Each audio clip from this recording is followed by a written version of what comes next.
Eskinazi's got 4 of them so far. Yeah, not seen much of a strike, has it? I've been trying to make inquiries as to how many, what the record is. I mean, we'd have to go list A, wouldn't we? I don't know if we could just say white ball. 6 innings without falling below 50 for Eskinazi. But it has been dismissed. It's not. Yes, yeah. Chappell hits the crease now. He bowls, and Eskinazi falls forward as he defends that one. It's the offside. 2. He's beaten the count. The fatigue setting in already. I tell you, he was exhausted at the end of that record score he hit the other day. He will be again today, and goodness me, he'll have had to have hydrated ahead of this. 17 from that over. 33 Middlesex after 4 overs here on BBC Radio Nottingham, BBC Radio London. I would invite you to get in touch at Brace Cricket, at Kevin Hand. BBC, yeah. BBC. But I can see a number of people have, and I'm sorry folks, we just can't see the screen. Where's my summies? Is it any better with sunglasses on, he says? You need to do the trick of the snappers. They get an old cardboard box, don't they, and they put it up over. There's a few cardboard boxes here. It would help if I'd wiped my sunglasses since the last time I used them. They've probably got sun cream all over them. 1 or 2 people have been in touch, as and when we'll come back to them. I can see that Alex and Andrew and Chris have all sent messages, and there's a few more if I refresh. Hutton is in, bowls and an appeal, LBW appeal. It's gone away on the leg side, and they've run 2. Let's have a look at umpire Middlebrook. Yeah, 2 leg buys. All streams up and running. There we are. 35 with Outlaws. They had a slight problem this morning with the live stream, didn't they? Not easy at the outgrounds. John Yates. Now then, I'm going to make a special effort here to mask my screen. John, I've got it. We'll try and have a little bit of a look. You're far more used to me than Kevin Hand is, clearly, as Brett Hutton comes from that far end, the Gorse Lane end, bowls and struck him on the pad and given, and Stoneman goes. Brett Hutton with the breakthrough. LBW decision early on here, and Notts have got rid of one of the Middlesex top order, one of the big fish. Mark Stoneman out. Was larruping it to all parts for his 29, but he's fallen in the 5th over. LBW to Brett Hutton, and Notts have reduced Middlesex to 35 for 1. Yeah, needed that, didn't they? Stoneman was really looking in the mood there. Lovely innings, 29 will bring Sam Robson out, so one England Test opener replacing another in a depleted Royal London competition this year. So nothing's a given, is it? You've got to go out there and do it. But Eskinazi, well, that sharpened his mind a little. He was clearly playing with a bit of freedom there, wasn't he, Stoneman? That was a see ball, hit ball shot, and he didn't. Umpire's finger went up pretty quickly. We can't see the replay in line just yet, but we will have a look back. Just trying to read this from John as we wait for Robson to get out to the middle. Dave, Desiderata is a poem by Max Eamon. It begins, go placidly amid the noise and the haste, and remember what peace there may be in silence, as far as possible, without surrender, be on good terms with all persons. John in Clifton. That's beautiful. So there you are. Desiderata, and that's all it says on Stevie Eskinazi's left arm by the elbow. That. Kevin Hand has spoken to him 471 times this season and never noticed it. I wandered out for the toss and thought, what's that? There we are.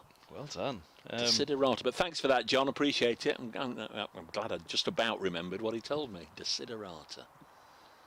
Sounds nice, doesn't it? We can get close to the players here. If this was Radley now, Steve Fletcher would have rugby tackled me to the ground. He'd have been, get out of it. Where were the other day? Oh, in the sauna at Taunton, and there were the fielders at long leg or fine leg, depending whether it was a right-hander or a left-hander. Well, they were almost leaning on our table on the boundary edge at Taunton.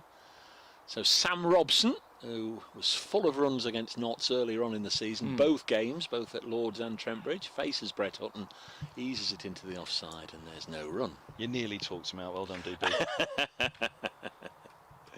Peter Milan's come in next. Extraordinary list A record Milan's got at 4. He really has.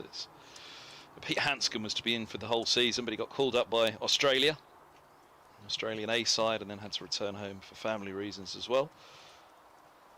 Very popular captain he was. Didn't quite get the runs he'd have liked, or Middlesex would have liked.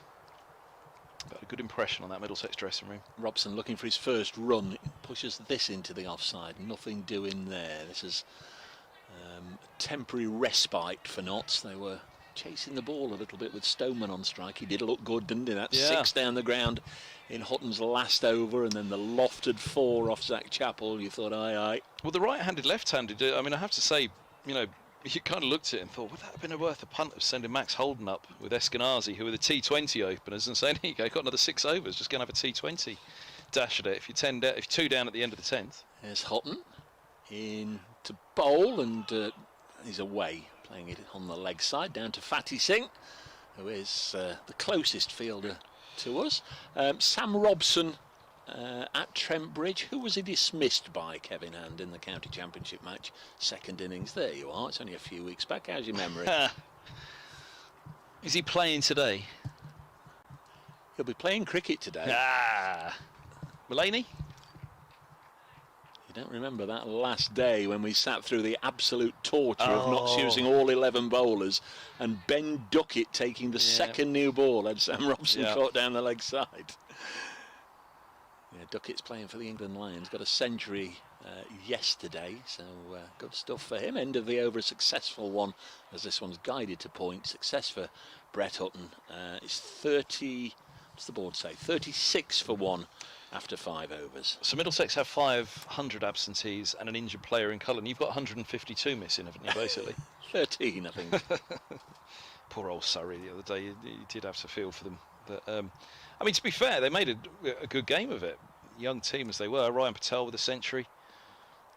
Missed chance early on in between Cracknell and Eskinazi. Keeper and slip. It's all right, people saying it's giving the youngsters a chance, but there has got to be a fair amount of experience left for them to learn off, and 1 or 2 gun players, because you can come up against a side, you know, like this, as you say, 3 test players in the top 4. If all you've got is 18-year-olds with no first team experience, Notts haven't, but you know, you can't just go all youngsters, as 1 or 2 sides are being forced to. Bowling change here early on, Kev, for you. Dane Patterson, who was the match winner here last year, not with the ball but with the bat. Hit a huge 6 away to our right. It disappeared. It might not have landed yet off Ben Sanderson to win it in the last over. Here he comes, Patterson to Robson, who's forward, clipping to mid-wicket. There's no run. Well, Middlesex, of course, have got 2 overseas in as well, Milan and Yadav. It looked at the Surrey side. Whether for the One Day Cup, because I mean, some of the counties that are very much depleted, like Surrey, goodness me, their wage packet. And Nottinghamshire's wage bill for August is going to be very low. So whether the counties could be allowed to bring in, you know, a couple more overseas for August, but then it will all change again next year, won't it? Patterson's in, bowls, and Robson clips fine. Long legs giving chase. I think it's just pad. As they come back for 2, it's gone slowly down to the boundary. And yes, the umpire wants to tap something, and he lifts his knee and gives it a little tap now. I can reveal I was very concerned about Dane Patterson on Tuesday at Bristol. He looked to be struggling. It was another stiflingly hot day. He was giving his all, as he always does, 100%. Was visibly wilting, and the physio had to come out a time or 2, bring him water, bring him tablets. You could see they were trying to cool him off. The youngsters were going around the park. Hamid kept going back to him, just try and get me a wicket. This ball's full, and Eskinazi drives through the covers. Lovely shot. Now let's see this outfield. Giving a hard chase there, Hamid. It should be gone, and it is gone. It keeps going. Well, I was very concerned for Dane Patterson, because he eventually had to come off the field, and so straight away they were putting cold towels on him and quickly got him into the shade of the dressing room. And as I say, I was concerned for him, but unlike his teammates and the coaching staff, who were giving the South African absolute pelters for the fact that he was saying it was too hot in England, so poor old Dane was getting it. Patterson to Eskinazi, goes full again, this time onto the legs, and that is whipped away for 4 by Eskinazi. Another boundary, he's into double figures, onto 12, and 45 for 1 Middlesex in the 6th. Yeah, not ideal this for Hamid. He's just been looking to get a modicum of control. I'm a little surprised he actually brought Zach Chappell out of the attack when he did, because his one expensive over, it was Mark Stoneman who took him down. And Stoneman's since been dismissed, so it might have given him another over. Patterson bowls, just full of length. That's clipped away, and that's 4 more. 49 for 1. Eskinazi moves to 16. All boundaries at the moment, aren't they, for Eskinazi, or did he do the first 4 in singles? No, all boundaries looking very good. Mark says, morning, gents. Sheer poetry live from Grantham. Hiding in the garden shed here in Stamford. Stay cool, everybody. Hiding in the garden shed. Can recommend damp face cloth on head. Yes. We might need producer Kirsty to help us out today with some damp face cloths on her head. That'll be very nice. Patterson to Eskinazi, and Eskinazi edgily down to deep third, gets a single. Looking to drive at a length ball. He's clearly decided that I'm keeping going here in the power play, and that's why I just made that little comment, right-handed, left-handed, in the power play, seeing the way Stoneman's gone. Would it have been worth a punt of just saying, do you know what, Max Holden, go and open up with, or go and replace Mark Stoneman, the opening pair in T20 cricket, Eskinazi and Holden. The way that Stoneman had started and the way that Eskinazi's going about it now might not have been a bad shout, but easy game from here, isn't it? Just a little... I think Holden was dismissed by Ben Slater in that championship match. Do you as remember? Well, the one that 92 he was on, bless him. It's still his highest score of the summer. The one that he didn't seem to be very close to hitting. Here's Brett Hutton to continue from the Gorse Lane end, bowling to the run machine. This one's clipped away probably for 2. Fatty Singh will do the fielding. They always call him Stevie, but I don't think he actually likes Stevie, does he himself? He's more of a Stephen. No, but he has Stevie still on his Twitter handle, I'm sure, if I go and have a look. So, which he can change. And bearing in mind he'd like to ditch the Stevie, he probably needs to do it from his Twitter. It does annoy him, I think, when it comes up on various outputs. 52 on the board, 52 for 1. Brett Hutton with the only wicket to go down so far. Umpire is James Middlebrook. Bowls and Eskinazi. Cramp for room. Plays it straight back to the bowler. If you haven't been to Grantham,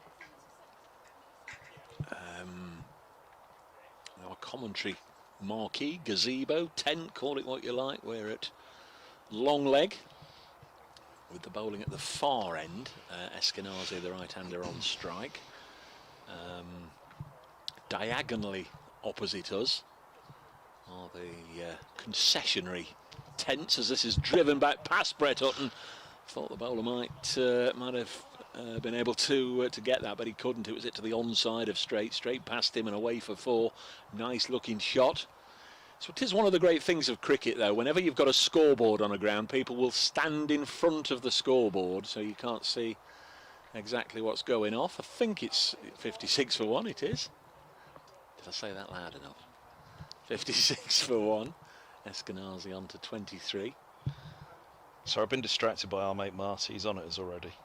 Your picture of you and I, is that an action shot of you putting your slippers on, braces?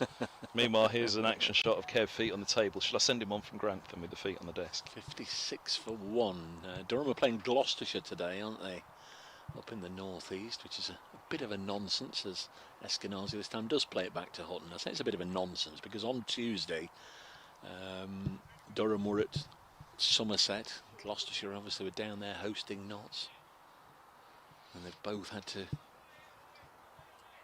get in their modes of transport and make it north. I know Ed Seaborn, the BBC Radio Gloucestershire commentator, looking forward to going up to Chesterley Street for the first time. I think they were the words he used. No, he was treading the long drive, really. Aye. Young lad. Long drive from Bristol to Chesterley Street as Hutton bowls, edged 4 more. Guided past the 2 slips. This time Lyndon James at second slip flung himself to his right, couldn't get on it. Third man too far wide, and it's another boundary to Eskinazi. Moves to 27. And Middlesex put into bat 60 for 1. Is it Sunday Marty's here? Yeah. Keeping your seat warm for Sunday. But he's been here. There you go.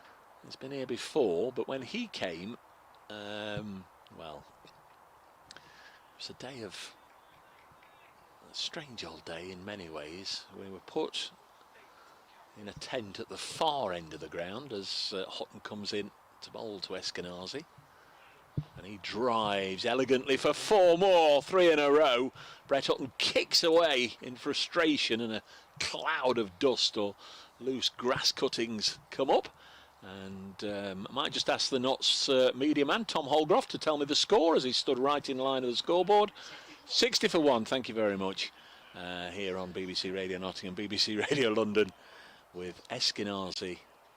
In fact, it's even got that wrong. It's 64 for 1. Eskinazi on 31, and Robson has a single. Eskinazi's got away here. 14 from that over, 14 from the previous over. Bowled by Dane Patterson. And, he's going to bowl what will be the 8th. Who'd be a skipper, eh? Asiba Mead's won the toss for 4 in a row, but just struggling to put a break on the scoring here. Patterson to Robson, slip, crouch down, and Robson eases backward of point for a single down to deep third. Over to you, Stephen. Robson's on to 2. Eskinazi on 31. We're now marquee. We've got a central pole. Are you seeing the bowler deliver it one side of the pole and the batter hit it the other side? I'm tilting backwards on my chair, which would annoy Marty. There's 4 legs there, he'd say to me. Because I can just see the bowler at point of release and the batter. Yeah, we've got a pole in the middle of our tent, haven't we? Which is... Well, it's the curtain around the pole that you pull across the front of the marquee. You don't need that this week. That's for the rain, isn't it? And the winds close up the marquees. We actually need them open fully, don't we, at the moment? Here's Patterson to Eskinazi, who steps... It looked like he made a bit of a step towards off there and then just clips into the onside, inside of the bat. Very much. He moves to 32. 18 away from a 7th consecutive score of at least 50 in white ball cricket. Steve Battlemuch says there isn't a live stream on YouTube. You need to go through the website. Yeah, through Nottinghamshire County Cricket Club website. I think I managed to get it working on YouTube in the end. Okay. There it is, it's working now. All right, there we go. They've got a few technicals here at Grantham. This ball's full to Robson, driving up to mid-on, and there's no run. Gremlins to Grantham. He says, how many of this Middlesex 11 would be playing if everybody was available? Well, several of them, John Simpson would be in. Yeah. But actually, who would he be in for? Probably, I tell you what, it'd be well, hard. He'd have the gloves on for a start. Well, he'd be in. There's no 2 ways about it. He'd be in. Yeah. But who on earth for? And then... Would Roland Jones play 50 over cricket? Yeah. This ball's run along the floor to the fly gully. Fly slip, really. A wide slip, back and across Robson to that one. The groundsman mentioned to you a bit of pace. If there was a little bit more pace in that one, he'd have been rushed more, but he gave himself every chance back and across there, didn't he? Although he didn't quite play it in the position that he'd have liked, I don't think.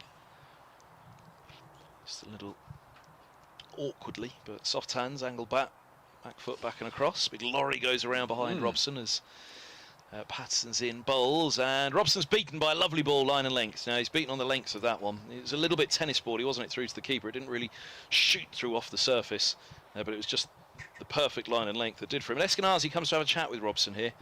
And again, that's why I just go back slightly. They're in a power play, and it's easy for me. You don't need to labour the point, but it just feels like one of those days in this power play that would it have been worth a gamble sending up young Max Holden, whose list A record was broken by Eskinazi.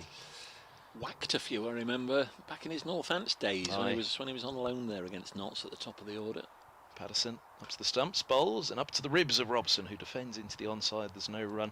He's pretty unlucky, poor old Max, isn't he? As that is the end of the 8th. 2 for Robson, 32 for Eskinazi, 66 for 1. In the, you think of all these records. All right, T20 ones. 18 seasons now, or 20 seasons now, they've been knocked around, haven't they? But list A records now. You kind of fancy, you'd hold that for a little while, wouldn't you? So Barlow had it until Strauss took it off him in the early to mid-90s, or mid-90s, sorry, noughties. So somewhere circa 2008, I reckon, maybe a little earlier, 2006, Strauss took it off Graham Barlow. So let's say 2006 until 2018. Strauss had it, and then Holden goes and smashes 166. You know, he really did all around Canterbury with Ross Taylor at the other end, and this was pre-100, so it was, you know, pretty decent Kent attack it would have been, and then he only has it for a couple of years, and all of a sudden Eskinazi's taken it off him already, so felt a little bit sorry for Max. It was a decent over from Patterson, just 2 from it. Hutton now to bowl the 9th over, 66 for 1, Middlesex. They want to make the most of these couple of overs. Eskinazi hit 3 fours in a row to end the previous Brett Hutton over. That string is broken by a push up to mid-on, and there's no run. We've clearly been forgotten by Radio Nottingham at the bottom of the hour. Oh, well, they didn't come. There are 4 other games, is it today? Oh no, there's more. There's 5 other games today, and no surprise, they've all started on time. Next ball is driven by Eskinazi. Doesn't even move a muscle out of his crease, just watches it disappear over to the far side through extra cover, into the seats, which are 2 rows deep there in front of all the concessions. We've got an ice cream van, there'll be burgers, there's the pizza oven over there, and all the various teas and coffees, and I'm sure perhaps something cold and refreshing as well available over right in the far corner, as far away from us as possible to get. At Chesterley Street, Gloucestershire 47 without loss. Beat Notts on Tuesday at Bristol. Durham, of course, come here on Sunday. Next one on the legs of Eskinazi, just defends it. At Grace Road, Leicestershire 16 for 2 against winless Somerset. Played 3, lost 3. Like saying that. Leicestershire 16 for 2, that's in the 9th over. At Edgbaston, also in the same group as Notts and Middlesex, Warwickshire 38 without loss in the 9th against Sussex. And in the other group, 2 games today, Derbyshire 32 without loss against Hampshire in Derby and Glamorgan. Defending champions, they're in danger of not making the knockouts this time, as this time it's defended. They're 34 for 4 away at Northampton in the 8th over. They've lost their last couple as well, Glamorgan. And at Canterbury, South Africa are now 69 for 4 against England Lions, still trailing by 170. Will it be another Liam Patterson-White victory over the tourists? He spun New Zealand out earlier in the year at Chelmsford, and now part of the Lions side. Although, to be fair, I don't think he's got he's got 1 wicket in the game so far. Ben Duckett with a century also playing. Next ball is just pushed away by Sam Robson. Will get a single and takes the score on to 72 for 1 in the 9th over. Yeah, Max, I saw him, what was it, before the chase, the Surrey chase. He was having the ball knocked up in the air for him by Richard Johnson, the coach. He was out in the boundary open. I just looked over to him. I said, sorry, Max. All good things come to an end, he said. He's young enough to break the record again himself, though, isn't he? Hutton bowls pushed away by Eskinazi. No run. So it's now, what, 182? 182, yes, from 166. Well, I mean, opening the innings, there was a fair chance he was going to go on to 200 at one point, but Middlesex collapsed at the other end. Not collapsed, but, you know, they reached, I think it was around the 34th over, and Milan and Eskinazi were still together. They'd broken Slack and Gatting's 3rd wicket partnership against Surrey for Middlesex. Really long drinks break, which actually in this heat you could fully understand why. But it felt at the time, Tim Merter was on commentary at the time, and his head hit the desk because he did kind of say, he said, "Oh, that was a long drinks break. You know what's coming now." And Milan was out. We've got a long break here. I'm not sure what this is for. The umpire at this end, Anthony Harris, has walked halfway back towards the boundary. I don't know what. Oh, Notts didn't have a bowler. Dane Patterson wasn't on the field. I think he was trying to hurry him along. Don't know where he'd gone. Comfort break between overs. Anyway, he's back, Dane Patterson. This will be the 10th over, so Notts will be desperately hoping for it to be a quiet one. This one's Run down to third for a single by Robson. Yeah, it was in the air and it went past Matthew Montgomery. It went very, very quickly. Wasn't able to get a hand on it, but It was a crier catch, wasn't yeah. that right? Ponderous look around the field afterwards, rather than one of huge disappointment. It gets Eskinazi onto strike with 5 balls left of the power play. I think he's got the right, if he's got the energy, to be very selfish here and decide, no, I'm going to play another long innings. I'm batting well. He doesn't need to go after the runs at this point. So it'll be interesting to see. Does he try and maximise in these last 5 deliveries of the power play? Patterson bowls to him and a solid defence from Eskinazi. He drops a quick single. Robson comes on to strike. Throw from Hamid goes to the keeper's end. Everybody was a little late on that, it felt, including Hamid. Yeah. Anyway, he got home. Steve says, yeah, got you now. YouTube working. Sounds from the reply, fairly full strength side then Middlesex have got. How can this competition be fair? I've sort of made the point over the previous games that some sides have been harder hit by call-ups. Well, there's than talk of playing the others. Championship, isn't there, next year in August, which... Patterson's in, bowls, and Robson is squared up a little by that, isn't he? He was left forward searching for that ball. I hope so. I really hope they do. But then what happens if it's Middlesex Knots in a situation like this next year? I hope they pit them against each other. We'll see which players want to play for the county and which players are I see. Are happy to take the money. And yeah, but I feel for the players in that situation. Yeah. I do, because I think they're damned if they do, damned if they don't. But it's up to the players to say, really, isn't it? It is, yeah. Patterson's in, he bowls, and this ball's driven away by Robson through the covers. Lovely shot for 4, and can Robson be the one who just cashes in a little bit here before the end of the power play? He doubles his tally, his first boundary. He moves to 8, having faced 14 deliveries now. So, yeah, I'm sure he'd like to get his strike rate up before the power play's done. NRS says, yeah, I've got you on YouTube, but it's a shame about the camera angle. Hey. Yeah. Terrific work by everybody involved in even getting us on air. Thanks to Kirsty and all her staff for even getting us on air. This ball is carved away. This time through cover point. Down on one knee, Robson. 4 more. He moves to 12. 82 for 1, Middlesex. And he does start to catch up on his strike rate. That was his, let's see, 15th delivery now. Sam Robson. Coming towards the back end of the power play now. What is there? 2 balls left. Well, it's a good power play. This, I think, it's the best Middlesex have had. Bearing in mind the runs they've had in this competition so far, I think this is the best. As Robson works off the back foot, a single to mid wicket, and buzzers are that? Yeah. No. It's backed up. It's backed up. Around comes backward point, and Robson moves to 13. Middlesex move to 83 for 1, and 38 for Eskinazi at the end of the power play. The man out, Mark Stoneman, for 29 LBW. Power play 1 is done.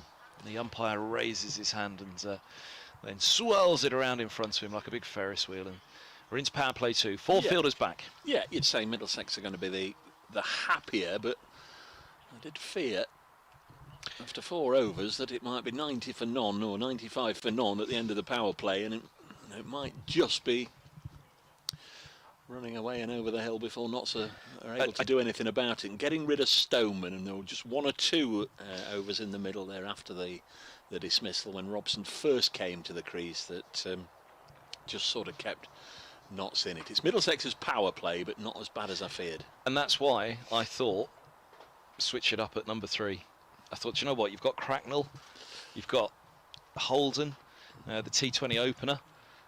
Cracknell's the T20 number 3, but Holden being the right-handed, left-handed, and that's probably what hurt Chappell a little bit, because it was only just slightly either side, and all of a sudden, you know, away it goes. We've got a bowling change when play resumes. The Middlesex batters just taking on board some fluids. After 10 overs, 83 for 1, and it's going to be Fatty Singh to bowl the 11th over, so there is protection now for him with 4 fielders allowed outside the circle. Difficult to pick them out, Kev, isn't it, in the dark green strip with all the trees in the background. Well, I'm sure managed to pick them up in the fullness of time. I can see 2 on the leg side, one at deep mid wicket, one at long on. Let's have a look on the offside. Oh yeah, it's a deep backward point, and this one's gone through. Shardendorf, good keeper, takes it just outside the top of off. Good start from Fatty Singh, 18 years of age, Nottingham born. England under-19 World Cup player. He's in again. Cut away down to deep backward point. They're only going to get 1. Slater doing the fielding. 2 right-handers there. Eskinazi down onto strike. He's on 38. Robson has 14. 84 for 1 here on BBC Radio Nottingham, BBC Radio London. Fatty Singh, 3 wickets so far in the competition. Didn't bowl against Somerset. It was done and dusted with just 4 bowlers, but he got 2 for 37 against Sussex, 1 for 69 the other day against Gloucestershire. Next one's worked away on the leg side, fielded by Zach Chappell, who was one of those out on the ring that I couldn't see. It's just too far to my left. Can't peer around the side of the tent flap. Next ball sees Robson just push it back to the youngster. 85 for 1. Gentle breeze blowing across the ground, which the players will be grateful for as Robson pushes it out again to Slater on the offside fence. 1 more taken. Got 2 flags. The cross of St George fluttering above the main score box away to our right. You can see a fairly gentle breeze, just keeping them rippling. We've got a Union Jack down at the far end of the ground, at the Gorse Lane end, from where Singh bowls to Eskinazi, and he drives it up to mid-off. What's made you chuckle? Lots. End of the over, 86 for 1. Martin Emerson, Parched Earth, is everything working okay, including brace? Have you liked that one already? No, no, somebody else. Well, I don't know, I can't. Have you blocked him? No. I'm struggling to see on the old screen there. J65, took a while to find the YouTube feed. Interesting camera angle, leg gully, wide mid-off. Quality pylon view, though. Yeah, there's a row of pylons that run to the side of the ground. Busy old roads. It's the far end of the ground. Behind us, actually, is the motorway. It's not far away, is it? No, well, the A1, yeah. James Hayes is going to get his first senior bowl for Notts, 21 years of age. From born in Sussex, owes a lot to Ben Phillips. He said he worked under the Somerset coach when he was down in the West Country, playing a bit of cricket there in the West of England Premier League for Bridgewater. Been with Notts Twos for a couple of years now. Here's his chance. He's past the umpire bowls, and Robson drives watchfully back to mid-on. Just really a dab back to mid-on from Robson, that wasn't it? Didn't go through with the shot, waiting to get the pace. Won't know too much about James Hayes, of course, so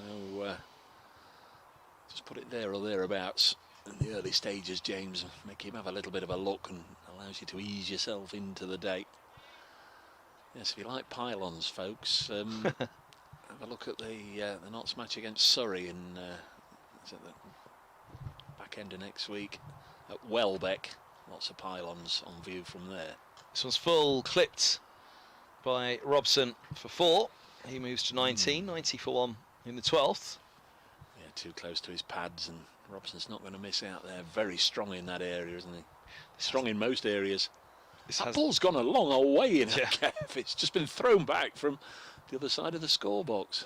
Yeah, nothing to stop it over there, really, is there? Once it goes out the gate, it's like crazy golf over there, either side of the score box. A couple of flags. So you get bonus points for that. Through the windmill. Yeah. That's Scarborough, isn't it? You see the windmill in the distance. This is full and hit in the air by Robson in front of point. They're going to come back for 2. Robson sharply running the second there. Eskinazi probably wasn't too grateful of that. A very fast 2. What other grounds you got windmills in the distance? I can only think of Scarborough, actually. Think of any others? No.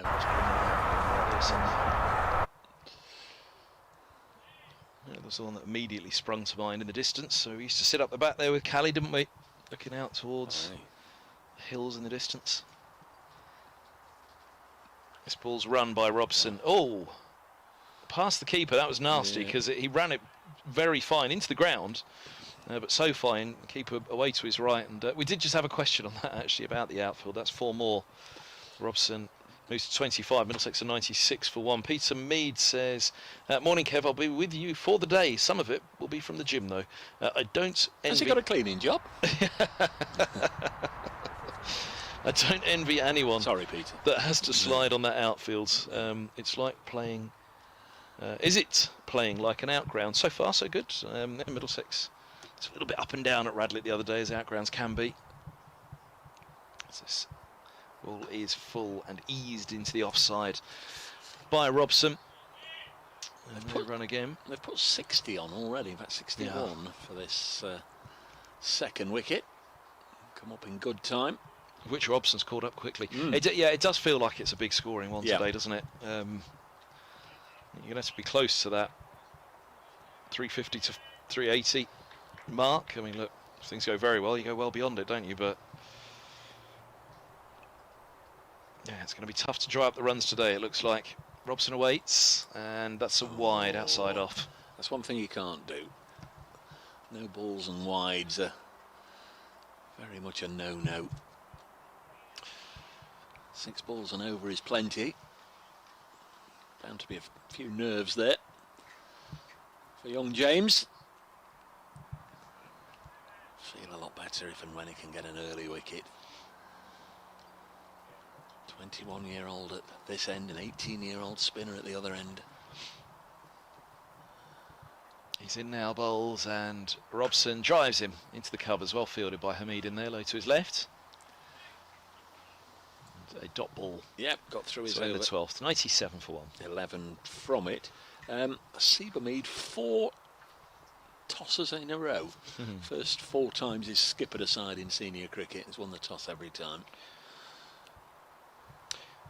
Pierre on Twitter says, "Good on you for bigging up Hanscom, Kev. Fair point re the relative lack of runs, but by all accounts he was a genuine club captain and a first-class motivator. He's welcome back any time in my book," says Pierre. He had a really good effect on that dressing room. There was a bit of doom and gloom around at Middlesex, and Hanscom played his part really in helping to move a direction on it. Over rates, Middlesex dreadful with the over rates. Hanscom solved it overnight.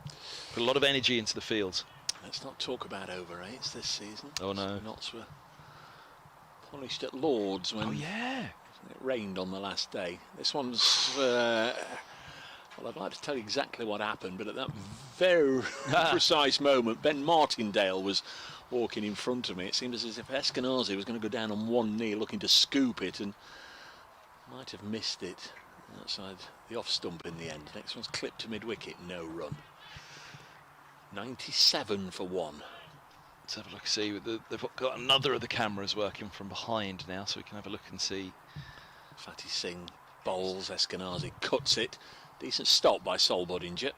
They take a single. He was at backward point, 98 for 1. I forgot you like your replays, don't you? Well, I was with you with that one. I couldn't tell you what had happened. That's what I'm thinking. Let's have a little look and see. I don't think it was anything too dramatic. Nobody getting particularly animated, but I was much interested in the line that he tried to play the shot from. Next ball is cut again to backward point to Budinger. No run. Yeah, it was 6 on the cusp of reaching 3 figures. It was a fair way outside the off stump that he tried to play that little paddle scoop from. Fatty Singh bowling in the sunglasses as he normally does. Robson clips it down the ground for another run, takes him to 26, and Middlesex 99 for 1. It just hit Eskinazi's pad actually, a long way outside off. He'd gone so far, it hit his pad and then went through to the keeper, but it was just so far wide outside off that he tried to tickle it around the corner on the leg side. Middlesex skipper's on 40, comes down the track and drives it handsomely. Made it into a full toss and drives it towards the ice cream van for 4 through extra cover to end the over with a bit of a flourish. Middlesex into 3 figures, 103 for 1 after 13 overs, 6 from that over, and it just got away from Fatty Singh with the last ball there. 2 singles from the first 5. Got a couple of Eskinazi stats, but I'm not reading them out yet. He's on 44. Please do, please do. He's looking nailed on for another big score. Stop it. Stop it. 6 innings on the bounce in white ball cricket that he's hit at least 50. James Lawler says, I hope you both have a great day. And, oh, we will, James. And don't do a Mark Church. Oh. See what happened to Mark at Radlett. Oh, yes. Started the new over, Robson on strike, and Robson clips up to mid-on. There's no run. What happened to Mark at Radlett? Well, he first somehow managed to spill his coffee all over his lap. He spilled it back onto himself. Oh, no. Crikey. Oh, no. Dear, oh, dear. Spectre of doom has emerged. It was a cloudless sky. Speaking of Mark Church, his nemesis has arrived. David Townsend, goodness me. Crikey. Here's it's Robson. This ball's just full of length, run away down to deep third for a single. Robson moves to 27, 104 for 1. Back to the Mark Church story in the meantime, though. He spilt his entire cup of coffee all over his lap, and then somehow also they managed to spill an entire cup of water all over his lap as well. So he actually managed to at least dilute the colour of the coffee, and it didn't look quite such a mess for him once the water had gone all over it as well. Maybe he was pouring cold water over it. It could have been if it was hot cup. You can't waste your fluids on days like this. Aye. We're going with parched or scorched for the outfield. I think it pretty much means the same. Brown. There's Eskinazi. Oh, edging. Down to deep third. Really looked to go after that outside of the off. He's thinking of a second there. It's not there. He moves to 45 on 105 for 1. Cracking. Really went wide after quite a wide delivery there, didn't he? Cracking bit of work by Fatty Singh. He saved the boundary and then fired it straight over the top for 4 of the stumps, saving the boundary. 105 for 1. Well ignored, DB, well ignored. Agricultural vehicle just finds its way down Gorse Lane. Didn't hear him actually. Hayes bowls, next one's pulled away, fielded by Lyndon James at mid-wicket. No run. What did you describe him as now? An agricultural vehicle? He walked off it. He does it every ground he turns up at when Middlesex are batting. How many did Knox get? It's the 14th over. Hayes just goes beyond the 30-yard discs. It's your end, isn't it? Yeah, that's right. Robson awaits. Hayes bowls. And Robson dabs defensively to backward point. There's no run. Yeah, 105 for 1. It's almost like an umbrella convention over at the far side of the ground. We've got blue and white, red and white, yes, yellow and green, green and blue, all red, all blue, all the colours of the rainbow. Red and white. That is a very good spot. I like that. I hadn't noticed at all. I think it's Balloon Week down in Bristol. This ball's full and Robson opens the face off Hayes only as far as backward point. There's no run. The hot air balloons I think were starting either yesterday or today. I don't know if you've ever been down there when it's been the hot air balloon festival, and no. You drive on the motorway past and there's just hundreds in the sky, but of course they're all different shapes and colours and all sponsors, logos and everything. It really is a big thing in the southwest, in the Bristol area. All the signs were up when we were down this week, but I think it said started the 11th, so when was that? Yesterday, on until, well, all the way through the weekend. But anybody going down the M5, they'll be distracted by all the hot air balloons.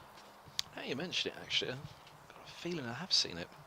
All the years we've been travelling around doing the cricket, we usually stumble across these things in the end. There was only 2 singles from that James Hayes over, which represents probably yeah, definitely the best over of the innings as Fatty Singh starts a new one. A little bit of turn there, I think. It's been stopped by Dane Patterson, but they're going to come back for 2. He was up inside the ring at short third. Couple to Eskinazi. Not sure it went where he intended it to do. A little bit of turn off the outside edge, and Eskinazi within 3 of Kev trotting out all sorts of records. At Brace Cricket, at Kevin Hand BBC, but I warn you, can't see my screen at all. because of the sun. Next one's pushed back to Fatty Singh. Oh no, I'm fully reliant on David Kendricks to send them all through to me. 107 for one. Next ball just run away for another single to the Middlesex captain. Over there on the far side is Lyndon James. I'm sure his mum and dad will be here watching on the boundary edge somewhere. Lots of chat about how Eskinazi hasn't got a 100 contract at the moment. Middlesex are delighted, of course he hasn't. 108 for one. As Robson pushes at that one. Up to mid-on, no run. Matt Montgomery doing the fielding. Singing once more, bowls, and getting clipped down the ground by Robson for a single. Bet a couple of overs for Notts. I'm well aware that in saying that there'll be a flurry of boundaries again, but you know, Eskinazi today, Hutton, Chappell, Patterson, he hasn't done it against any mugs, has he? It's a good knock again. It's Fatty Singh. Round the wicket, bowls clipped away by Eskinazi. He'll run the first one quickly, and if he comes back for two, Kevin, you can talk him through all those stats, because that's a very well played half century for the Middlesex captain. That's astonishing, isn't it? I think the ground have missed it. There we go, it's announced, well done. Brilliant from Eskinazi, a 7th consecutive white ball innings that he has reached 50, and 2 of those are against the South Africans as well for England Lions. So in the Royal London Cup, he is yet to be out before scoring 50. It's just an extraordinary run. Back-to-back centuries, 146 at Durham, followed by 182 at Radlett. He's done it again against Hutton, Chappell, Patterson. He did it against Rushworth and Coa at Durham. Sorry, were depleted, but even still, had a few in there. Mr. Matthew Dunn on the morning. Here comes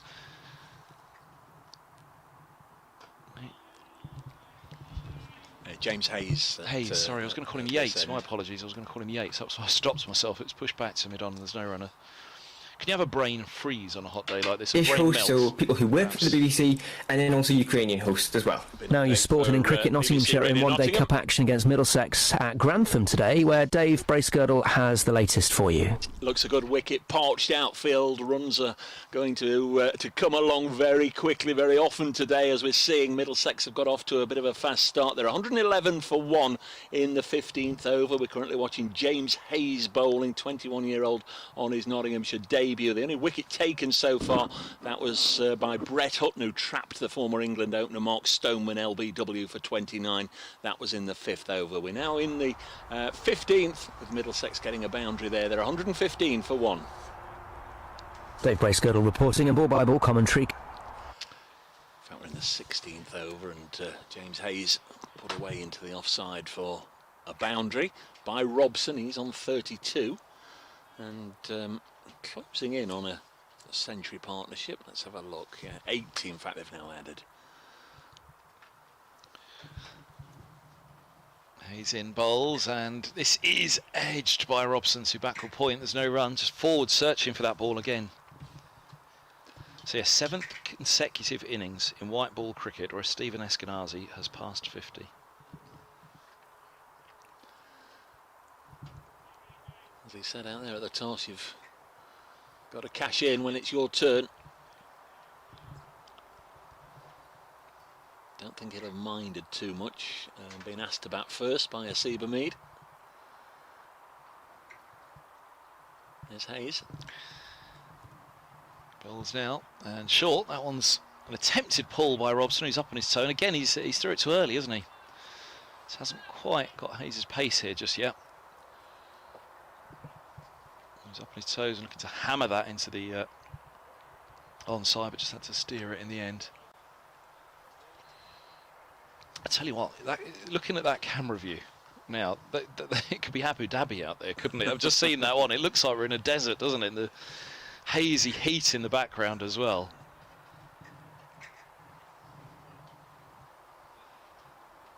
These bowls, that's driven through the covers. Lovely shot by Robson. Sweeper out there. It's just a single, 116 for, what is it, the stadium out there? You'll have been out there a few times as well. The Sheikh Zayed, isn't it? Yeah, yeah.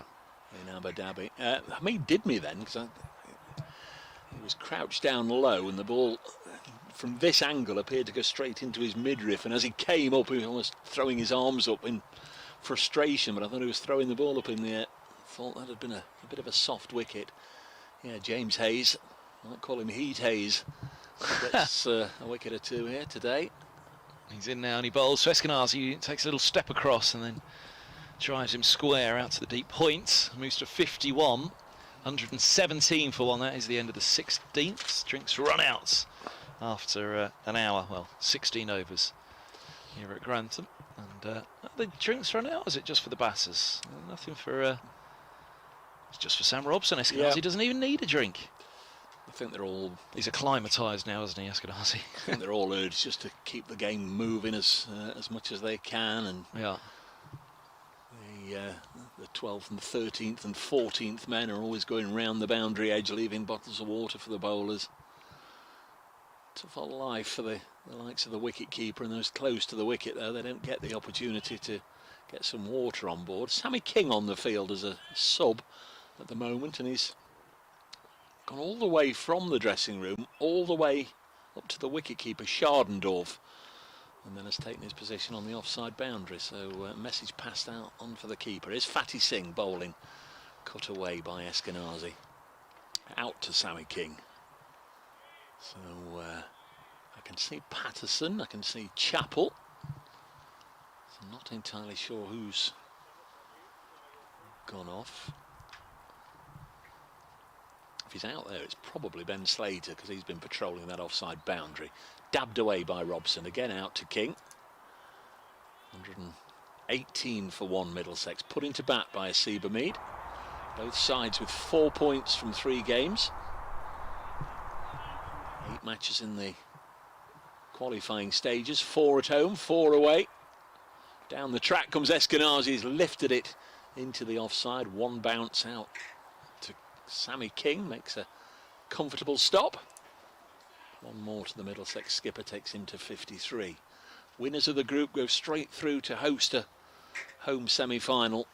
Second in each group will host third in the other group, as Robson dabs this into the offside. And again Sammy King doing the fielding. If you're going to bring on your best fielder, they've made a good job in this over, because I think every single shot has gone as far as Sammy King. I thought producer Kirsty was coming with the ice creams then, but wrong again. Next ball is dabbed away on the offside, and there's no run. I'd hate to shame her into it later on this afternoon, wouldn't you? Wouldn't you feel sad if we shamed her into it? Definitely. Definitely. 121 for one. At Radlett, the cricket club themselves brought us tiramisus. Oh, I love a tiramisu.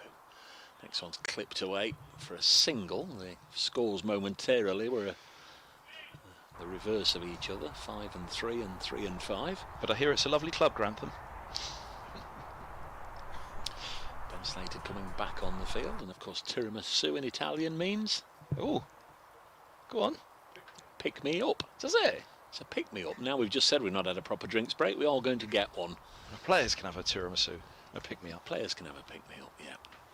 Everybody having a bit of a stretch and a wander and a look around.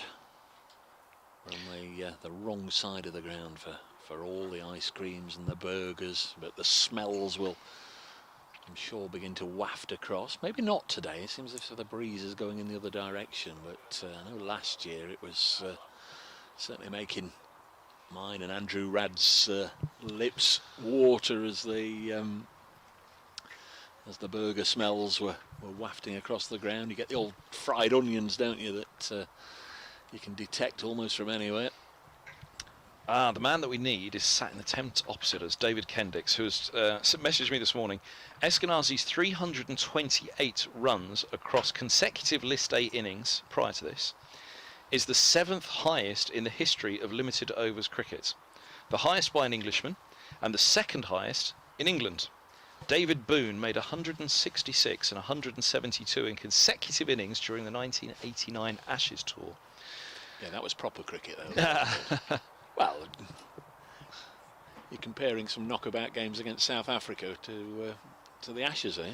Oh no, no. It was two for the consecutive innings. So it was the Durham and Surrey innings. Those consecutive innings. Boone's. I'm only. No, I don't. I'm only getting one in early.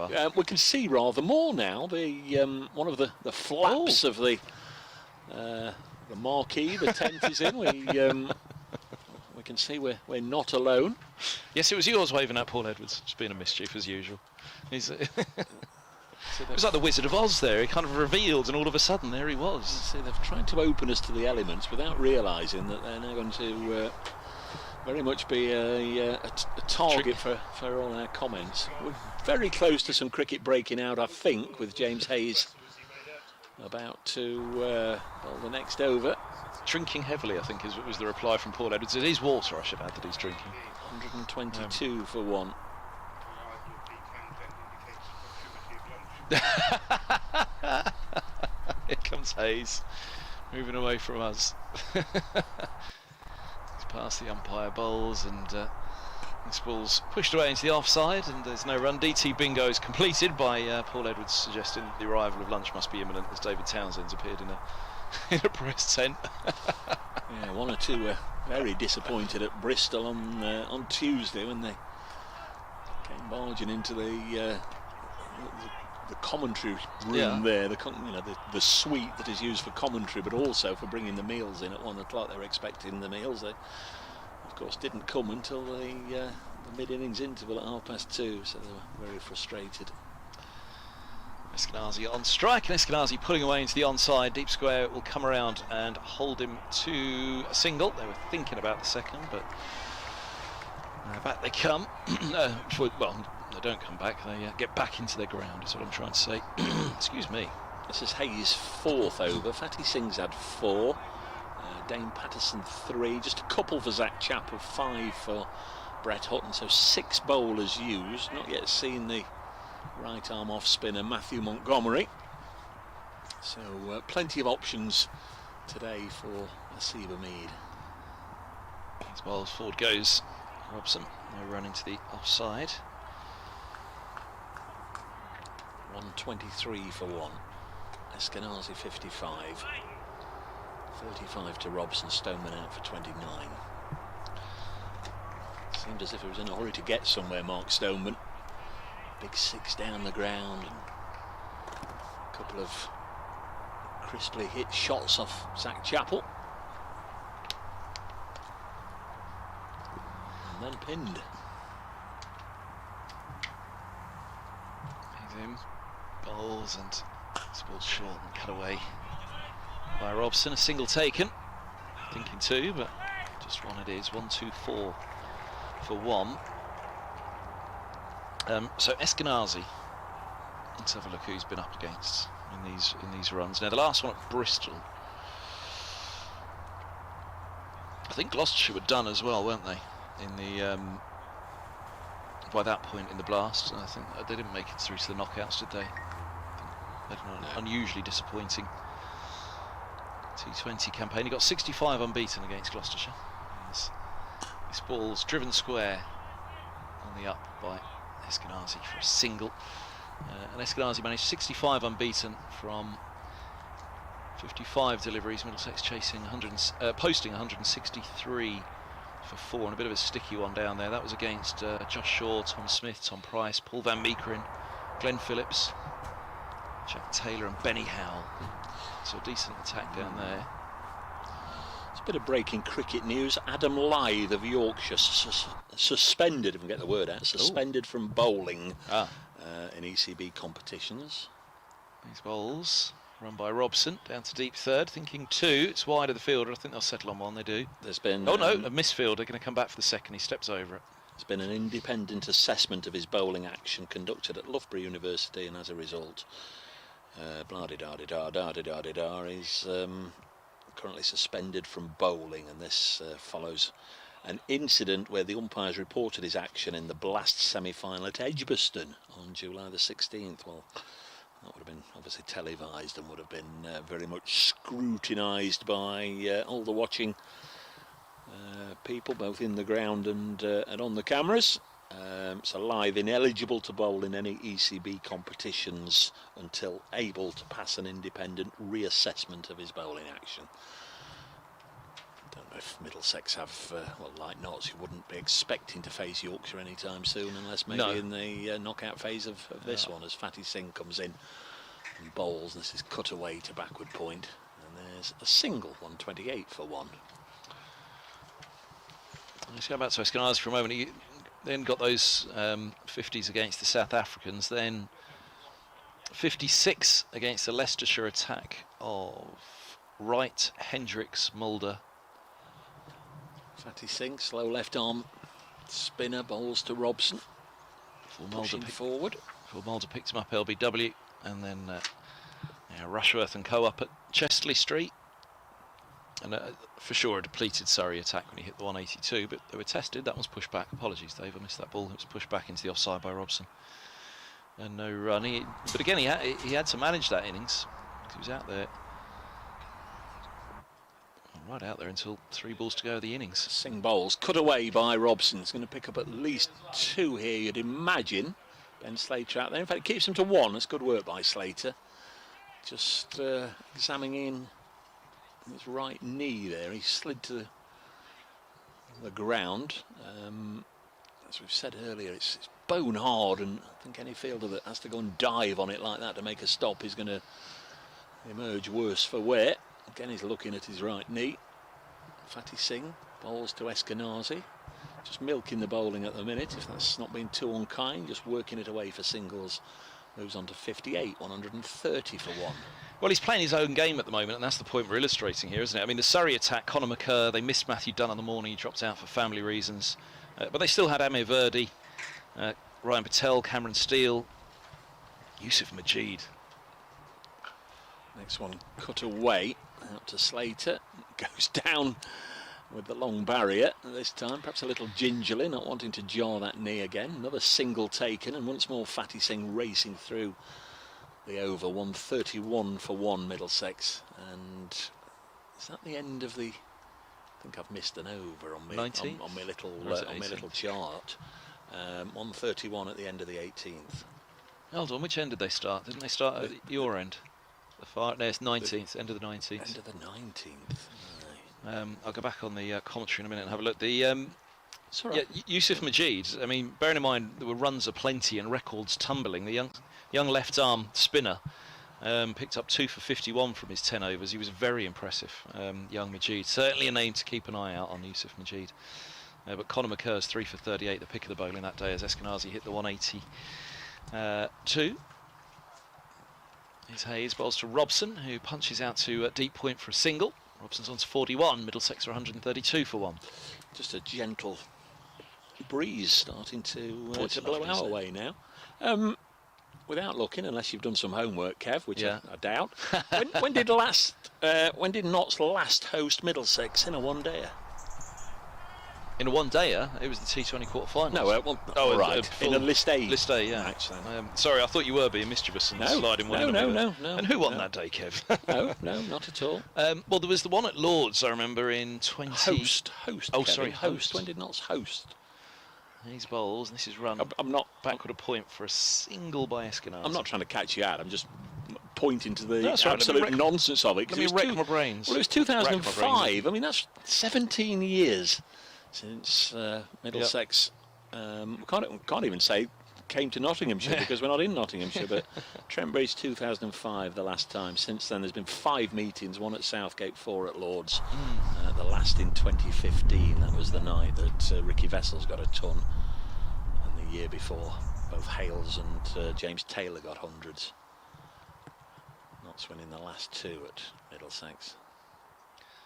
Robson's running this one to point once more, and there's no run. The very first meeting was in the forerunner to the John Player League, the Players County League, May 1969, but not a ball was bowled in that one. So the first time they actually played was in June 1969, Gillette Cup at Trent Bridge.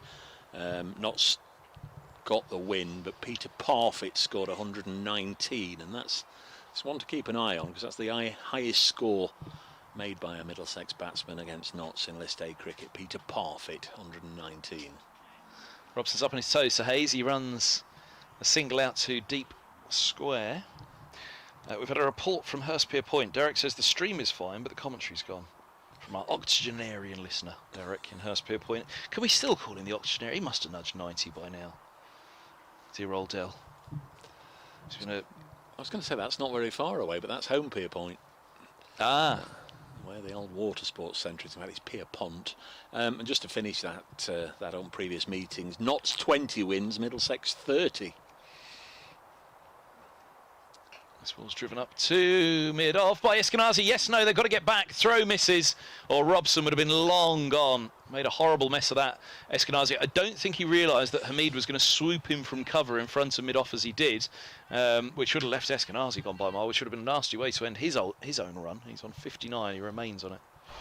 Sorry, I thought you were done there when I went to the technical problem. No, there's plenty of nonsense. The irony of that was that Seba Mead hit the stumps the other day and looked for all the world as if he'd run out one of the Gloucestershire batsmen, and everybody in the ground, well, everybody in Nottinghamshire Green thought it was out. They were all celebrating, but the umpire said no.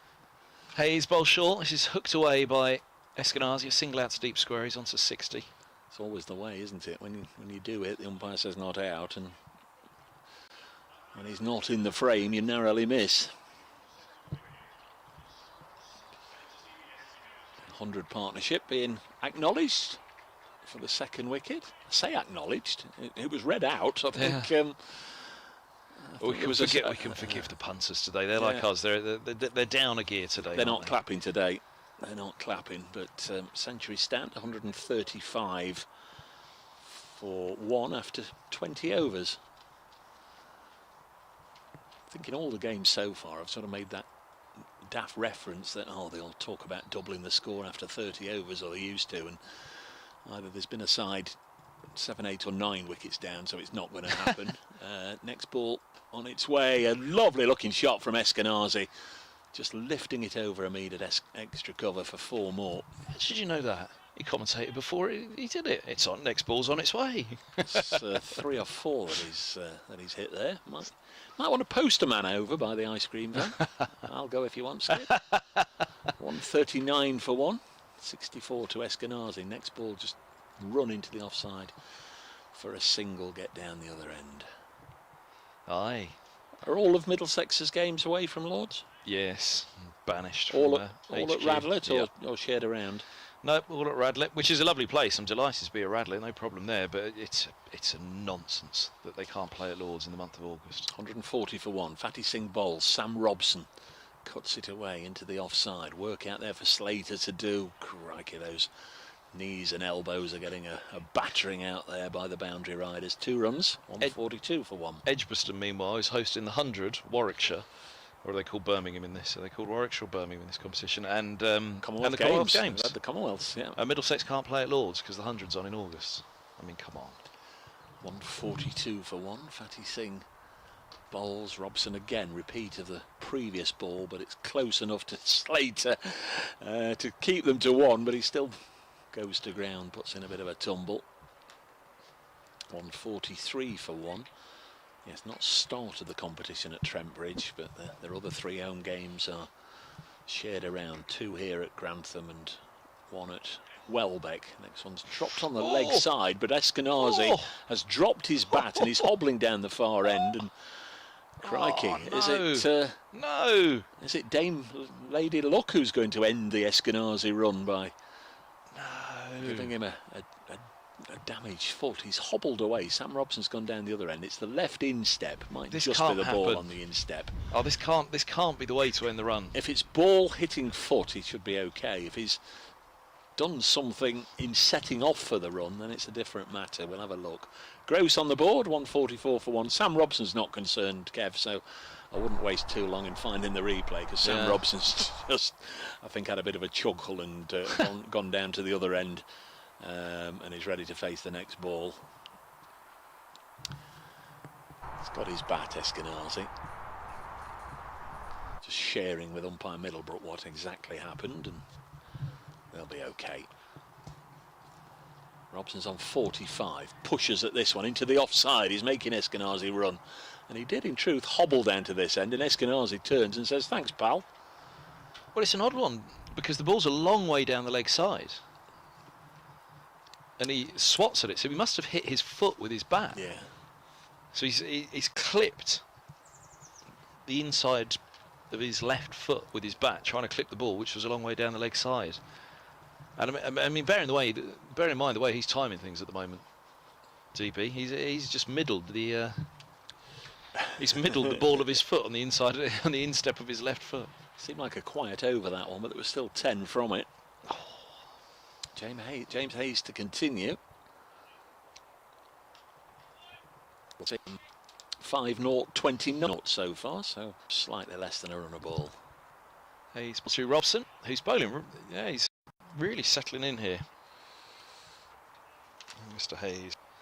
Wonder if Radio Nottingham will remember to come to me at the bottom of the hour. Went AWOL at 11:30.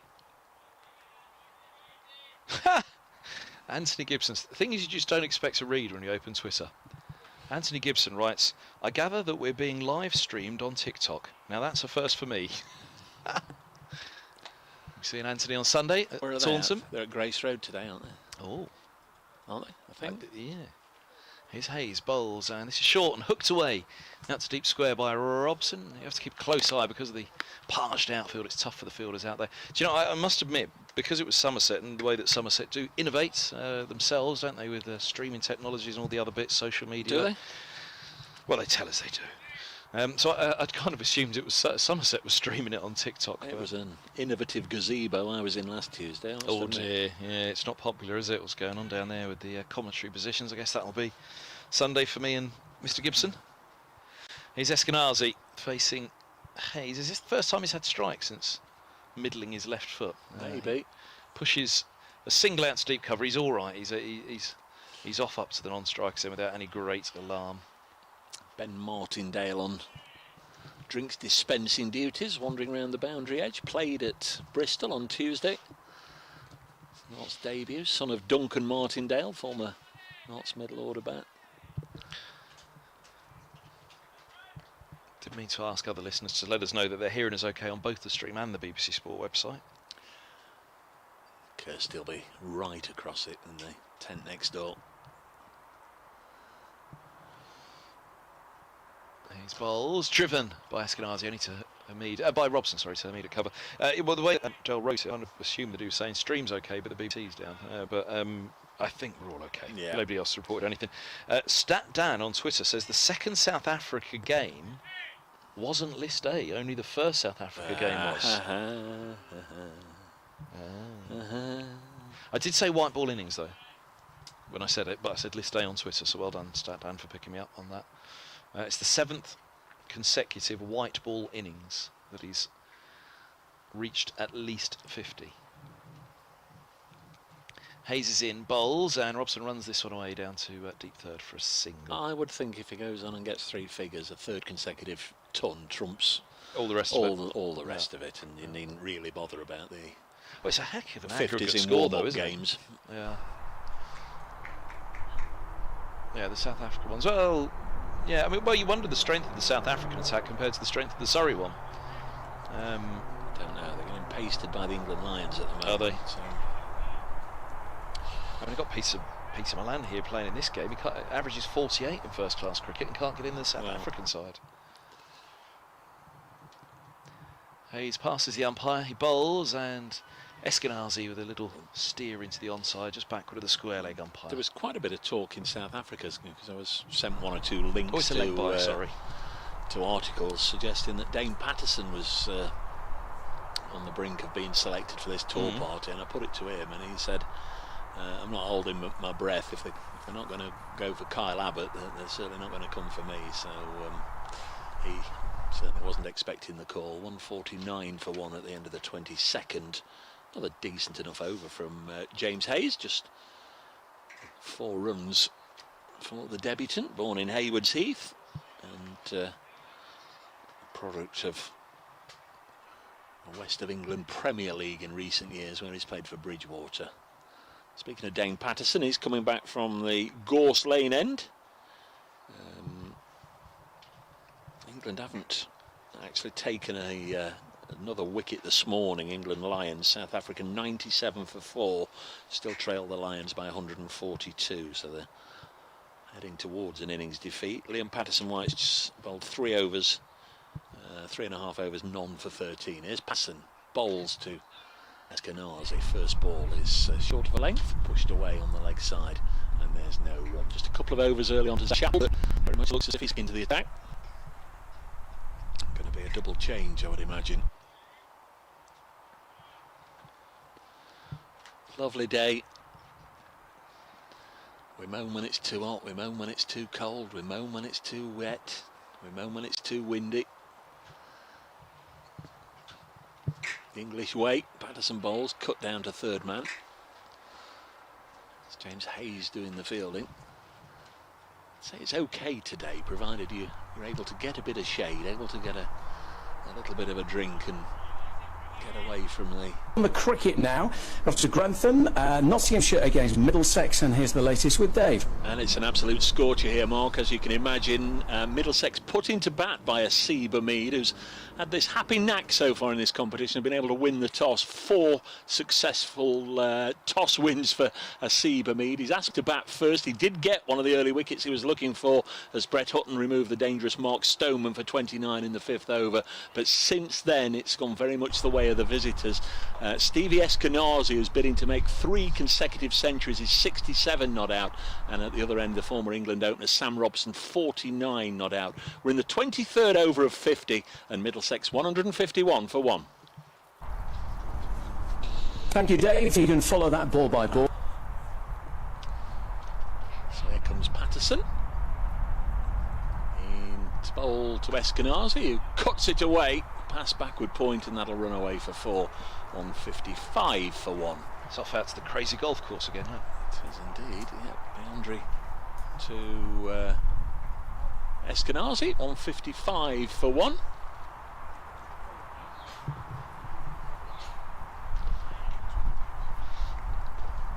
What was the answer? Have you just heckled him on? What did he say? Do you want a break for 20 minutes? Well, I've just done an update for Radio Nottingham. Good man. Chatter all things Middlesex for 5 minutes till you booed off. And, next one is run away down to third man for a single by Eskinazi. 156 for 1. I had a message the other day from, let's have a look, Anna Franklin, who's a regular contributor, a listener out in Canada, who had compared the now double act of me and Angus Fraser to the old double act of me and DT.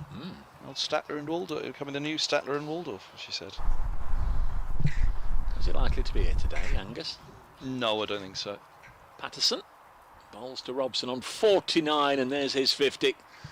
Just guides it down to third man. Let's listen out for the standing ovation. I tell you what, it's a tough crowd, isn't it? I'm glad I'm only talking about the cricket on the radio and on the live stream and not trying to make them laugh out there, because they're not here to be entertained at the moment. 157 for 1. I found it entertaining. Robson 50 and Eskinazi 72. We've had 23 overs and we've got a special guest appearance. Well, I'll let you do the introductions. 157 for 1. Could have just left it as special, couldn't you? Here is a change, and it's going to be Zach Chappell, who's a charge away from us, charging into the seat next to me. For the first time this season? No, it must be. No, we've been together up at Chesterfield, haven't we? And, off goes Chappell, the Grantham lad, 157 for 1. He bowls and Robson steers into the onside. There's no run. Good afternoon, David Townsend. Good afternoon, Kev. This seat's all sweaty. I should have known better, shouldn't I? I should have just come on with the girdle. Well, I'm sure your seat's okay. But, either or. Either or, I think here is that Martin Emerson have already told him I'm keeping his seat warm for Sunday. I should have said keeping it sweaty for Sunday. Chappell past the umpire, he bowls, and this is dabbed into the onside by Robson. Defence didn't quite get up that one, either that or he misjudged the length. Yeah, kept a little bit low. See, Eskinazi middling his left foot. Yes. Yes, Middling everything at the moment, isn't he? Looked painful, didn't it? Aye. Looked painful. They're going a bit too slowly at the moment. I know you hate these middle overs, don't you? No, I don't. I think the list A is really transformed in recent years. Well, you always used to. I did, yeah. They've got power play too. Absolutely perfect now, I think. So it's Chappell bowls and Robson dabs into the offside. Quick singles taken, and that is going to be one more to the total to move Robson to 51. 58 for one. No, I'm quite content here. I mean, got 9 wickets standing. We just get the Girdler just nudged on it a few moments ago. You know, the old adage of double your score at 30. Well, that back 20. If you've got 9 wickets in hand, you know, T20 cricket nowadays. I think that's what they're setting up for. I think Eskinazi and Robson have every right here to take this up to over. That happened the other day against Surrey as well. They then launched and collapsed. As Chappell bowls and Eskinazi drives back to the bowler. There's no run. Sit up properly in the chair. Did the old team shot one there, hands on your knees. The lesser spotted Jeff Dean. No, it isn't. Here's Chappell. Who's, no, you've forgotten your glasses. 158 for one as this ball's clipped away. That's a deep square for a single. Senior moment from you, DT. Yes, sorry about that. I was expecting him in the press box. There you go. No, I've got Paul Edwards here today, not Jeffrey Dean. Former. It's still Times, he may well be. I don't know what their cricket coverage is like at the moment. Paul Edwards here for Cricinfo and the Cricketer amongst others, I'm sure. Chappell bowls to Robson. This is picked up by Robson. To what extent? He's put down at long leg. Is that Patterson down there? He's going to turn away from us now. No, it's not Patterson. It is Brett Hutton, number 16. Thank you, Dave Bracegirdle. Yeah. Hutton down there at long leg, who got to it. It felt as though his footing went under him slightly, whether he's just lost his studs in a gravelly dirt. Yeah, it's not easy to field on these bone-hard outfields, is it? You know, the feet slide a little bit. You almost get that. Did you have any sight of ball reaching hand there? Because the stanchions, it was in the way for me. Just at he was diving forward. It wasn't. It would have been a good catch if he'd held it. It was one of those, you know, he'd have got to plaudits if he'd held on. And Robson obviously heard you. They're going a bit slow. Well, I think they're timing it nicely here. 160 for 2 in the 25th. This ball's clipped away into the onside by Robson now for a couple off Patterson, and he moves to 54. I mean, yeah, double your score at 30. Middlesex are going to be there or thereabouts 200 at 30 overs, aren't they? Yeah, but they'll probably still win the game because they're not so depleted by their absences. But you see a lot of games lost in these overs, you know, by just nurdling it around and building a base. Patterson bowls to Robson. This ball's cut to backward point. On the right hand, there's no run.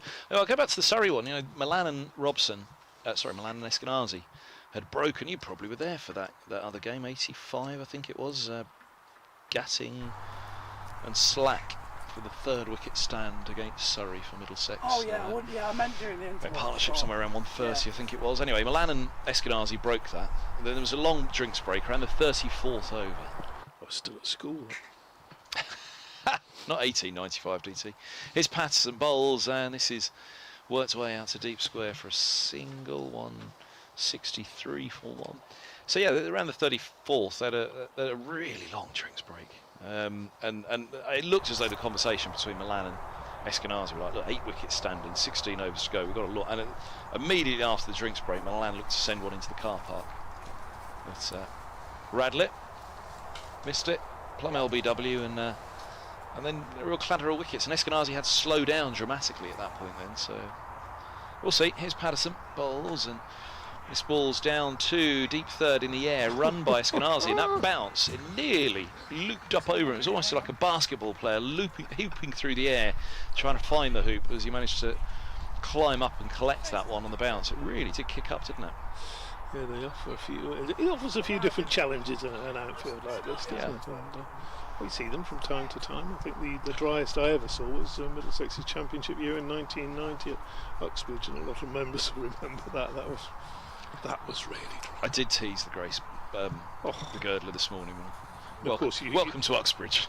you have the famous one as well at the Oval, don't you? 1976. Yep, that got a mention as well. His Patterson bowls, and Eskinazi top edges. He ducked his head. Now, fair play to him. I think there was an element of controlled risk about that. He ducked his head into it, swatted at it, and he got a top edge down to fine leg for 4. And fielded by Dave Bracegirdle. Excellent. Picked up by Dave Bracegirdle. But that's the biggest applause of the day here at Grantham. It wasn't much of an applause for the Eskinazi 50 or the Robson 50. Everyone's just enjoying themselves, aren't they, in the sunshine?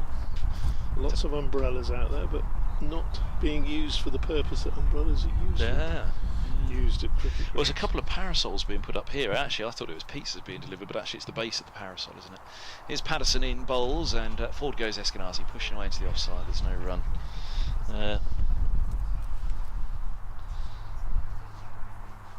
So that big flat box, it looked like that'd be a 20-inch pizza. It's coming our way.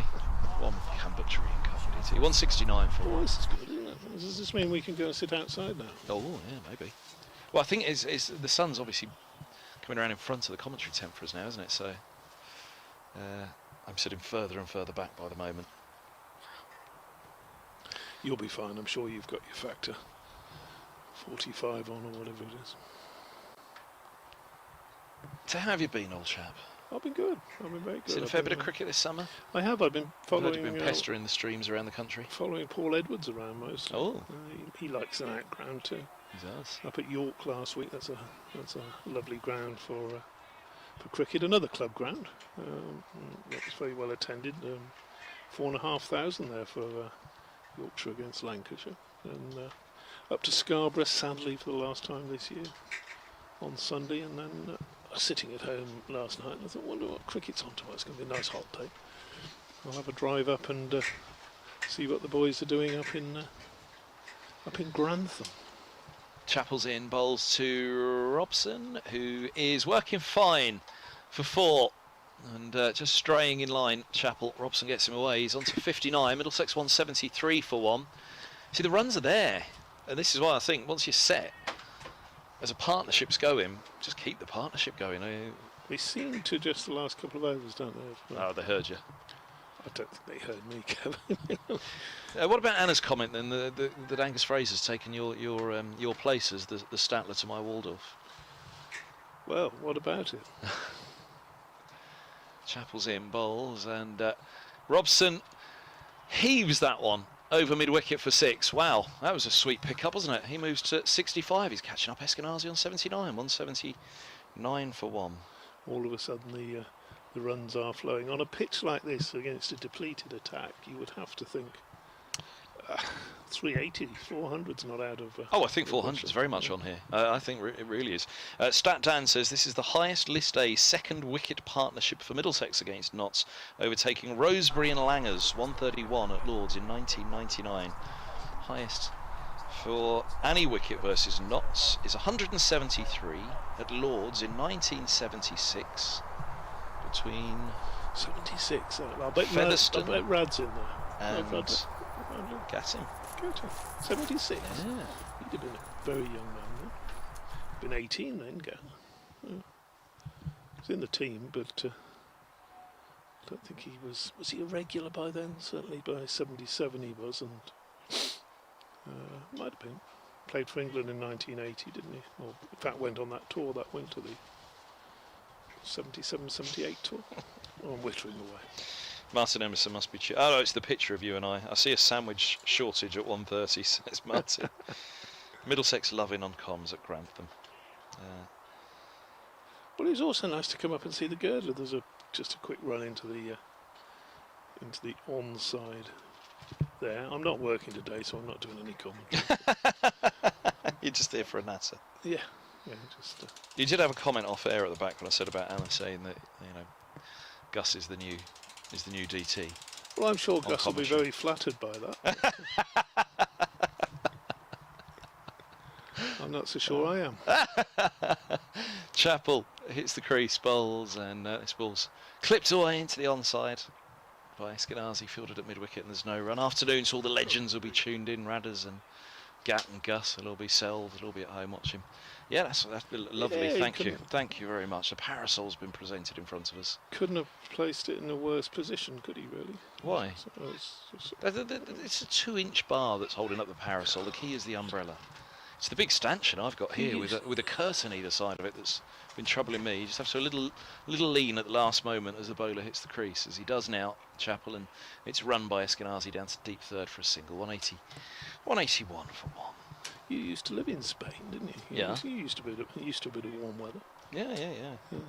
Oh, it's lovely this. It is making me miss Spain a little bit actually. I came out of a pub the other evening at 10 o'clock and it was absolutely roasting. You think, oh, this is air-conditioned pub, walking out into the heat at 10 o'clock at night in England. It'd be great England if it was like this all year round, wouldn't it? Although not so good for the irrigation systems around the country and the groundsmen. As here's Chappell bowls. This is run by Robson back at a point. There's no run, and indeed for the cattle. I was watching a piece on the news this morning that there's food shortage for all the cattle around the country because all their food's being burnt away by the sun at the moment. They have to be fetching it in from elsewhere, food for the farm. Well, there we go, 181 for one.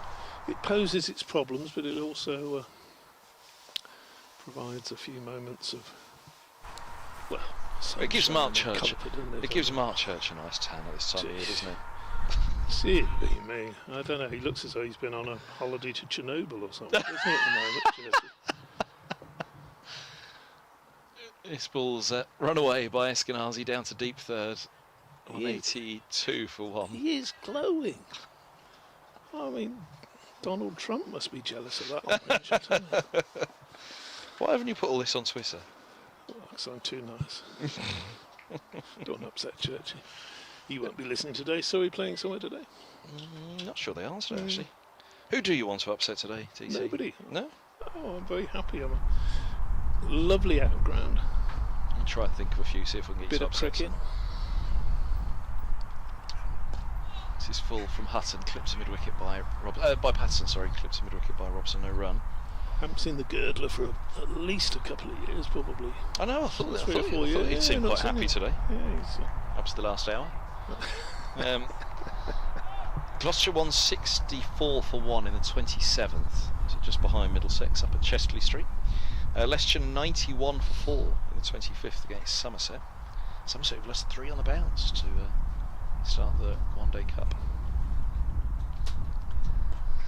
Patterson bowls, he's driven away in between cover and mid-off. Cryer catch, it was in the air for a moment, straight of Hamid, wide of the mid-off, and 4 more for Robson. He's on to 70. Yeah, he had to place that one well because it was in the air. I think it was even in the air when it was passing the mid-off. Certainly in the past extra cover. Warwickshire 155 for 1 in the 29th. Derbyshire 87 for 4 in the 26th. And Glamorgan 126 for 1 in the 26th. So nobody going better at than Middlesex. Even the one-downers around the country at the moment.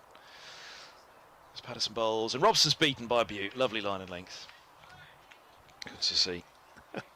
Well, that's what they. No, he's entirely. He's had a little natter there with Robson, hasn't he? So perhaps suggested that he could have played that one a little bit better. So he's entitled to do that on a pitch where nothing really is beating the battle. You like to see a fast bowler get wound up occasionally. A little bit of passion, Kev, as long as it's all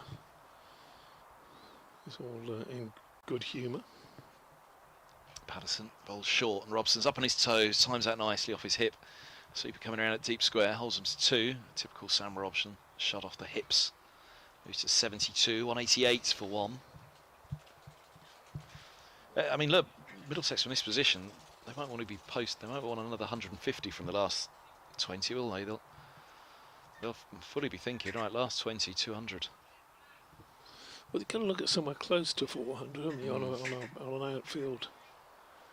This patch, there aren't too many twos here. Few to that side of the ground, the longer side of the ground. Hudson to Robson, who drives to cover. There's no run. The fatigue factor for Eskinazi will play a part. He was exhausted by the end of that 180 off the back of the Durham 146, back from Durham, play at Radlett, 30 odd degrees heat. He was, you could see, he was cooked, Eskinazi. So that will play a part in it today for him again. How old is he? 29. Yeah, but it's like, if he wants to swap, I'll happily swap, Kev. Aye. Time of his life. Well, he is having he's in the form of his life. Form of his life, century after century. He must be seeing it as big as a beach ball, I would imagine. He's on strike. Hold your breath. Here's Chappell. Bowls swim. He's seen that as a beach ball. It's gone over mid-wicket for 6. It's out to the crazy golf course over there again, which is the entrance to the ground. For those who've just tuned in, a couple of flags fluttering, a shed for it to go through, a steel container for it to hide in. There's the scorer's box. There's the entrance to the site. We're going to go and have a game at lunch. Yeah. Well, they rolled one through there earlier. That was where the crazy golf reference came from. Someone just clipped it, Robson I think it was, through mid-wicket, all along the floor. And as the girdler said, it went miles. It went out through the gate there somewhere and it was gone. Here's Chappell to Eskinazi. And this ball's short and hooked away. Deep square's got to be careful here. Oh, well, he's done well to stop it. They're going to get back for a second.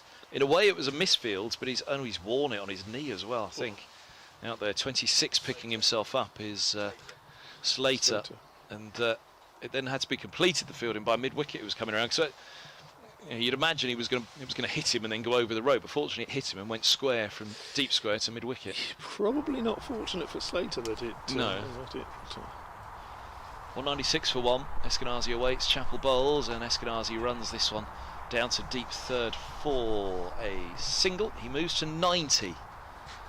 Always remember Mark Taylor, the old Aussie captain, talking about batting and getting hit. And he says, somebody said, did that one, I think it's from Alan Donald or something, did that hurt? He said, no, it went through to the keeper. He says, the ones that hurt, they hit you and they land in the crease. It's not the glancing blows. So anyway, you stop all the momentum.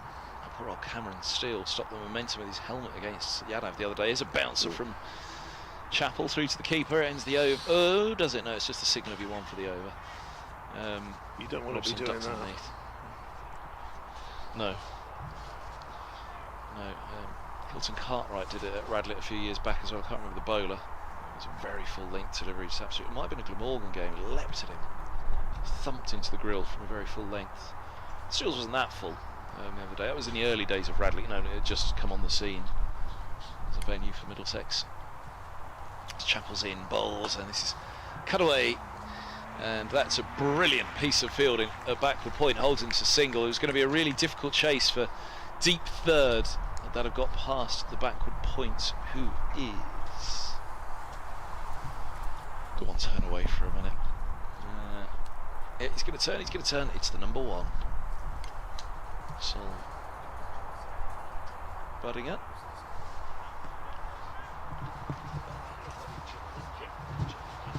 Buddingham. Here's Chappell bowls and goes through to the keeper. That has got through Eskinazi, looking to drive outside off. Back on him slightly, that one, by the way he played it. We're not in line here. Let's have a look and see. You're in trouble now with the streaming, aren't you? Why is that? We can't just pick any name out at random. Brilliantly fielded by Ben Slater, and because people know. Yeah. It's lovely having the streams now. Have a little scroll back. 1 o'clock news coming up for say Brace Girdle in a minute, so he'll have to come back for 5 minutes or so. No, he can come back and we can go back on. What am I looking for here? The Eskinazi one. Shush DT, I missed the replay now. Let's go back again. Montgomery's coming on to bowl. A little bit of off break from the far end. Here's the... Oh, now I've gone back too far. What's happened here? A mile's too far back.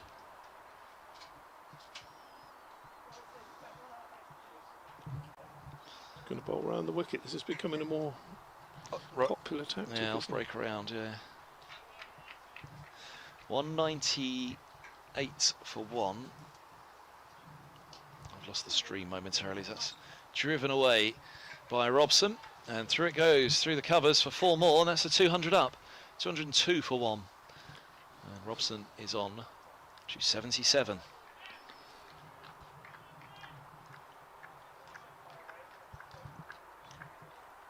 So the 200's up inside the 29th over. Montgomery's around the wicket, and Robson goes the same again and gets the same again. 4 more through the covers. Had to work a little bit more to find the angle there, didn't he? 206 for 1. He's on to 81. I think he's just using extra cover as a target at the moment. The first one past his left hand, the second one past his right hand. And of course, on an outfield as quick as this, if you do beat the man in the ring, then it's away for a boundary. Montgomery around the wicket, bowls, and Robson drives him, and that's going to be 4 more. Well, the angle around the wicket to Robson is allowing him to work with that angle to open that face into the offside at the moment, and it's not working to tuck him up at all. In fact, it's having quite the opposite. It's creating a nice scoring arc from the ball coming across him, opening the face, and he's just picking his spots into the offside. He's on to 85, 210 for 1. Nottinghamshire have got a real problem here at Grantham. Round the wicket he comes again to Robson. Balls, and Robson drives hard again, and again it's gone for 4 through the covers. This around the wicket tactic is not working at all. It feels like they're a field of light, doesn't it, DT? You're having a count. It does, yeah. Because they bought the extra protection in there, so they got 3 saved in the one, plus the short third. Yeah. And a guy out. And now this one's into the body of Robson. He works a single down to deep backward square. He moves to 90, level with Eskinazi. And over this has been for Sam Robson. 214 for 1. Before you depart for the 1 o'clock news, have you heard of not the 1 o'clock news at BBC Radio Newcastle? No. The 1 o'clock news is coming on. It's 5 to 1, Marty. Yeah, they have the 1 o'clock news at 5 to 1. What? So it's not the 1 o'clock news. It's full ball pushed away into the offside. A quick single's taken, and Eskinazi moves to 91. 216 for 1. It's up there with Travel You Can Trust at BBC WM. Not the 1 o'clock news at BBC Newcastle. Thank you, David Townsend. We'll see you after you've had a snooze, after you've had first pick of the sarnies, no doubts. 216 for 1. The sweaty headphones from DT. And well, he's seen a few runs, hasn't he? Crikey. A few boundaries. Poor old Matthew Montgomery coming into the attack, and what did he go for? 18, 19 in that over? Yeah, 4 fours and 2 singles, was it? Or yeah, it was 2 singles to end, wasn't it? So it's pretty much has Notts left the field on Tuesday at Gloucestershire, with James Bracey just getting to 100 and Jack Taylor finishing just short as Chappell comes in and bowls, and Eskinazi gets a single, takes him to 92. I'll let you do the honours when they get within 1 blow. I was a little surprised when he just noticed there's only been 3 sixes. When Eskinazi at that last one, I had a little look and thought, I wonder how many he's hit, but that was his first. Stoneman hit 1 and Robson's hit 1. Biggish boundaries though here today, aren't they? It's Chappell. Comes into Sam Robson, bowls outside the off stump, cut away to backward point. There is protection out there in the deep. Fatty Singh hurls it in. We seem to have acquired a parasol since. Yes, yeah, very grateful for that. Yes, DT says it's in the way. It's in the way. Was that your idea? It wasn't my idea, but he did ask, is it okay there? And I said yes, so sorry. You can shift it a little bit to the left or a little bit to the right in a minute. I'll go and do it for you while you do it. No, we're all right. We're all right. We're all right. It's Chappell Umpire is Anthony Harris. Watches on as this one is flailed away into the offside, and it beats the ring. There's not a lot of protection in that ring really, but away it goes for another boundary. Nice looking shot, and this is going to be nip and tuck right down to the wire. Eskinazi on to 96. So you'd better take over. Those Robson runs have broken the second wicket partnership. Oh no, they've smashed it. They're past that the highest wicket partnership for Middlesex against Notts, which was 173 for any wicket. Yeah. 2-2-2. Chappell's in. He bowls, and Eskinazi drops a single. We're going to do it batter by batter rather than over by over now, aren't we? He's on to 97 at mid-on. Yeah, so 173, Gatting and Featherstone at Lords, 1976. These two came together with the score on 35. Yeah. So smashed 165, 188. So yeah, it was that Robson over. We were saying earlier that it no longer applies. You double the score from 30 overs. Not so hoping it doesn't apply today. Yeah. 223 for one. I think there's maybe one ball left in the 30th as Chappell bowls to Robson. He's just opened the face, guided it down on the 45. Will take a single, moves to 92.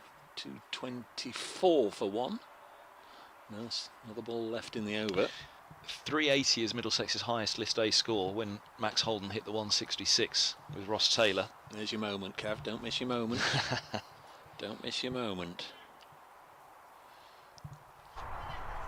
Eskinazi, he was on, excuse me, 97. Chappell comes in around the wicket to bowl to him, and he cuts this one hard. It gets through backward point, deep third's coming around and he won't get there. And Eskinazi has the century. A third consecutive List A century for Stephen Eskinazi. He broke the Middlesex List A record just the other day against Surrey with 182. He'd made his own List A record at Durham with 146, and for a third consecutive List A innings, Stephen Eskinazi has a century. An extraordinary start to the one-day cup for him. He hasn't been out below 50 in this competition in 4 innings yet.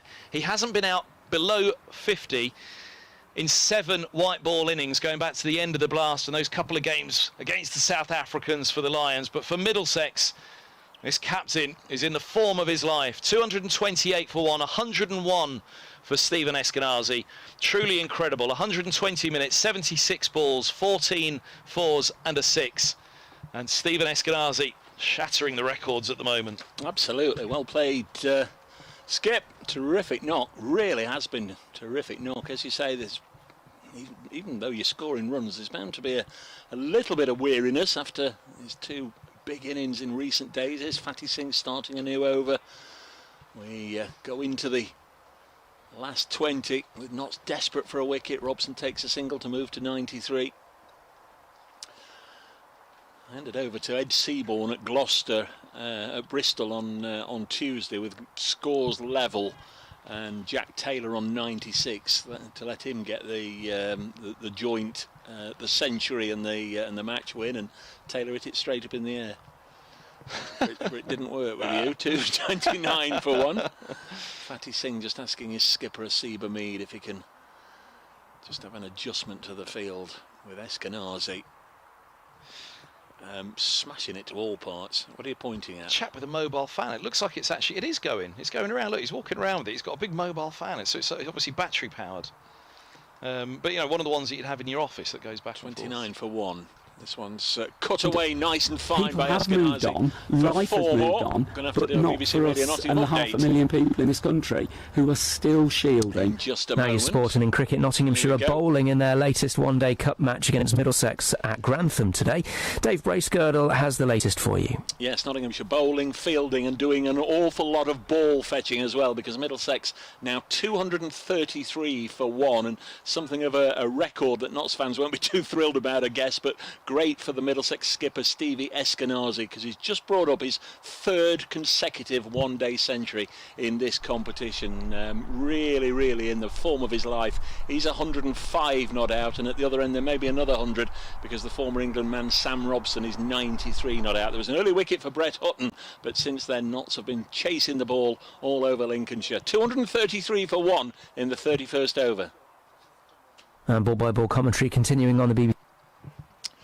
So that's the latest update for BBC Radio Nottingham listeners. Single taken by Eskinazi. Robson's on 93 on strike. I don't think he's going to hit a 7 here, so I'll just see out this over. You never know with it. Pretty much everything else today. Fatty Singh from the Gorse Lane end, the pylon end. Robson down the track, drives it crisply to mid-off. There's no run. So a real run fest here. We have got some portable fans on. Oh, look, it's with way. How's it going though? Is it blowing in the wind? Because the answer, my friend, is blowing in the wind. Fatty Singh bowls, and this one's dropped on the leg side by Robson. No run. A couple of dots there for Fatty Singh. They obviously weren't coming towards us.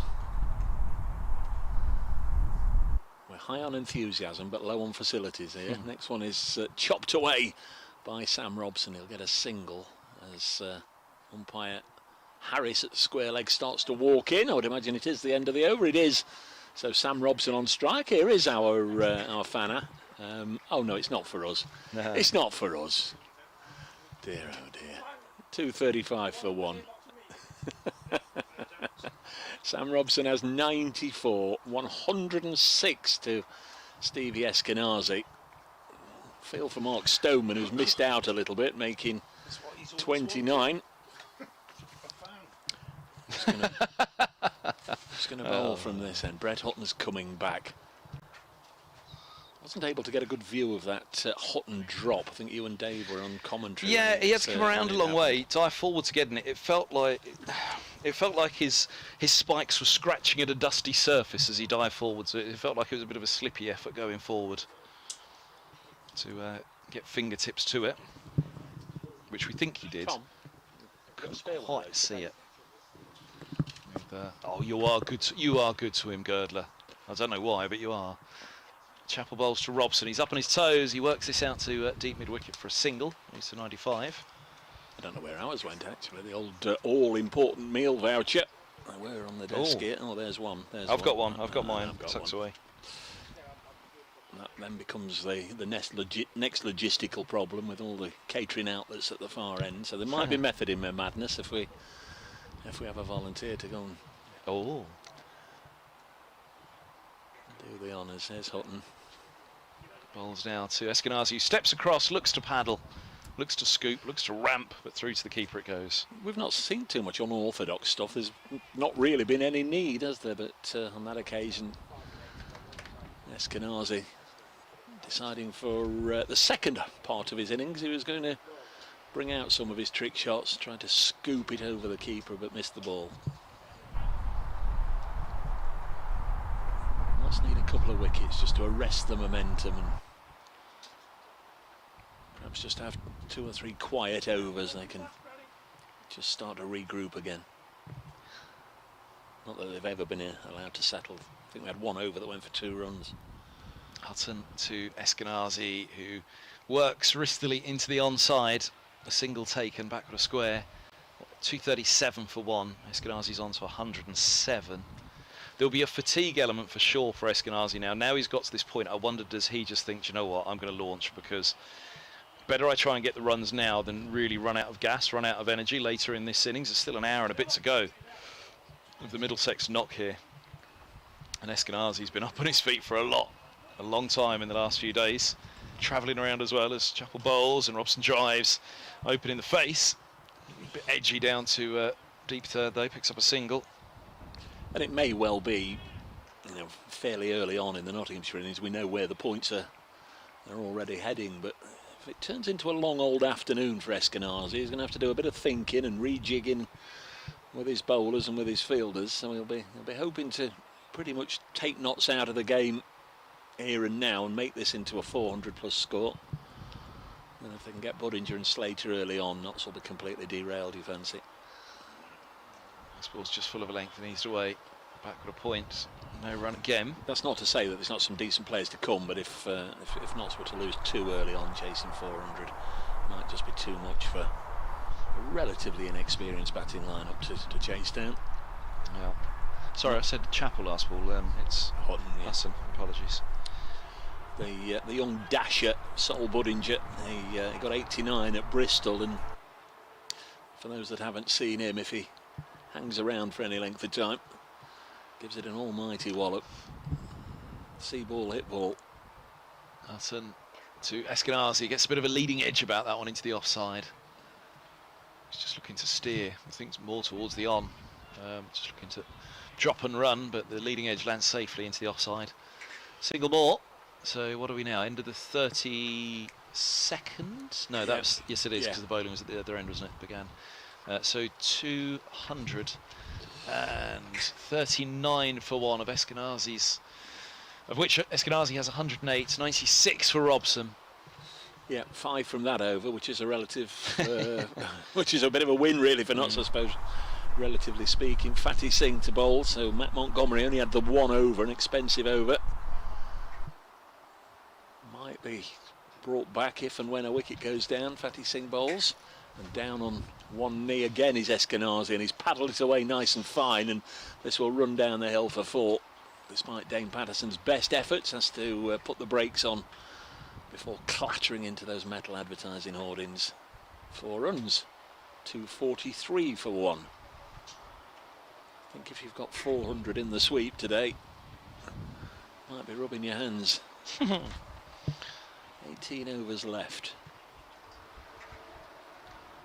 One day cricket used to talk about perhaps leaving yourself in a position where you can knock 100 off in the last 20. Those days are long gone.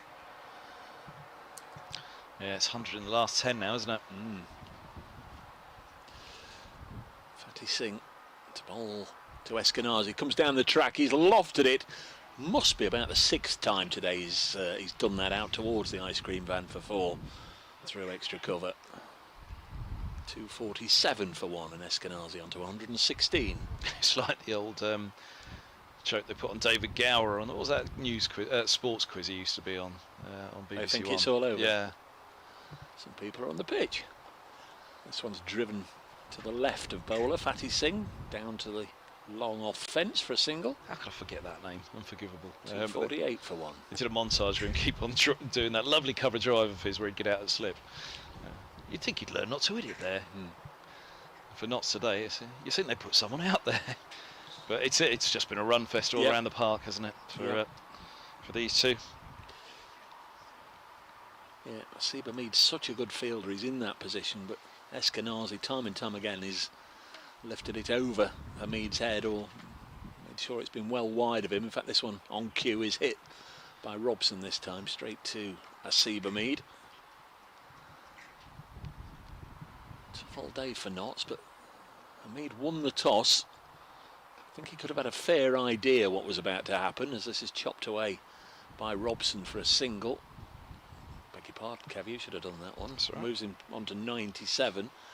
I think he'd have had a fair idea today and still opted to get the painful bit out the way first, if you like. The fielding in the searing heat of the day, and then have a run chase later on.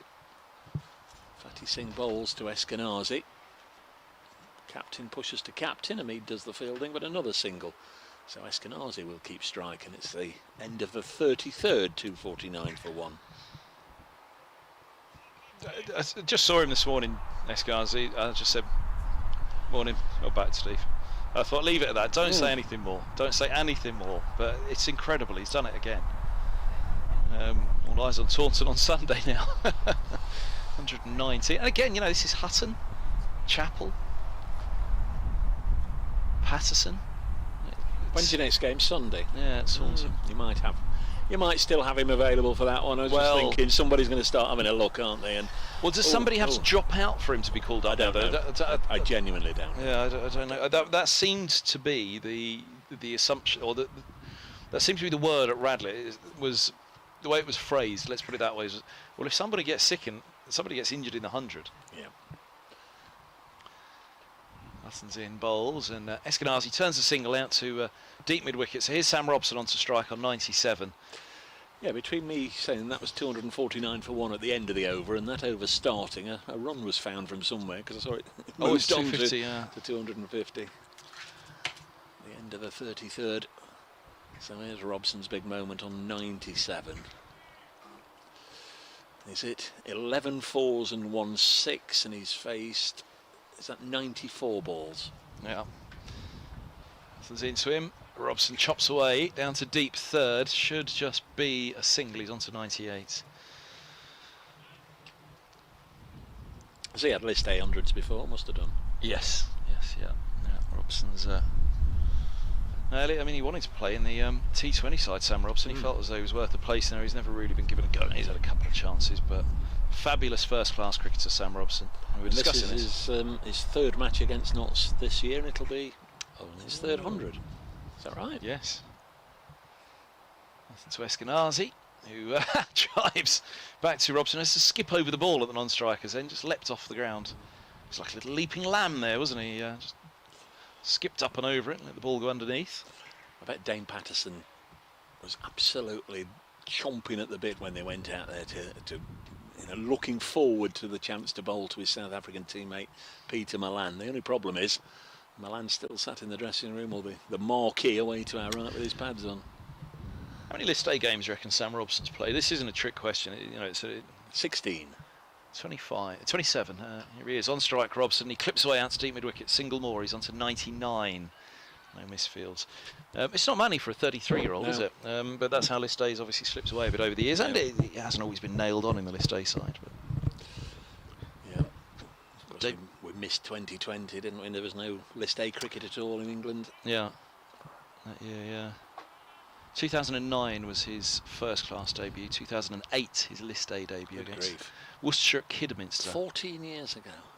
Yeah. Would he have dreamed way back then of 15 appearing at Grantham one day? Yeah. Hutton to Eskinazi, who comes down the track, and does he get a bottom edge on it through to the keeper? I think he does. He swats at it. Either that was a slower ball and it just died through behind the stumps to Schardendorf. Well, from a Notts perspective, I've not wasted much ink in this particular innings. Robson's first match was one of Hicks' last. He got 14 that day before he was caught Owen Morgan off the bowling of Darvin Milan. I remember that. I think that was to be his last game at Kidderminster. It was his farewell season. Hutton's in, bowls, and this ball's worked away out to deep mid-wicket for a single by Eskinazi. 121 for him. End of the over. He'll keep the strike. 255 for one. Just the 4 off the 34th. Yeah, and didn't do his mate any favours there, taking a single from the last ball. So Robson being made to wait on 99. But he's got the opportunity to just have a nice cooling drink brought out to him by one of the Middlesex 12th men. The Notts players also getting a drink. Sammy King and Ben Martindale are out there with the milk floats. Ben Smith got a century that day. Run out 107 by Henderson, Hick 14. That is the same Ben Smith that you were talking about earlier, isn't it? It would be for Worcestershire. I wasn't talking about Ben Smith. It was who did you mention? DT maybe? Earlier today, I'm going mad, sorry. In what context? I don't think I've been talking about Worcestershire today. No, it was a batter who had worked. I thought you said it was worked with Ben Smith, but. Oh, Ben Phillips. Ben Phillips. Sorry, Ben Phillips. Ben Phillips. Yeah. No, James Hayes, the bowler. Sorry. Hayes getting to me. It's not surprising. 99 that day for Ed Joyce as well. But yeah, it's wonderful when you look back on scorecards, isn't it? And see, 2008, Graham Hick, his farewell season. Does make you feel old though sometimes, doesn't it? I mean, Sam Robson's 15th year of first team cricket. Yeah. Well, Stephen Finn, 2000, he made his debut the year I started, 2005. Not missing any cricket, folks. A fairly lengthy drinks break. Where are we? 20 past 1.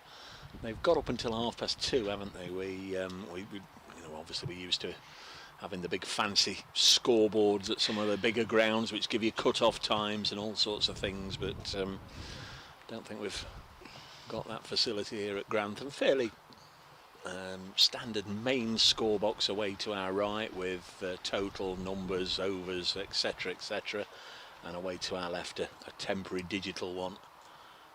255 for 1.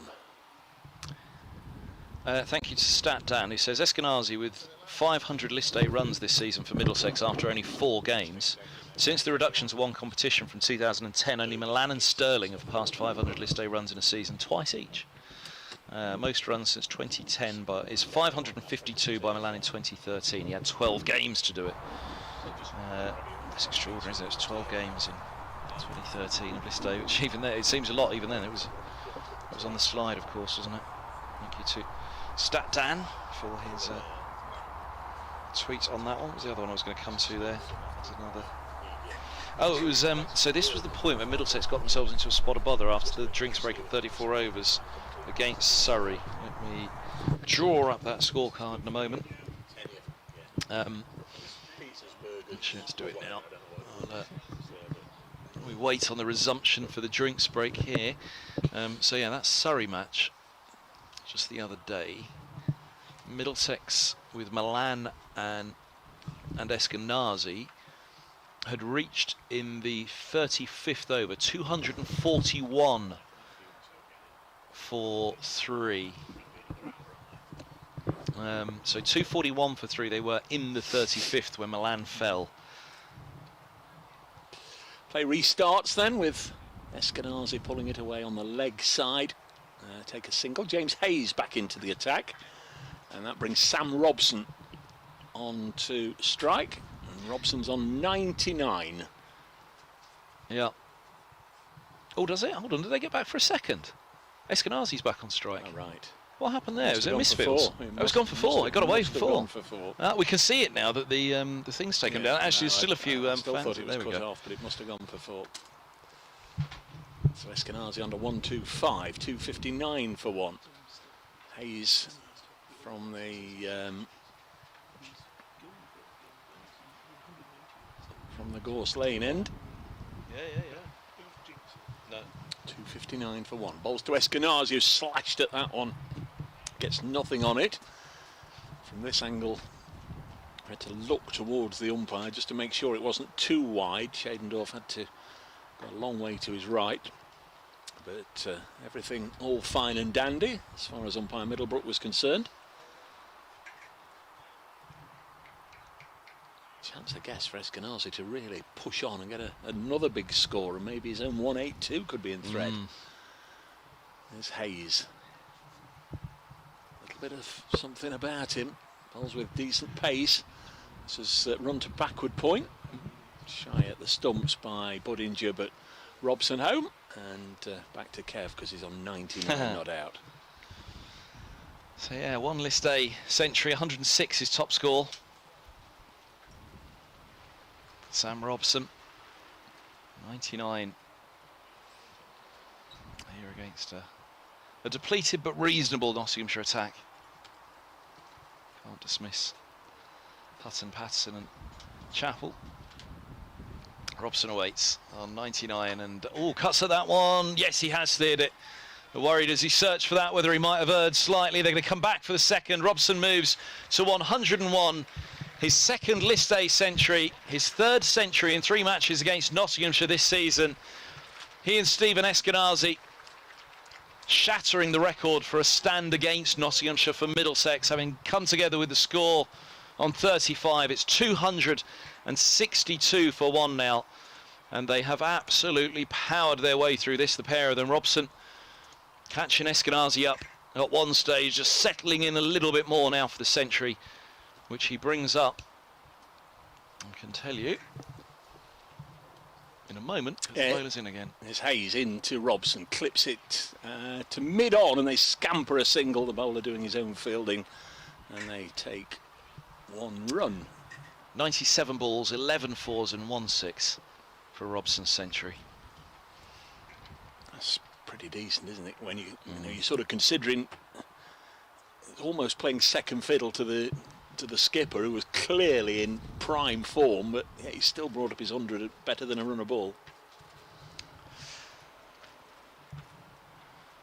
Hayes with a backdrop of black and white tarpaulins behind him. Bowls. Eskinazi pulls it through mid-wicket.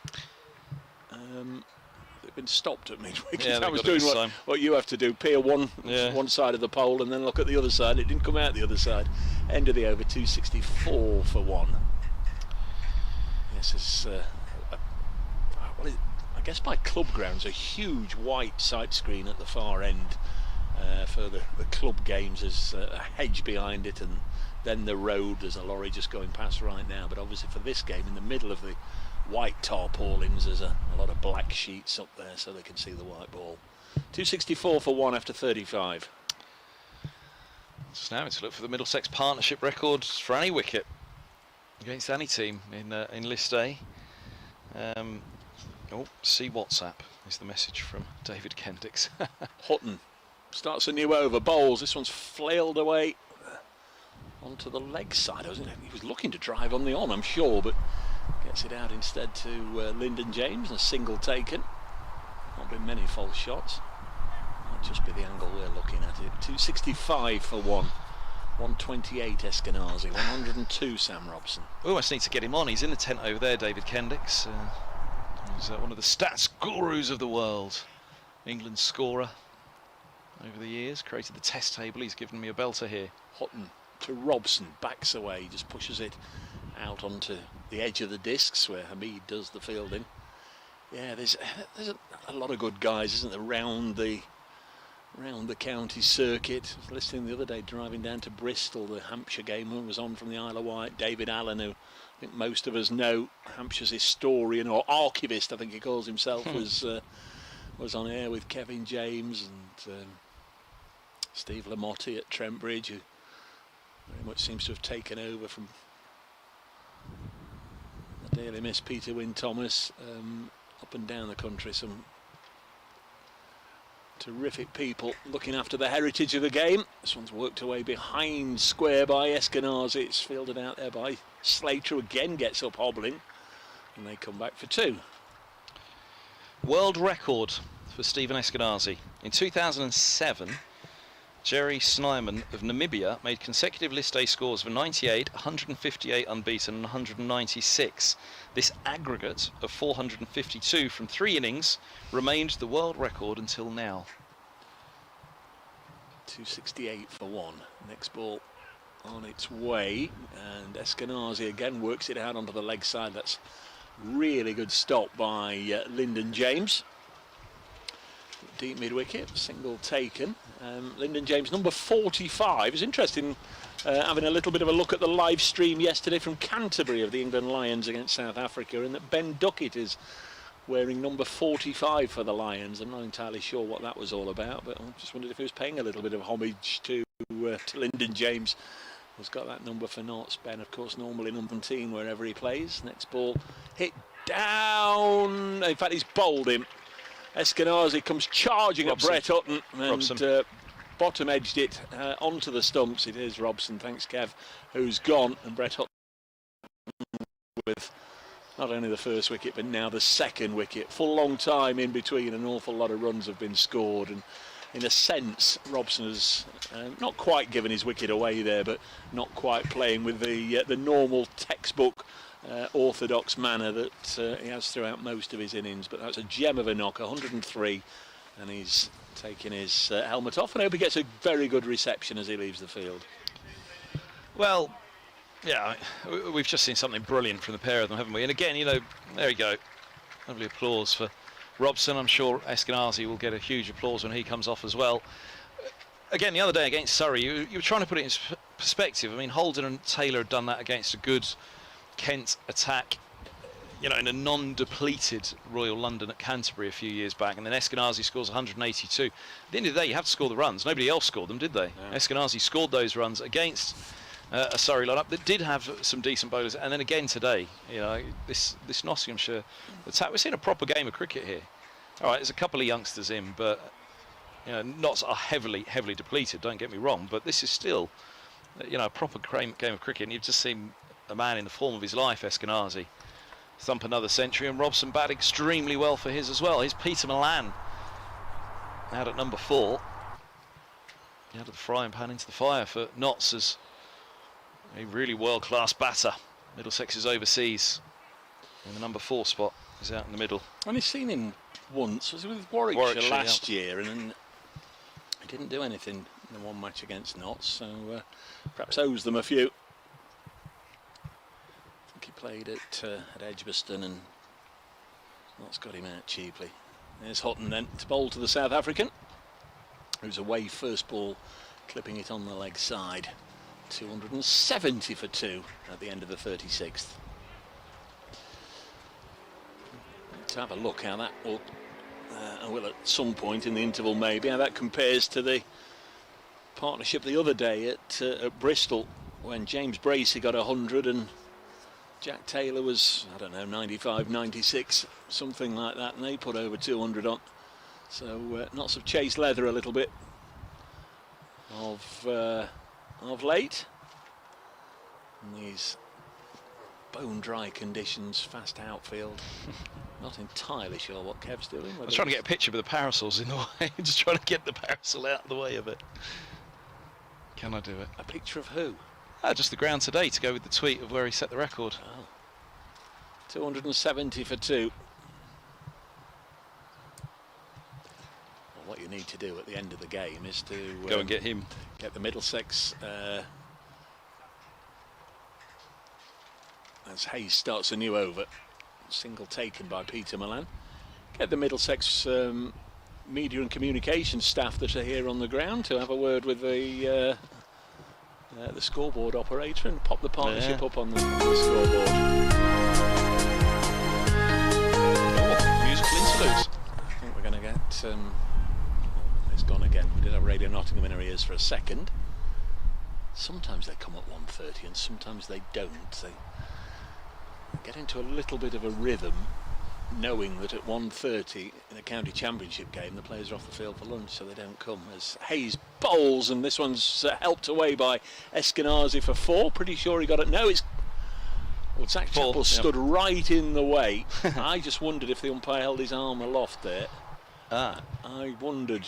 Yes, you're right, byes. Yeah, signalled as byes, but Zach Chappell stood right in the line between me and the umpire. 275 for 2, 4 byes. But looked a little harsh on Schardendorf because it went. He dived full length and couldn't reach it.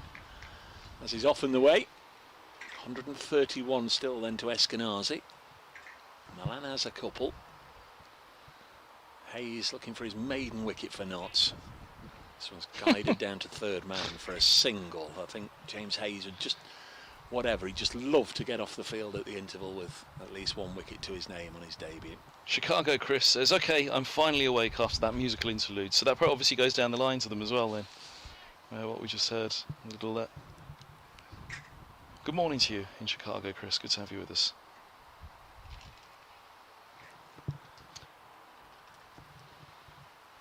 Hayes once more. Bowls to Milan. Little push into the offside, a little bit of uncertainty. Asiba quickly to it. Eskinazi had come a long way down, was sent back. Well, Eskinazi's now, and this isn't particularly putting a jinx on him to say, he's 34 runs away, 35 runs away from taking the number 1 and number 2 spot for Middlesex's list A record. Having beaten Holden's 166, he could have a 1 and 2 today, even if he doesn't break the record, his own. He could push Holden down into 3rd spot within a couple of days. Hayes. Past umpire Middlebrook.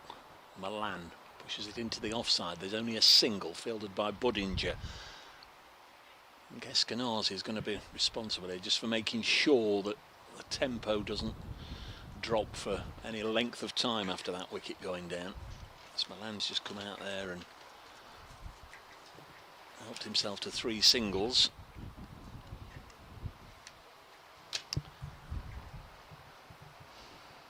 Won't want a dip here, but there is still plenty of time, even if there is a dip, to have a real go in the closing overs. Hayes in again, bowls, and again just run away with an open face down here. Lost the sight of Dane Patterson because the advertising hoardings are of sufficient height. When Patterson dived to the ground there, I didn't know I could do a Bobby Robertson impression. Turns out single, it's maybe possible. Somewhere down the crazy river, that and Aha and Gloria Estefan and Brother Beyond and all the other tunes we played you, you're going to find out momentarily which year they were from. It's the Rewind Part 1, got Part 2 coming up very soon indeed. Meantime, we'll get across to Grantham now, and Dave with the latest on the cricket. Where Middlesex are now 278 for 2 after 37 overs of 50, so you'd imagine they're very much on course for a score in the region maybe of 400, 410, something like that. Brett Hutton's got the only 2 wickets to go down, one early and one recently. In between, a partnership of 234 between Steve Eskinazi, who's racked up his 3rd consecutive 100 for Middlesex in this competition, and Sam Robson. It was Robson who was recently bowled by Hutton for 103. The South African Test player Peter Malan is now at the crease with Middlesex 279 for 2 as we begin the 38th over. Thank you, Dave. Follow that ball by ball on. So it's Zach Chappell back into the attack. Hutton with a wicket in his last over from this end.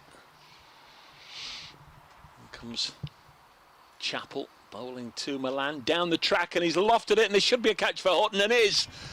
And Milan goes cheaply, and Brett Hutton with the catch, and the Grantham-born Zach Chappell gets a wicket back on home territory, and it's 279 for 3. Just a little kick of the dirt as he skipped down the track there. Milan waits all that time. You know, we often talk about it in Test cricket, don't we, when there's a mammoth partnership and the next batter in, he's had the pads on all that time. It doesn't quite work the same way in list day, but how it works in list day is you've got to get out there and get on with it, which is what Milan was trying to do. Holden will come out and do the same now at 5.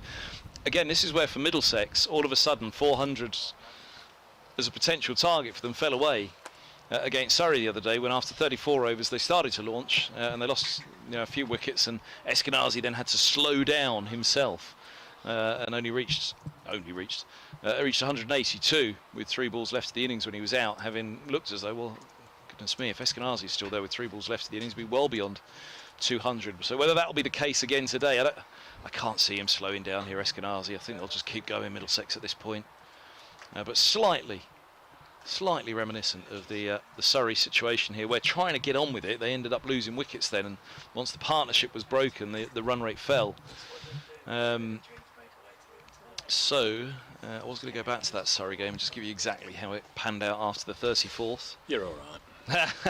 Well, it was good news. It would be good news for Nottinghamshire because they were restricted. It was Eskinazi topped it up at the end, but did so slow wicket it down. for Zach Chappell. The new man is Holden, another left-hander, of course, out there. So he's just jigging about with the skipper with the field. Darren Stevens is to leave Kent at the end of the season. Yeah, that was about 2 days ago. Sorry, it's just gone up on the BBC Sport website 34 minutes ago. I missed that. But wants to continue playing. A couple of days ago. Next one is the first ball received by Holden, pushed into the offside, and a single taken. Hamid could only make a partial stop. 280 for 3.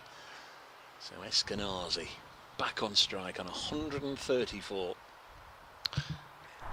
What was his first score? I know his Surrey was 182. 146, right, which then was his highest list A score, unbeaten, up at Durham, that was. Chappell to bowl to the Middlesex skipper. Works it away down the ground. In comes Dane Patterson wearing the white floppy, and just lobs it back to Chappell. Well, funnily enough, again, I do think... Will it slow him down now? That'll be the question. This is what happened the other day. There were 100, so he finished on 182, Eskinazi, with 3 balls left of the innings. But again, having batted out the entire innings, he thought he's going to get 200 easily if he does that. But he had to slow down because of the fall of wickets. When Milan fell in the 35th, that was 236 for 3. Chappell round the wicket. Bowls to Holden. Dot ball, precious dot ball. Chappell fielding off his own bowling. Then Holden fell, 242 for 4. Cracknell, 251 for 5. 273 for 6, Holman.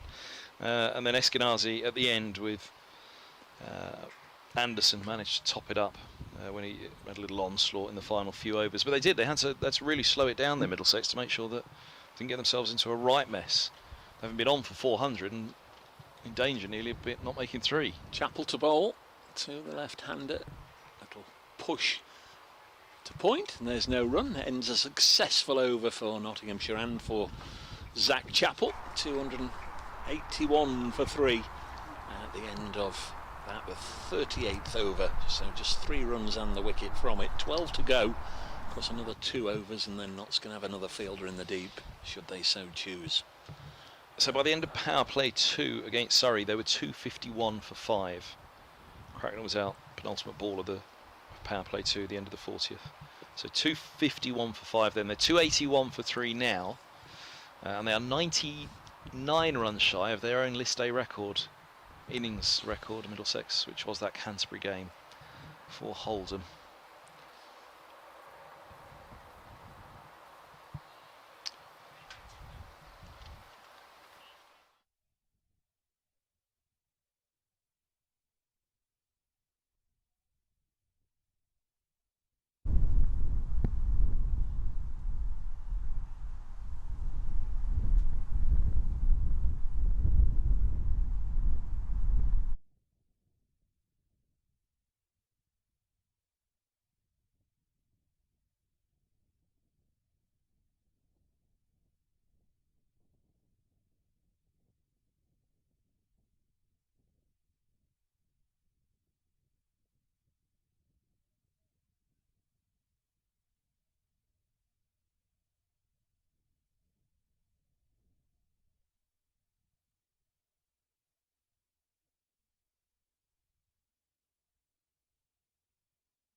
Problems quite straightforward for once. The kit overheated.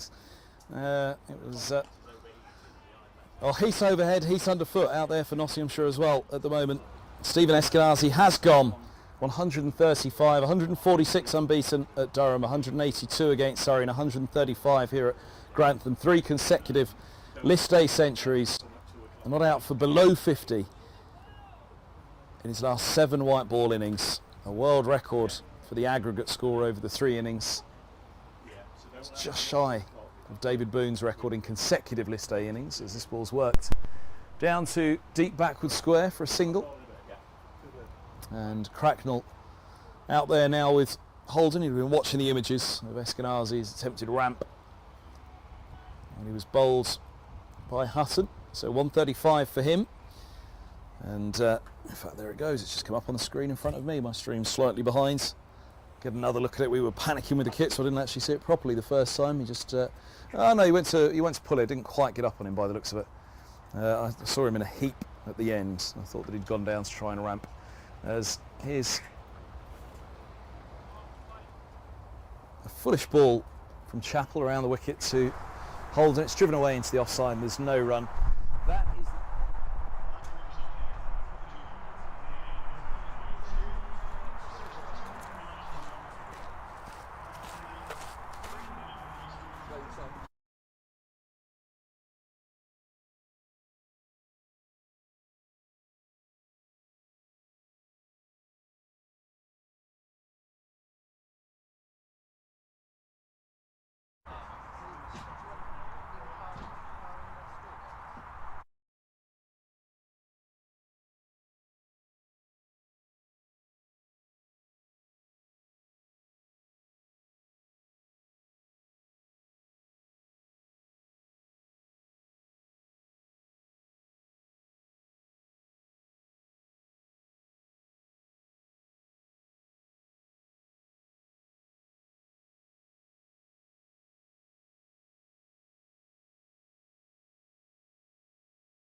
by Dane Patterson. What did he end up with? 135 for Eskinazi. No. Whether he misjudged it or the ball just kept a fraction low on him because he went to hook or pull it and it bowled him. Patterson's in, bowls. Forward goes Cracknell. Pushes away into the offside and there's no run. I didn't see it live the first time, and actually where he ended up, because he ended up in a heap on the floor, I thought he'd try to ramp it or scoop it, but actually here you go, for your own benefit, there's the wicket. Maybe he's just going for the pick-up shot. Hit top of middle and leg. You can hit across the line, but you're seeing everything big out there. Again, fatigue was always going to play a part for him. I mean, goodness me, he's got to go out and do it again on, well, not do it again, but do something again on Sunday. In this heat, unrelenting as it is. Full ball to Holden, who clips into the onside, just a single off Patterson. 2.99 for 4. That is the end of the 41st, first over of power play 3. So Holden moves to 7. Does he move to 8? No, he moves to 8, level with Cracknell. Hope our sound levels are okay. We're on a different mic now, but these lapel mics are usually amazing quality, aren't they? So hopefully you're hearing us loud and clear without any trouble. We'll get a clip. We'll get a clip around the ear, not from the fan, but from the tent next door if we're not doing it properly. So 9 overs left. 2.99 for 4. Could still get 100, may still get 100, but not as straightforward as it probably looked when Robson and Eskinazi were doing their thing. There's Brett Hutton going to set up from our end of the ground, the pavilion end. The left-handed Holden takes 2 strides towards him and then just holds out a bat and runs it to backward point, and there's no run. Andrew Sampson just confirming Eskinazi's 463 is the most in 3 consecutive List A innings, beating that of Jerry Snyman of Namibia. 452 that he managed. Boone's consecutive List A innings still stand though, in 2 consecutive. Hopping into his 9th over. Bowling to Max Holden.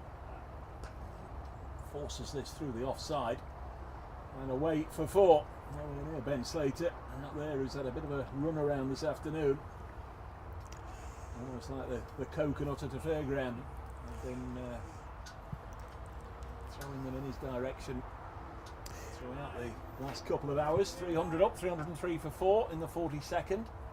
Oh, here's a nice one from Andrew Sampson as well. I'll bring it to you after this ball. Hutton to bowl. It's kind of tighter line, but again it's into the offside, slightly uppishly down to wide third, just a single this time. 304 for 4. While there are a number of other players with 3 or more consecutive List A centuries, Eskinazi is the first to reach 130 in 3 consecutive List A innings. Kumar Sangakkara, Alviro Peterson and Devdutt Padikkal have all made 4 consecutive List A centuries, so as you want to watch on Sunday at Taunton. Cracknell on strike. There's Hutton. Bowls. Worked on that side of the field. Seems as if he's bowling to a left-hander or to a right-hander. The ball disappears out towards Slater. Way over there in front of banks of spectators. 305 for 4, sweltering hot day. Little bit of a gentle breeze, but not enough really to make any difference. Going to be in the high 30s again. And Middlesex playing on the very hot day. Did you get the 40 day? I think yes. As Hutton bowls. Oh, slower ball, and it's struck Holden in the middle of the back. They take a single. I suspect it'll be a leg by, will it? No, must have been some bat involved. 306 for 4, and Notts battered on that day at Derby and racked up 400 plus for 1. Very, very hot day indeed. 306 for 4. Just trying to get through this over with as little damage as possible. Then he'll have 1 over left. Bowls now. It's him on the pad, big appeal. Umpire Harris has a look, says not out. In fact, you know it's close when they sort of almost break out into a second appeal, as Brett Hutton nearly did there. Leg by. 307 for 4 at the end of the 42nd. So Hutton through 9 overs. Chappell's had 8. Patterson's had 8. So they've only got 5 of the last 8 overs between them. So Asib Hamid's got to find 3 overs from somewhere. That being Singh, Hayes or Montgomery. I think he's going to turn to James Hayes now.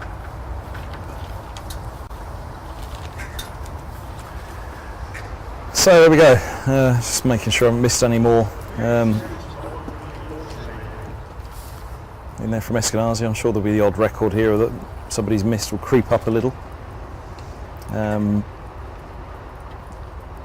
need to check the record wicket partnerships for Middlesex as well. Here's Hayes bowls, and it's hitting the air by Holden, straight to mid-off and gone. 308 for 5. And Nottinghamshire fighting back here, much as Surrey did after the big stand was brought to an end.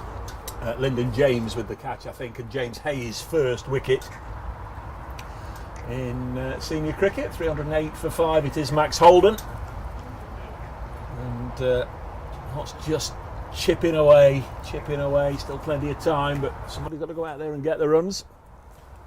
308 for 5.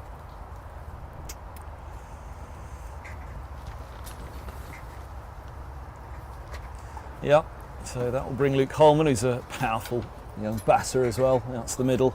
Yadav still to come. Anderson, of course, who's he's not a number 8 batter at all, but this is an extraordinarily strong Middlesex batting lineup at the moment. Just got to get it together here a little bit as they look to push on. Certainly they'll want something, well, they'll want to challenge their own list A record of 380, won't they? 72 runs away, 8 wickets standing. They'll want to go at 10s for the back 8. No doubt, we talked about going at 10s for the back 10. Just slowed up by those fall of wickets, but no, there's a job far from done here. Eskinazi's achievement mustn't overshadow the fact there's an innings still to be completed and a game still to be won. Middlesex haven't won anything yet. Got to get it up around that 350 mark minimum, which they should do. 5 wickets standing, 8 overs. Can they get it up towards the 400 mark and towards that 380, their record at Canterbury a few years back with Holden and Taylor? Back, just updating the Twitterati and those trying to listen to us via the BBC Sport website and that we are down due to overheating, as next one is pulled into the leg side and away for 4. That's a confident looking shot by Luke Holman, getting off the mark, first ball. She hit that well. 300 not on the board yet. Will be 312 for 5.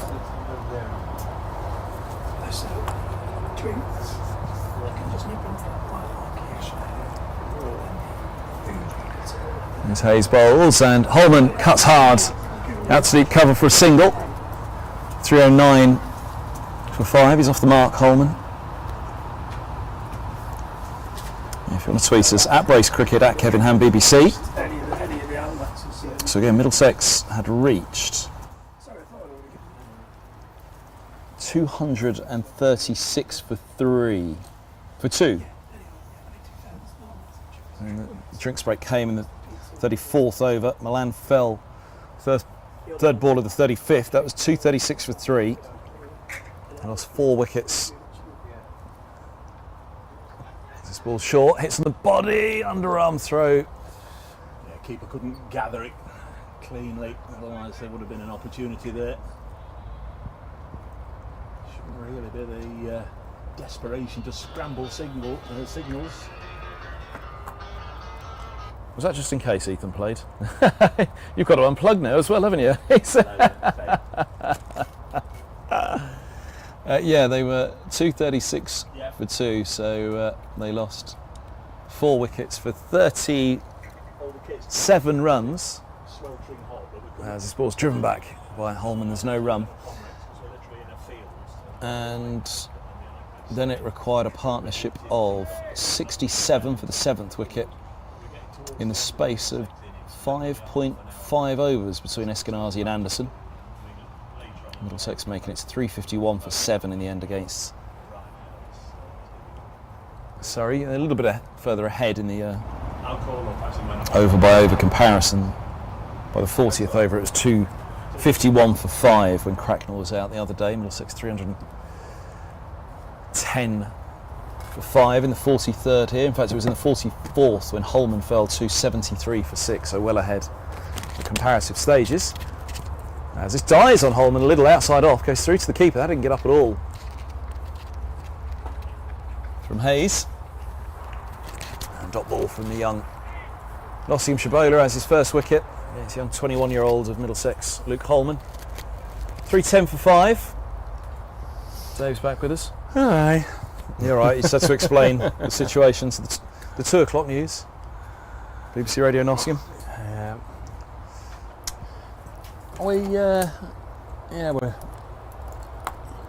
Where are we? We're just past 2 o'clock. Yeah, Notts are going to. Well, they should be all right for their overs, shouldn't they? 7 to go, 2:30. Yeah, should be all right. So Brett Hutton to bowl out. This is his final over. Oh. Yeah, got a few overs to get through still, haven't they? Couple for Patterson, couple for Chappell, couple for Hayes will do it. It's the 44th over. In comes Hutton, bowls. A little punch down the ground for a single. That is Cracknell. Brings Luke Holman back onto strike.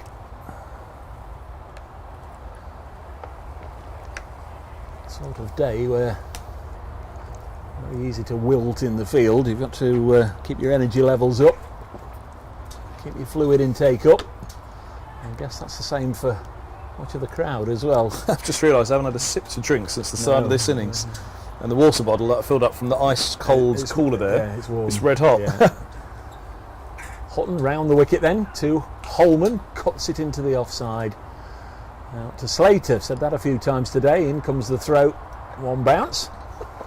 312 for 5. The umpires, as they normally are, were keen at the toss to point out that one bounce into the keeper's fine. Just don't try and skim it along like the old bouncing bomb, otherwise you'll get in trouble. I've had a look at the bowling today, actually, see how it's gone. Spinners, Middlesex have obviously gone with 2 spinners here, with Tilanwala Luita replacing Bamber in the side. 312 for 5. Hutton bowls to Cracknell, who will wear the gloves later on for Middlesex, pushes it in the direction of Hamid, and there's no run. Bamber's bowling beautifully at the moment as well. You wonder whether the rotation plays a little part there, that maybe Bamber comes in for Greatwood on Sunday. You know, the younger bowlers give him a bit of a break. But economy-wise, Percy Singh, we went for 6.3. Montgomery went for 18 off that one over he had. Other than that, it's been all seen. Hutton again, coming towards the end of his spell. Bowls. Cracknell will take the single this time. Hamid, the skipper, pushes it out into the offside, doesn't gather it cleanly. Steve Hamid, but they only get one. 314 for 5. Even if the wheels come off now for Middlesex, it's going to be a very, very competitive score. But you'd have to say there was all the signs earlier on that Eskinazi and Robson were going to make this very much almost game done by the midpoint. Hutton bowls. This one's hit. An enormous blow down the ground. Dane Patterson trying to get underneath it, he won't, and it's gone for 6. Over long off. Patterson was chasing back. He kept looking up as if he felt he might be able to get there, but the ball sailed away over the rope and over the advertising boards. Big 6 for Holman. Takes him on to 8. Cracknell has 13. 319 for 5 in the 44th. There's Hutton once more. What's he got by way of a response? Bowls a ball that kept a little bit low. I suspect it was a slower ball from Brett Hutton. Is the end of the 44th, is the end of Brett Hutton's spell. We'll give you his figures when the board is updated. 319 for 5 then with 6 to go.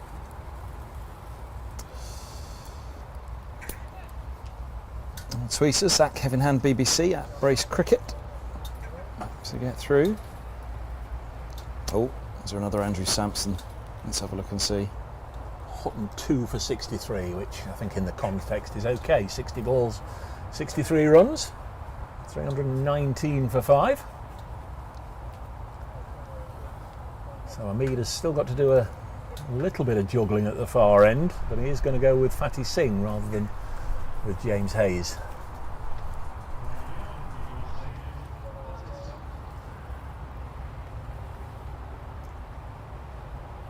Cracknell on strike. I've lost it now, the Andrew Sampson one, the latest one. Come find it in a minute. So, yeah, this well, we were just working out, weren't we, whether it would be a little bit of spin or whether it would be all seam the last 6. As you see, loses run up. Come back. In again to try once more to begin the over. And Cracknell gets tucked up by that one, inside edge onto the pads. He tries to kick it away as it rolls down in the offside. Oh no, it was just the same one. Eskinazi, the first man to score 130 plus in 3 consecutive List A innings. This is swept. No, it's not. It's given LBW. Comes off the pads. I wonder whether it was top edge that flew back, but it's actually ramped up off the pads. And Cracknell's gone for 13. 319 for 6. Middlesex looking to charge again here, and it's just once you pass that partnership, the charge not so easy. As happened the other day.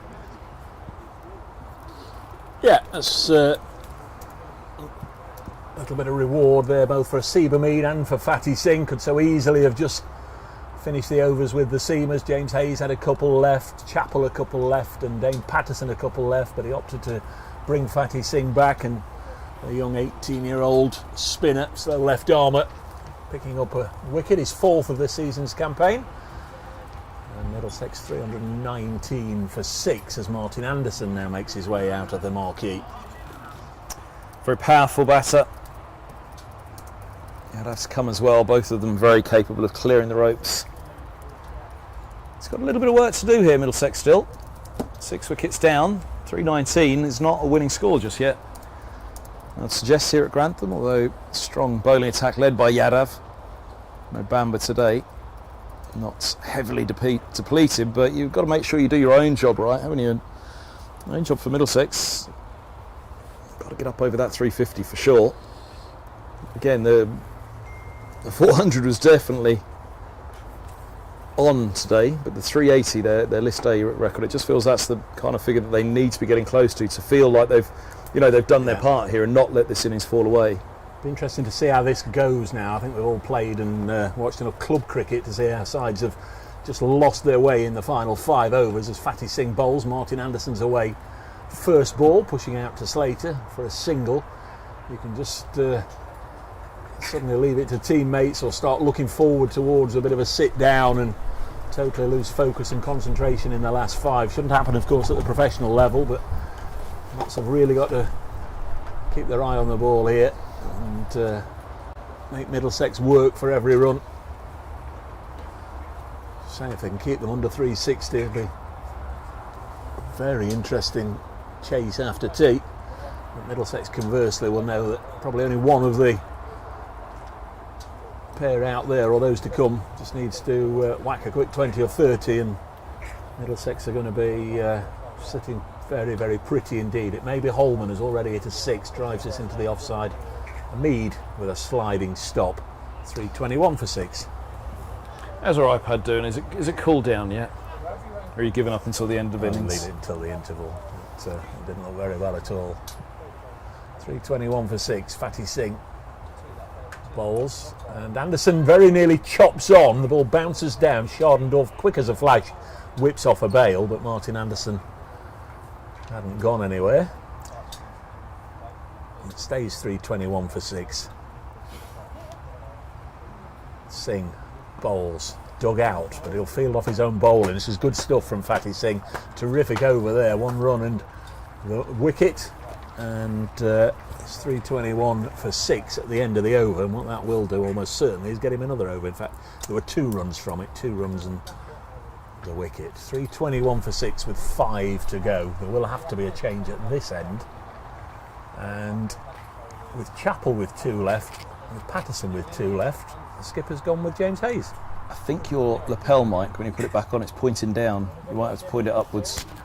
Just had a few messages saying that the pair of us are actually a little quiet, but you in particular, so I'm going to move mine up as well. If I'm quiet, it's a good day for the listener.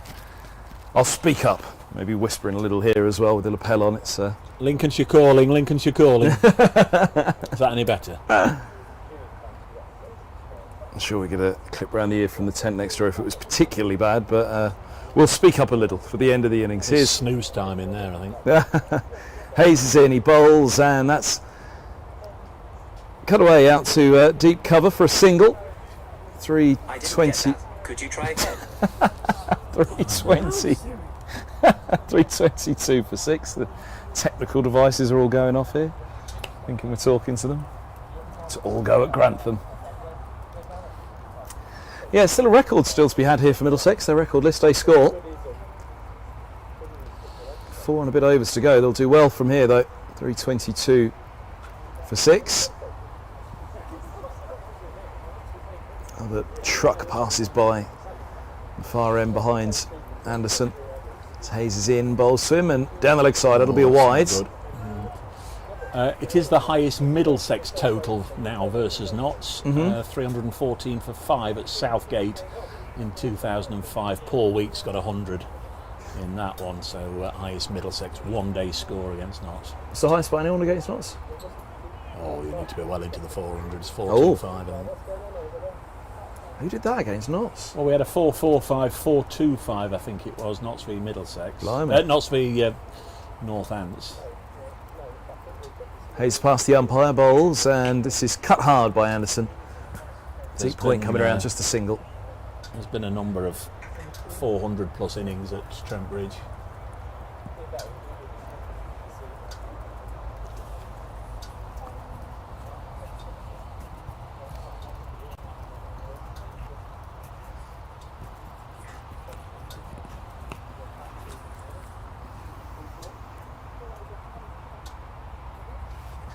Actually, I can put it on my stream and hear what we sound like ourselves, can't I? To test our levels.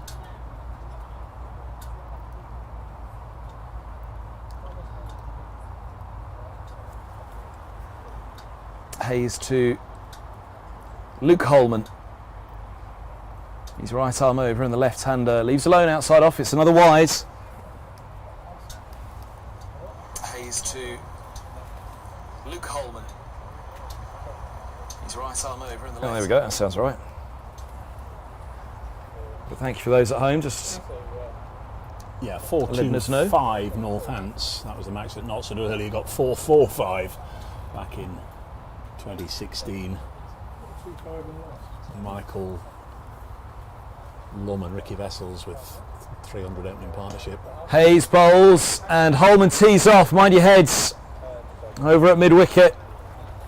Goes over the top of the spectators away to our left. The left of the media and the scorer's tent. 331 for 6.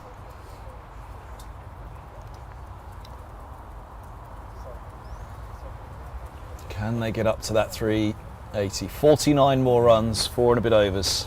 Right now they are 16th highest score against Nottinghamshire, but of course with 5 overs to come it's going to climb up there, but there's been 3 scores against Notts in the 400s. Wow.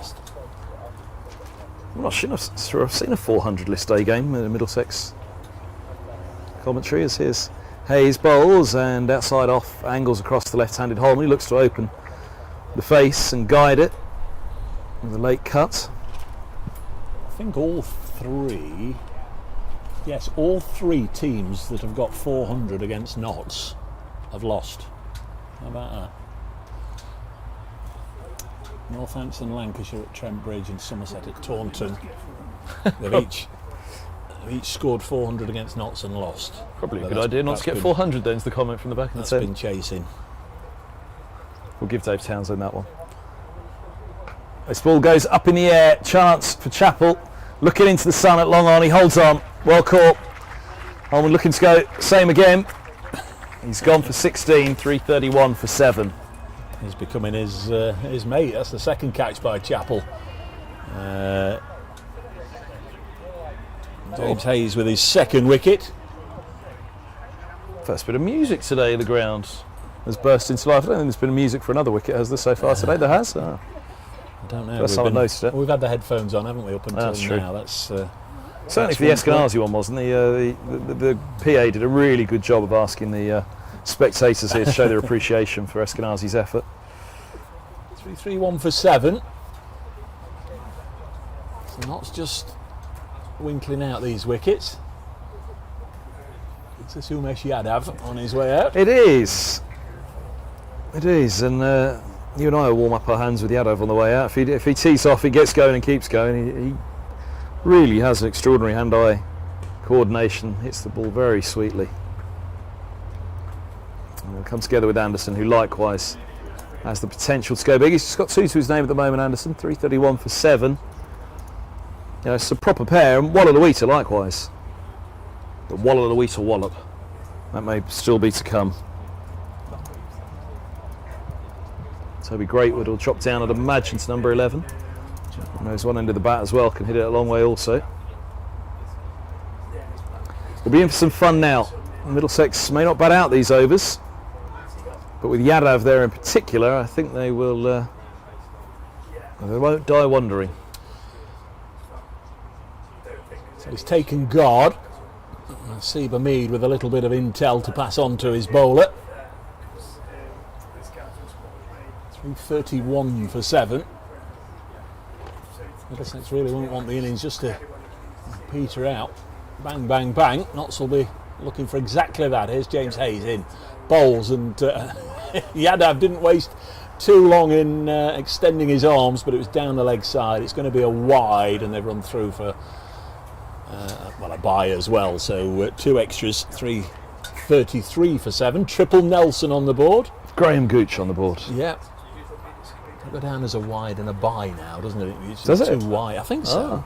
Just go down as 2 wides, isn't it? But Yeah. 333 for 7. Maybe wrong. Usually am. Hayes in again to bowl. Cut into the offside by Anderson. There's no run. Son of Anders. That's the end of the over, I think. Yep. 333 for 7. 4 to go. Who did he play for? Is it the Icelandic nation, says he, generalising, who do that? They have, Good Johnson if he's the son of Good John, and yeah, I'm sure there was an Anders Anderson, wasn't there? Jordanson if he's the son of Jordan, and maybe I'm going wrong. Maybe I'm going mad. Son of Eric. Yeah. 4 to go. Going to be Dane Patterson.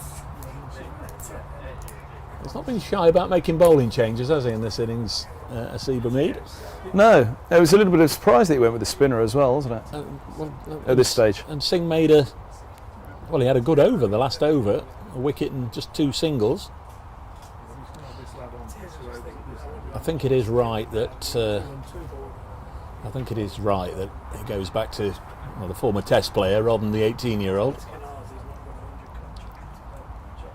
Patterson bowls. Oh, it's just deflected away for 4 runs. It's your over, or mine now? Your ends. 4 runs down the leg side. It was just too easy, wasn't it? Tickled away. Had it been the spinner, there wouldn't have been that pace on it, but maybe Yadav would have lined him up and hit him in a different direction. 337 for 7. Well, again, every time I think, no, they won't get to 380. 337 for 7. 20. How many to go? So Yadav on to 4. 23 balls to go. To hit 43 to match the record. Patterson in again, and he's hit this many a mile out onto the leg side, which should be taken by Matt Montgomery, who's got a tremendous pair of hands and does it yet again. Really, really good catch from the lad, obviously, who they call Monty. And Yadav, 4 and out. And a wicket for Dane Patterson. 337 for 8. Yeah, that's Yadav, who he will swing, as I said, he won't. And I wonder him. So that'll bring Tilan Waller-Lewita out to swing hard as well. Sri Lankan-born left-hander, came through the academy at Middlesex. And very much in the Yadav moulds, to be fair. A real swashbuckling left-hander, Waller-Lewita. So we'll watch with fun, see how he gets on. Now, will he have been sent out there with that message, give it a go? Or will he have been sent out there with that message, let's make sure we're back through the full 50? Yeah, I think at this stage you probably just take the runs you get, don't you? Do they target as well though? If they've got Hutton at one end and now Hutton's finished. So sorry, probably Patterson and Chappell to. Patterson, I meant Patterson and Chappell. Do they target Chappell? Maybe that's the way to go about it. Pick an end to go after. Yadav was just going to go after both ends.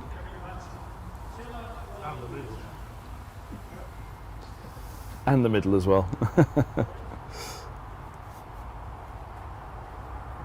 So Newman's a lefty. Yep.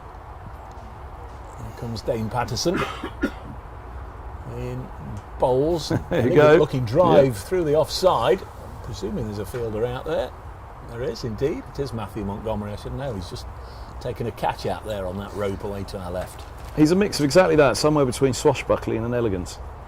He unfurled the most wonderful cover drive at Lord's a few years back, which you could only but dub him as he played. It was glorious. You could only dub him Brian Charles Tiller-Luita at that point.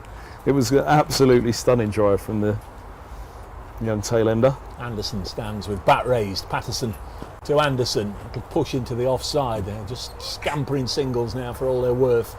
Hamid, the fielder. Again, everybody will swap over for the left-hander. But he'll also swing for the skies like TJ Mercer as well. One of the two. Not going to get you 380.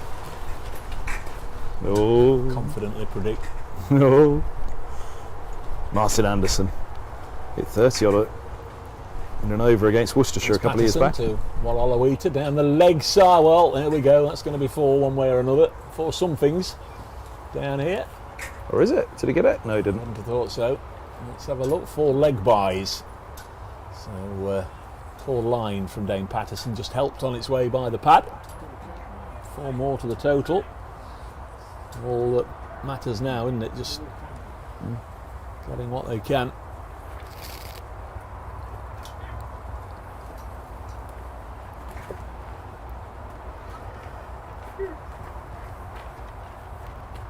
Yeah, half an hour interval. It's 25 past 2, so Notts have just got to rattle through these next couple of overs just to make sure they start in the last one before half past. That's assuming they've not been given an extra minute or 2. Sometimes the umpires say, well, yeah, I agree, we should have a drinks break and we'll add 2 minutes on at the end. We're not aware of whether that's been allowed or not, but that's 47 done and dusted, 3:41 for 8. Just notice the sight screen at the far ends. There's a white sight screen that goes a long, long way, nets across in front of it, and then the black draping over the top of it. But they put an extra bit of black draping over the top. It almost looks like a pirate ship sailing into Grantham, doesn't it, over the back of the sight screen. Little crow's nest up the top. Chappell to bowl.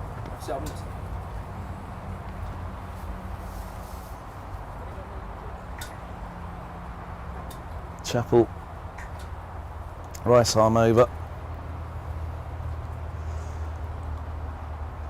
Wallalawita, the left-hander, awaits. Chappell bowls, and Wallalawita, struck high up on the splice.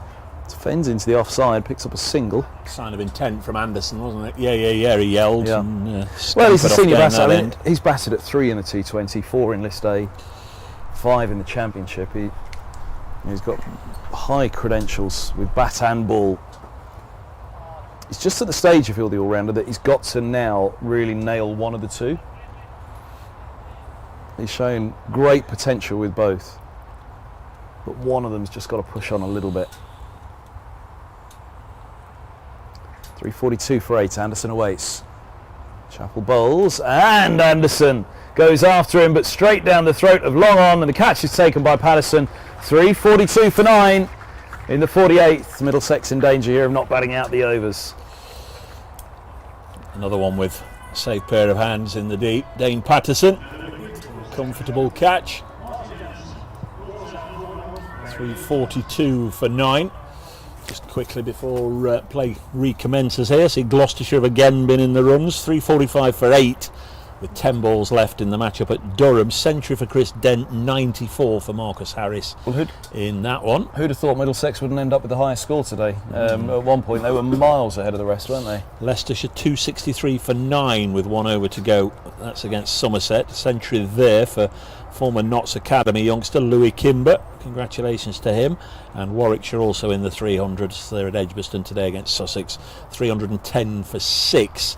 That's between innings, and a century there for the left-handed opener Rob Yates. So there's been a ton in each of the games in our group, 2 in this one. And still waiting for the last man to make it to the middle. In the other couple of matches in the other group, Derbyshire 246 for 9 with 1 over to go against Hampshire. Brooke Guest, who is having a great season, made 82, and at Wantage Road, Glamorgan, the defending champions, all out for 221.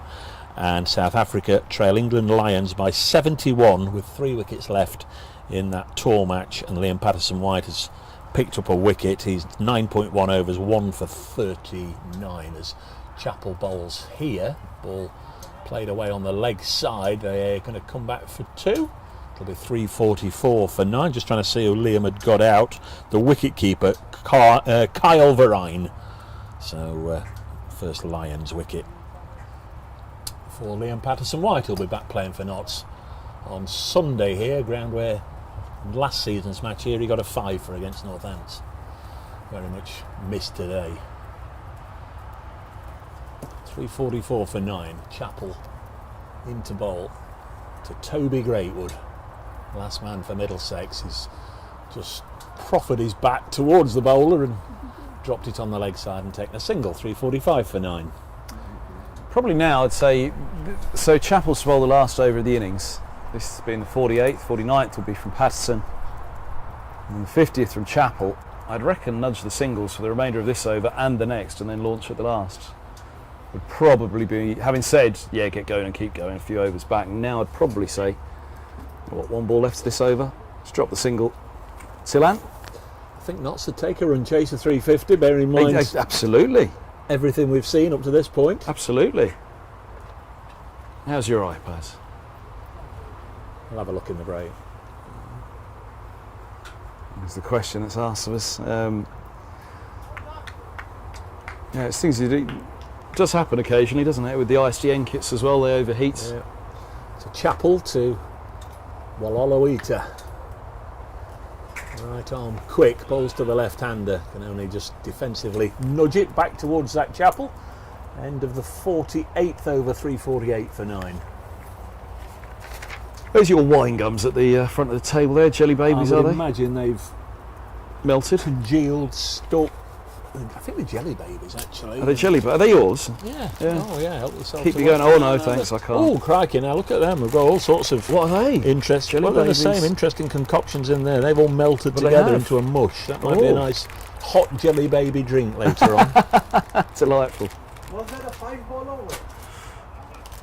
348 for 9.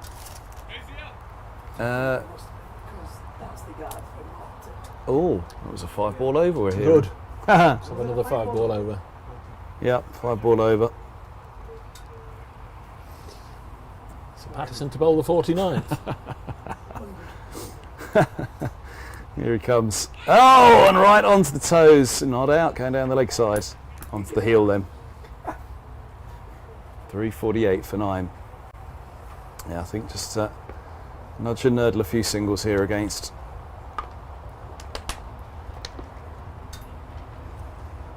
Patterson. Try and get going again against Chapel for Wallalawita. 5 balls to go this over, we think. Yeah. Might just be 1. Yeah, well, indeed. Here's Patterson bowls, and it was an attempted Yorker. They dug out a single to mid-off. Throw comes in, well backed up. 349 for 9. Good cricket all round.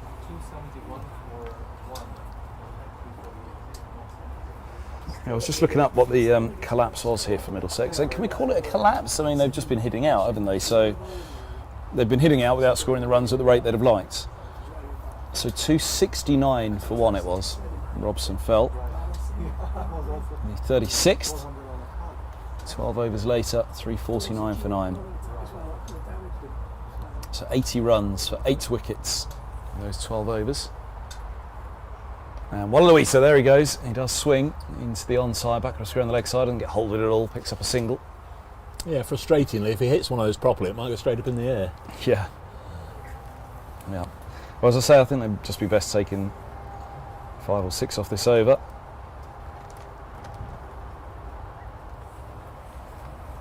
Oh, old boys reunion at Durham today. Celebrated, I did hear of this coming up, celebrating 30 years of Durham cricket is Yozza. This ball's clipped away.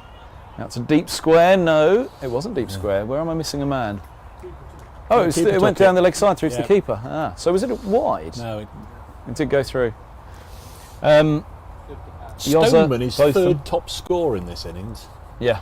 Well, out in the 5th over. What did we say it was? 81 runs now for 8 wickets in 12 overs. So out in the 4th over. 5th over, was it? 5th over, I think. Brilliant. Yeah, 5th over. Oh, Greatwood nearly dabs on, kicks it away, right footed, getting back at the other end as well, Luita. It's chaos out there at the moment. The last wicket pairing, trying to scramble some runs. Yeah, I was just weighing up the power play. What was it, 80? They didn't quite get to 90, did they, in the power play? At the end of the 10th, 83 for 1. Yeah. A good power play, wasn't it? Yeah, other than that, 83 for 1. They scored 270 in 40 overs. So an excellent power play. Oh, 270 is not to be sniffed at, is it? But they were obviously on for a fair bit more. I suppose 50 more than they're on at the moment. But Greatwood awaits. And Peterson bowls onto his hip, turns a single down to Chappell. 351 for 9. Are we going to have a 6th? Yeah, that was the 6th ball. There we go. We're done for the over. 351 for 9. 1 over to go. You said they wouldn't get the 380. You were right. Well, it doesn't look like it now. It'd be an extraordinary final flourish to the innings. Just joining us, Mark Stoneman was first to go, made 29 LBW to Brett Hutton after Hamid won the toss, put Middlesex in, and that partnership of colossal proportions, says he, looking to see what it was. 234 between Eskinazi and Robson for the 2nd wicket. Robson bowled by Brett Hutton for 103. There's Chappell to bowl the final over bowls and dropped away by Greatwood for a single. 352 for 9. Peter Malan was dismissed for 3 to Zach Chappell. Max Holden to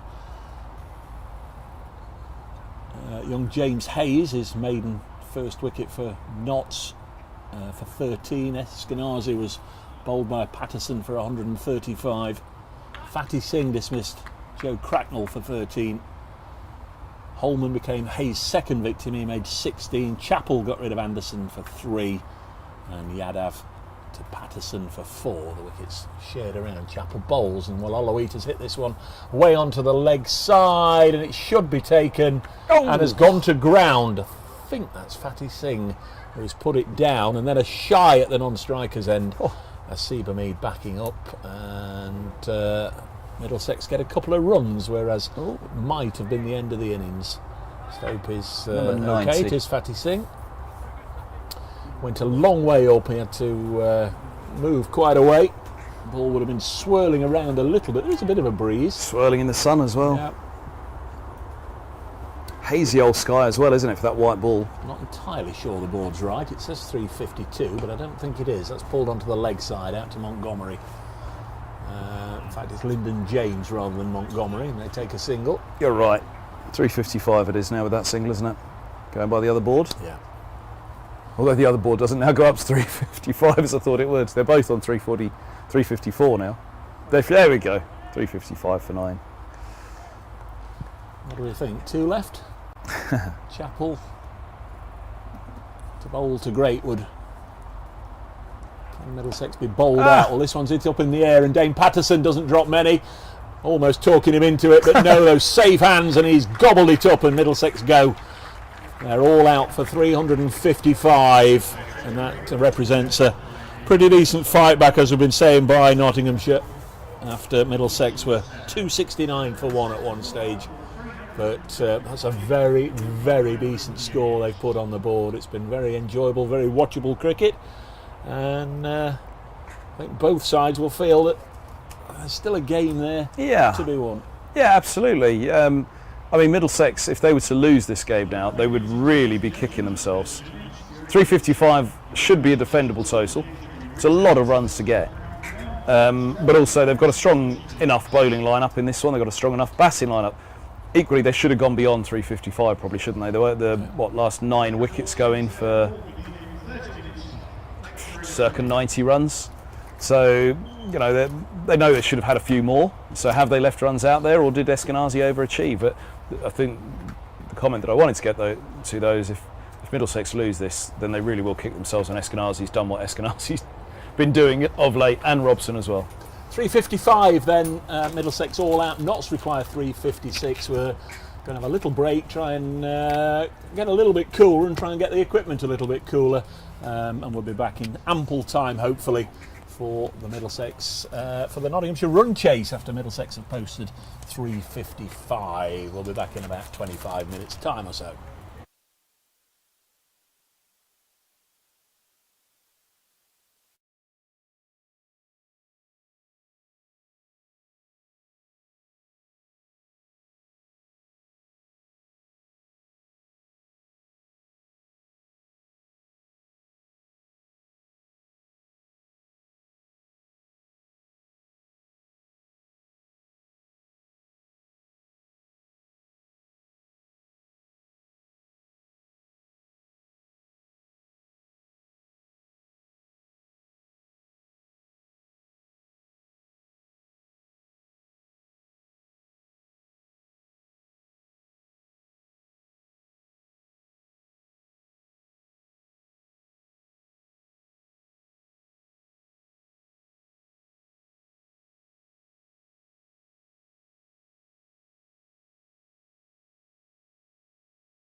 he's spoken to Pitch, and between them and his organising committee, they've come up with this thing, or they're going to have all the books available from Pitch at the end of the year, and then all his big dinners next year, they're going to charge him an extra tenner or something, and give them all a book, or...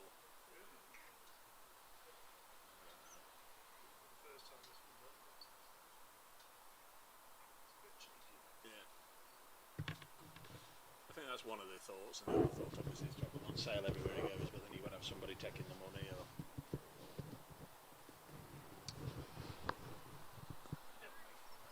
No. Yeah.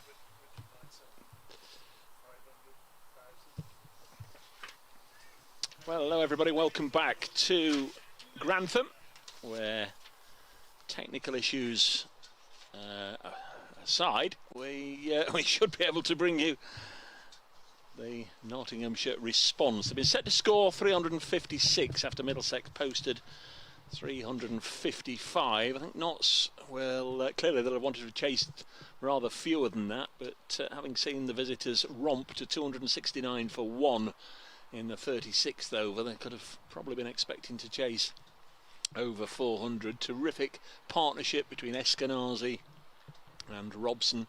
Stevie Eskinazi 135, Sam Robson 103. Partnership worth 234, but Notts dragged it back.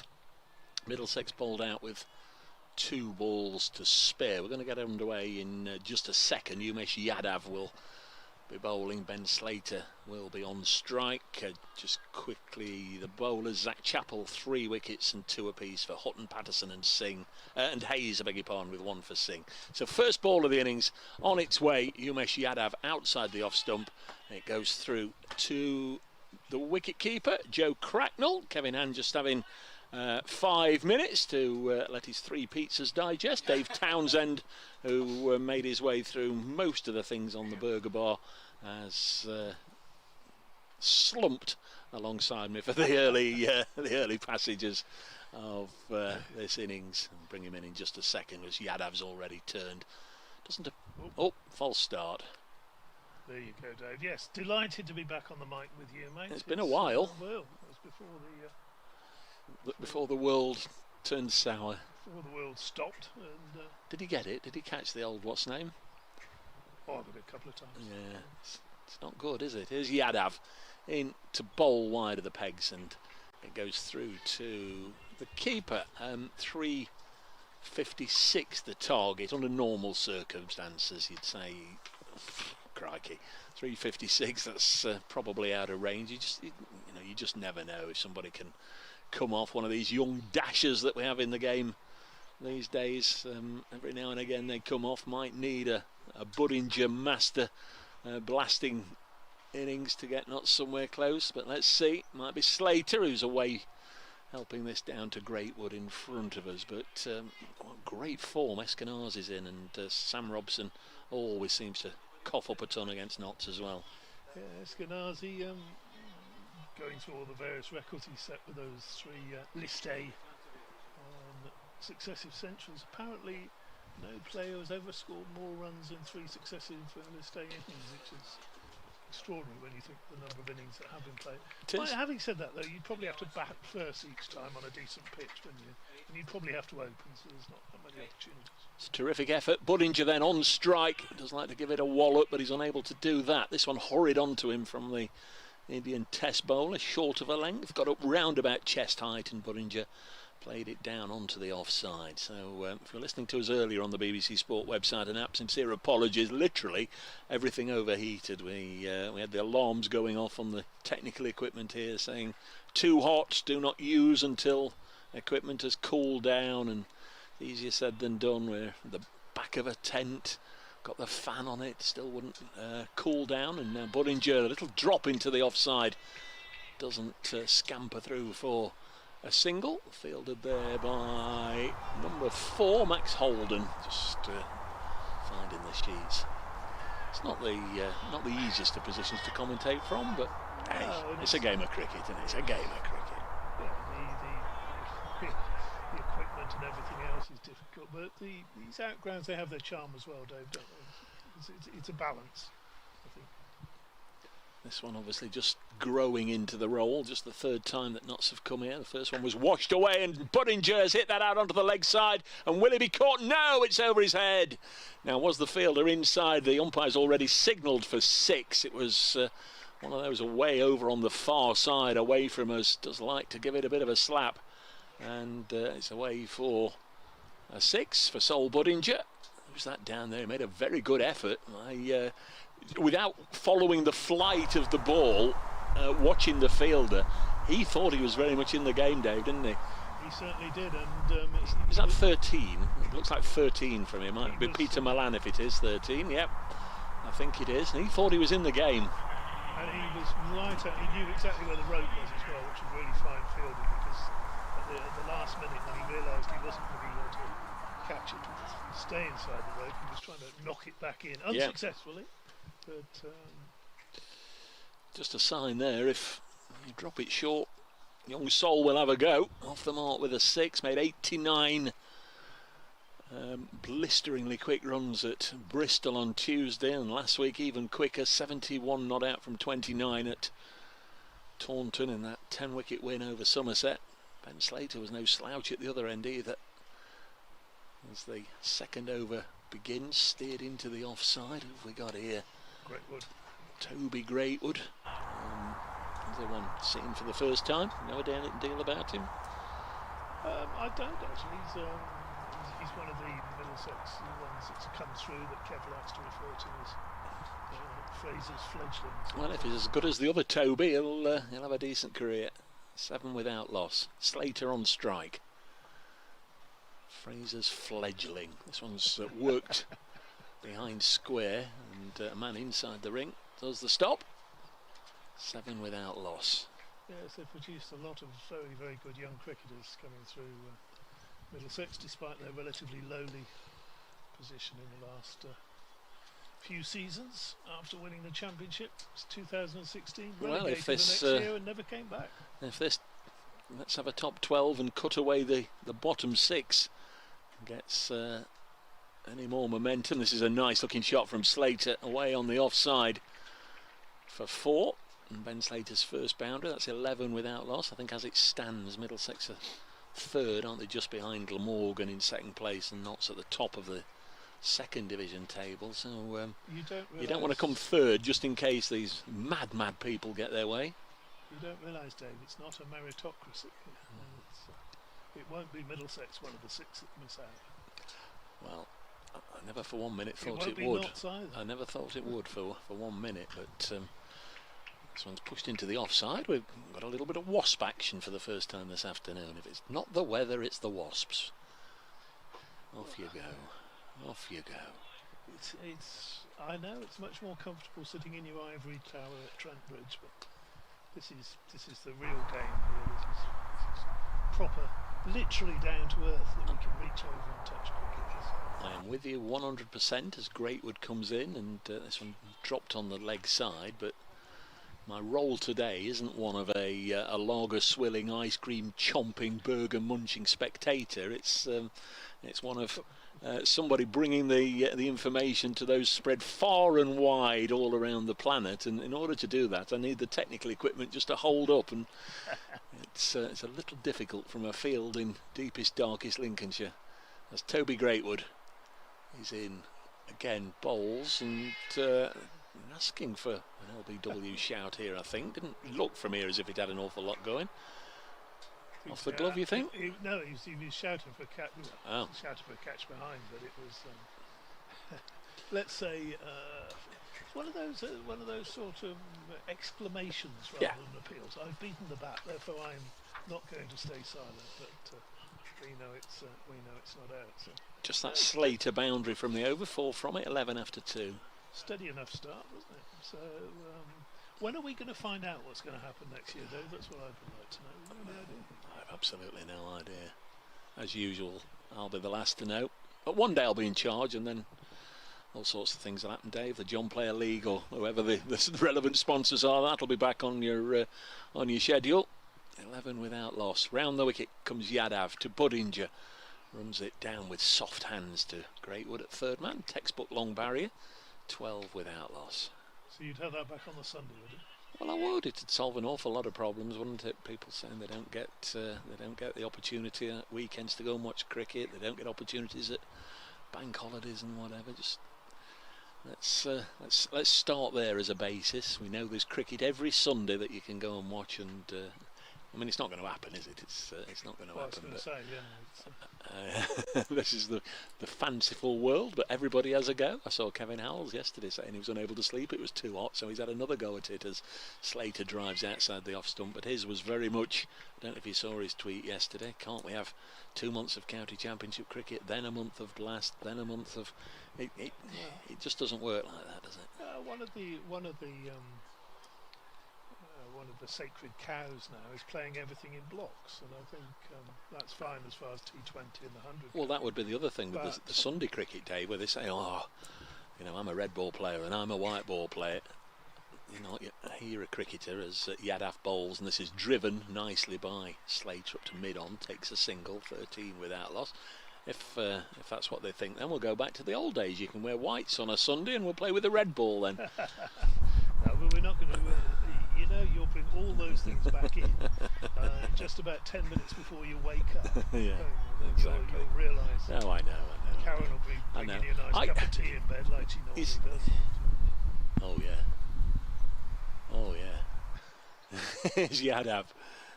And Buddinger slaps him through the offside for 4.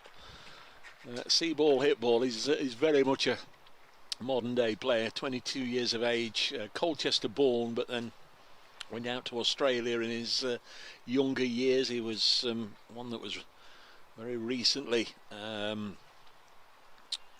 really saddened by the loss of Andrew Simons, Dave. He worked at Queensland in their age group, the under-14s, 15s and 16s, coached by Andrew Simons, and he's hit this one away for 4 more. Came back to England and really went round the counties, played for a number of county second 11s before Notts really took a punt on him. Scored a lot of runs for the seconds, and last year he obviously blossomed, 1 or 2 games in the blast and played in all these matches, but very much a see ball, hit ball as you've seen as he races to 15, 21 without loss. See ball, hit ball very hard. Yeah. Those are what Matt Fisher calls the ouch shots. Even had Anthony Gibson chuckling at Taunton. They were on the way to a 10-wicket loss, and single taken here. Is it off the pat? No, run given, 22 without loss. They were on the way to a 10-wicket thrashing of Anthony's beloved Somerset, and Anthony was sat there chuckling. I'm a little bit sad this is going to end. I should like to see a little bit more of young Master Buddinger, he said. I think most cricket fans would agree with those sentiments, but not many bowling attacks. No. So, is it the end of the over? It is the end of the over, so 22 after 3. You're going to do this next one just to get back in the swing of things? Oh, I thought I'd retired for this. Well, what doesn't matter. Just having a look. Somerset have lost a wicket already. Leicestershire 269 at Grace Road. Somerset 13 for 1. Durham are 23 without loss. They've been set to score 368, so similar to here. So it's great William bowls and driven firmly, nicely up to extra cover, and no run to be had there, so we're in the power play, of course. Gorgeous little ground here, the flax fluttering on the far side, which is a good sign, Dave. Might get a little bit of breeze just coming through. England Lions have defeated South Africa by an innings and 56 runs. South Africa 433 and 183. Lost to the Lions 672, and Liam Patterson-White 1 for 40 in the second innings. Greatwood bowls and smacked very hard, back over his head. 1 bounce, 2 bounces, and that's into the boards just to the right of the screens as we look at them. And now that immediately brings the fielding change with Long off going back for the left hand. He's a nightmare, isn't he? It gives you a chance, let's put it that way. There'll be plenty, if he sticks around, there'll be plenty hit in the air, and there'll be some oohs and ahs. Blackwood bowls again, and this one's coming to mid-wicket and probably should have been taken there. Ooh. That was hit in our direction. It's gone over the head, and well, you've sat here, Dave. You know the problem of peering one side or the other side of this stanchion thing. As it was hit, it was coming straight to the fielder, and then the ball emerged from the other side of the stanchion. I can't believe he dropped it. Clearly got a hand to it, burst through his hand. In fact, it's not only burst through his hand. Walla, walla, walla. Very sad indeed. So sub-fielder coming on, number 17, which Kevin is already on it. Burst through his hand, should have been caught. Boundary for Budinger. He's on 24. Should have taken that. It wasn't the hardest. We could see it all the way. We could have got into position, Dave, if we'd have been in that fielding at middle. Next delivery is just defended, and no run to be had this time. Do you know what I mean? That so sometimes on a cricket ground when the ball's coming towards you, you're almost being the fielder, aren't you? You're almost moving with. That could prove very expensive. 30 for no wicket already, with 24 of them. Yes, I think you missed the first 3 or 4 overs, didn't you, when Stoneman started like this? Next ball played quietly now down to the man who's at long off for just a single. So one more to the. Do we call him an Aussie left-hander, or is he now a? No, he's an English lad. He's Colchester born. Like I say, went over there and spent some years in Queensland, but under 14s, 15s and 16s, and as I say, Andrew Simons as a coach, he was getting some top-notch tuition. Been back in the country a few years. Here's Greatwood bowling. Slater, and unlucky there, he flicked that around the corner and taken it short fine leg. Now, the reason I say that is because Andrew Simons was born in this country. Of course, and you wouldn't, if you were sensible, have described him as an Englishman at any time. Played for the Lions, didn't he? Time or two. Tried to get in his early days. Notts are 31 after 4. Middlesex were 33 after 4, but then they lost Stoneman. He started almost in an identical fashion to Budinger's innings, with a big straight 6 off Brett Hutton and a couple of hard hit boundaries off Zach Chappell, and he thought, oh, here we go, and then he got out. Not sort of hoping that young Master Budinger sticks around for a while, and young Master Slater as well. Going to still be Umesh Yadav from the Gorse Lane end. Oh, what a lovely man. I.e. the field at the far end of the ground. He's in and bowls a full toss, which Budinger drives into the offside. That's a really good bit of work there in the covers, and there's no run. And that was Mark Stoneman, the aforementioned there, just managing to, diving and saving 4 runs, basically. Yeah, I've not picked them all out yet. The Middlesex field is hard enough in the Championship these days when they wear those lovely cable knit woolly pulleys, and no excuse today, except some of them are a long way away from a commentary position.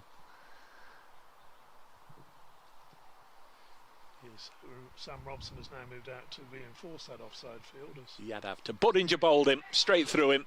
Budinger having a loose waft, loses his off stump, and sometimes it's fun whilst it lasts, but I didn't hear an audible groan at his dismissal, but you'd imagine inwardly there would have been a lot of Notts supporters that thought, oh dear, out goes Budinger for 25, so in every sense a similar sort of innings to Stoneman. It's 31 for 1. And he's going in the 5th over as well as Stoneman went. And what I'm going to say next probably won't make sense given that that's the fact, but if you were going to get towards 350, you were probably going to want 60 or 70 from him at the top, weren't you, and a decent quick score. But having said that, Middlesex got to 350 because they got a big partnership together, and I suppose you could almost say another likeness now is this is Hamid coming out to bat at number 3. It's not. It's young Shady, Dane Shadendorf coming in. Otherwise, there would have been another comparison with the Middlesex innings, because it would have been an ex-England opener coming out at number 3. It would. 31 for 1. Zimbabwe born, 20 years of age. Dane Schardendorf kept nicely again earlier today. Not seen him in at 3 before for Notts, so I've juggled with the order a little bit. Maybe just trying to make the most of this power play. 31 for 1.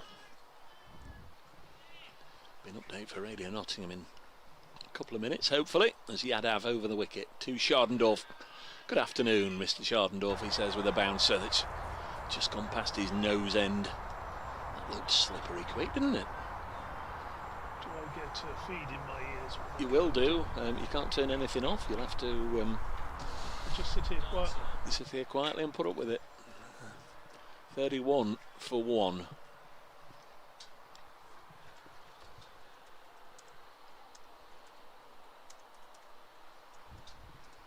Next delivery strikes him on the pad. They're asking umpire Middlebrook, not out. And heart in mouth time there for Schardendorf. Survives it. Ben Slater's got 6. So Asib Hamid, Matthew Montgomery, Lyndon James will sure comprise the next 3 places. And you'd imagine Notts would want to be top side of 200 before they have to send anybody else out if they're going to have a chance of winning this. Schardendorf has heaved this one and away, and it's gone straight up in the air, and he's going to be caught in the covers, and he's gone for naught. 2 in the over. Schardendorf goes. Just felt it was short of a length, tried to pull it away and got an outside edge, and it ballooned up in the air into the covers, and there's a simple enough catch there, and Notts a 31 for 2. That's a tame old end, really. Now they do have a few issues to resurrect. Yeah, just trying to get the glasses on who took that catch. I think it was Eskinazi, but it'll all come out in the wash. It is Hamid coming in at 4.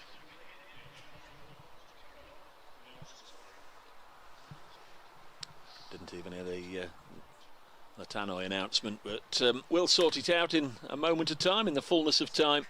Hamid. Eskinazi is the best word. Kev thinks Eskinazi, so it's not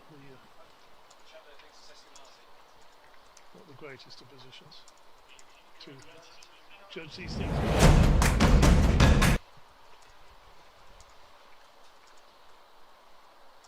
We do now have Hamid coming out to bat, and if you're going to score runs on a day like today, what better number to have on your back than 99? Now getting a bit of a breeze in here, which is fine with regards to the searing heat, but not good with all the notes blowing around. Number 99, Dave. That's what we all need at the moment. Yeah. A flake in mine, I think. Naina's red balloons. Still a ball left in the over. Terrific stuff this from Umesh Yadav. Still waiting for that update from the studios in Radio Nottingham. Yadav runs through the crease this time. It's a score at the end of the last over, 31, so he's on for a double wicket maiden with 1 ball left.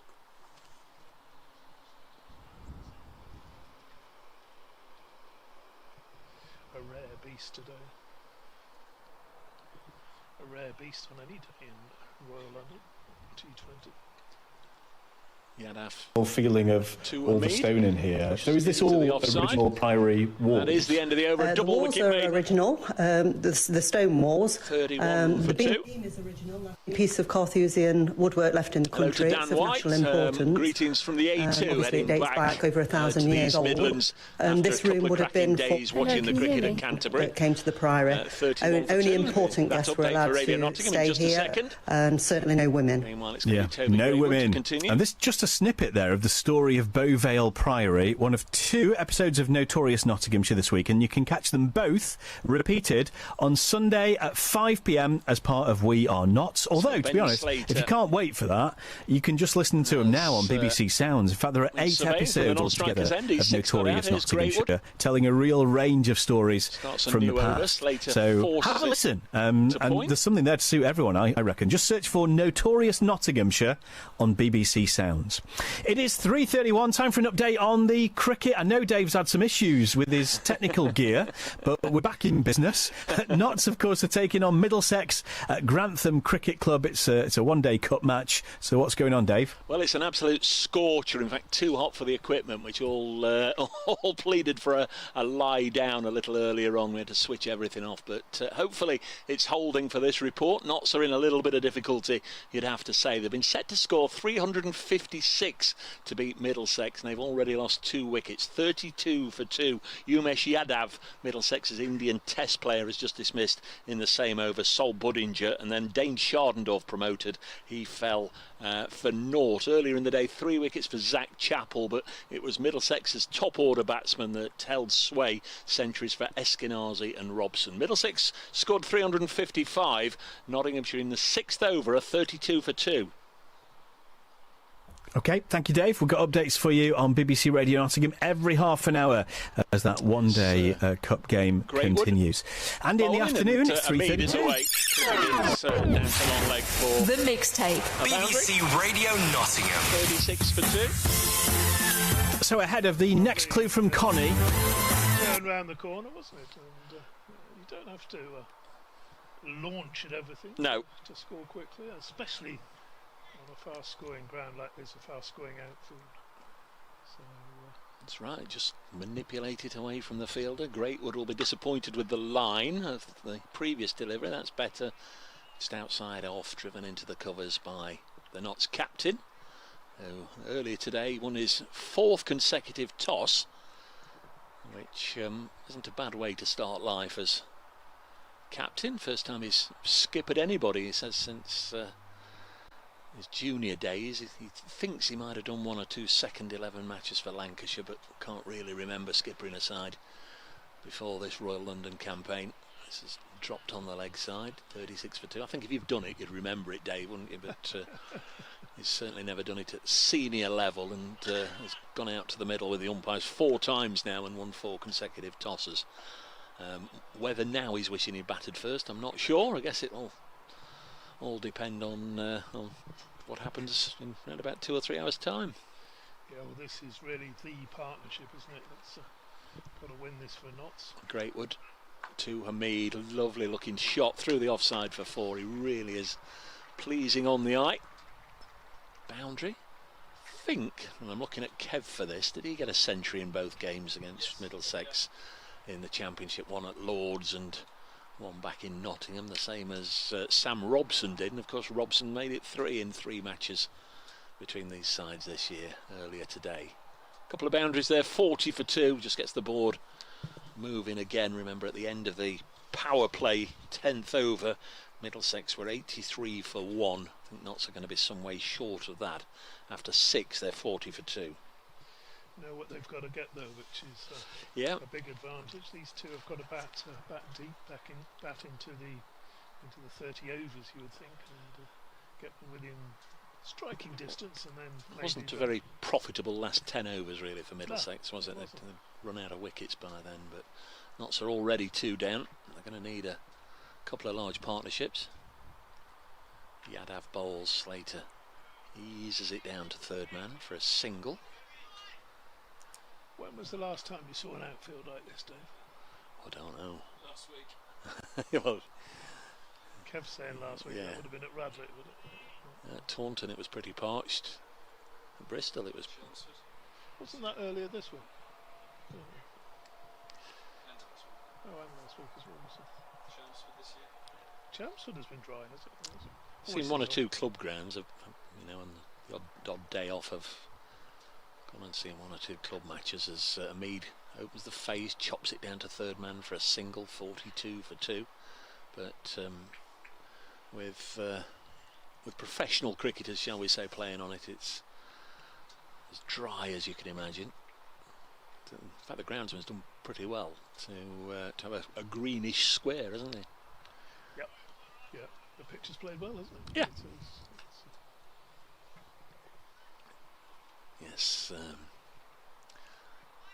The groundsman here will be very pleased to see a score of 350 odd, maybe, unless he's a devout Nottinghamshire supporter, as Slater tries to pull this one away, mistimes it, the ball drops close down, fielded by the wicketkeeper Cracknell, but there must have been a bit of glove involved as they took a single. Hope I'm not tempting fate, but it's certainly a little bit cooler in this innings than it was in here I'm talking about, than it was earlier in the day when we had the direct sunlight on all the equipment and it just went kapoof. I think you were away getting one of your burgers at that point, weren't you? That would have been the first one. 43 for 2. You've been doing the northern circuits this summer, to make you sound like Les Dawson or dear old Kenny Goodwin or somebody. 44 for 2. You've been doing the northern circuit this summer. Yes. Been to Scarborough a couple of times, a 4-day game and a 1-day game, and that's certainly you're doing the circuit up there. And who was up there at the same time as myself? Tom Jones. Still going, playing the Scarborough Open Air Theatre, which holds remarkably 8,000 people. Good grief. Yeah, exactly.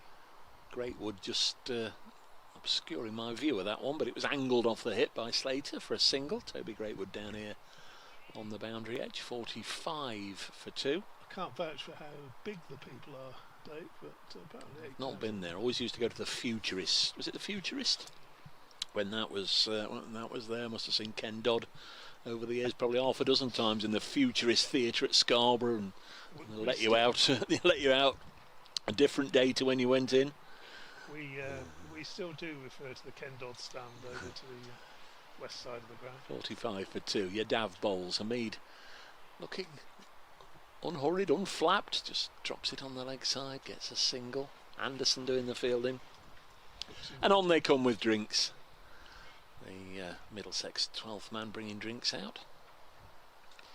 Got to keep hydrated. Well, you have. Like today. You have. Yeah. I don't think the umpires can complain too much or shoo them off. It's an important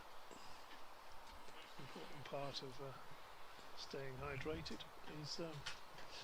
Who was it who kicked off? It was Jack Charlton, wasn't it, in the American Football World Cup? Can you remember that back in '94, where the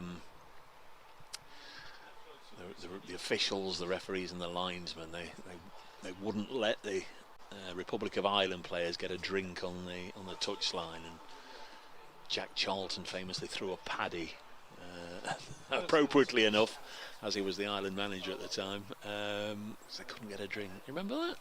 I do, yes, and he was a bit red-faced himself at the time. Yeah. Big Jack. Now then, Mr. Wallaloita got a finger injury earlier on and went off, but he's back on the field and looks as if he's going to have a bit of a bowl, Dave. Yes. Oh, I hate it when they do that. Absolutely hate it when they do that.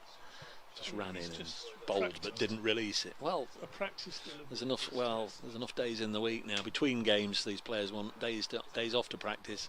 Well, Aloita starts with a delivery, I think, outside the leg stump, and an attempted sweep. It's been given as a wide, yes. So it's what. Well, how did it end up there? What did it come? It must have come off the keeper. Must have come off the keeper's pads and gone down to short third. So that's down the leg side, ended up at short third man, and called a leg side wide. Yes, bonkers. And they ran well as well. So yeah. they get 2 for that. So yeah, bonkers. And I'm sure it's too wide. It may be, yeah, it may be. It may be. I'm like Kevin Howells. I spend too many hours in the middle of the night awake imagining things. Yes, you age. Next delivery is pushed back past the bowl. Wheater. He's conceded a single there down to long on. Left and right hander at the moment, which makes our job a little bit easier. Yeah, some distance from the centre and looking sort of wide, long off. And we can definitely say we're at pitch level. This next delivery down the leg side, keeper's missed it. That's going to be 5 wides, I would imagine. Has it gone all the way? It has. It's gone all the way. It has. A chase into the... It has. I didn't bother peering round the other side of the obstruction pole, because I presumed the keeper would take it down the leg side. Crikey. We'll get him in wides. An expensive over. This, well, when it gets going, it might be. Well, I think that's 3 deliveries and 1 legitimate one. Let's see what he does with this one. Left arm around the wicket poles, and that's pushed.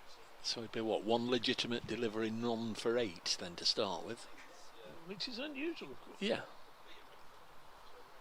So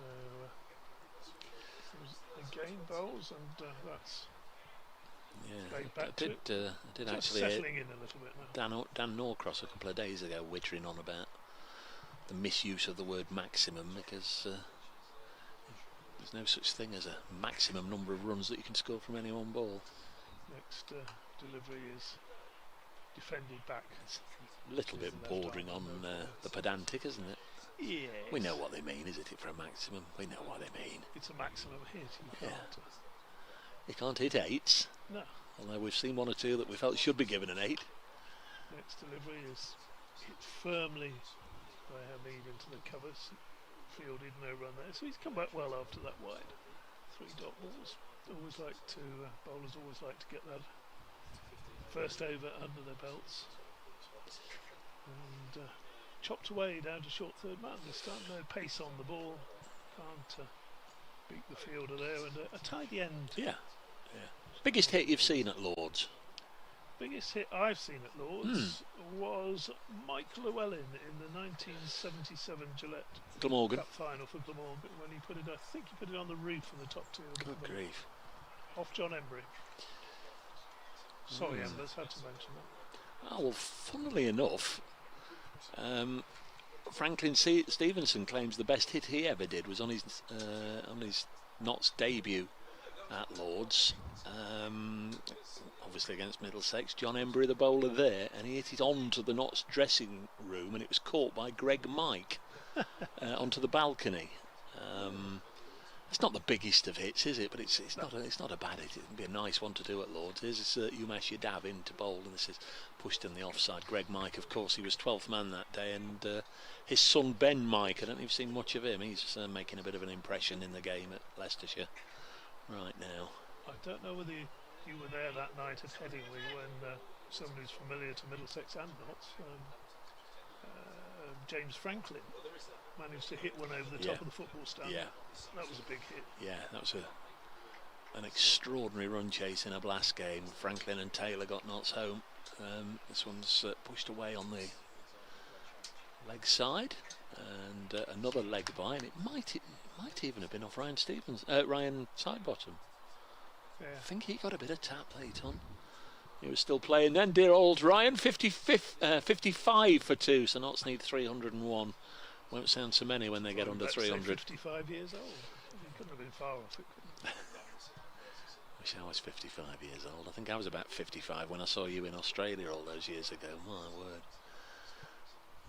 This one is run away down to third man, fielded by the South African Peter Malan.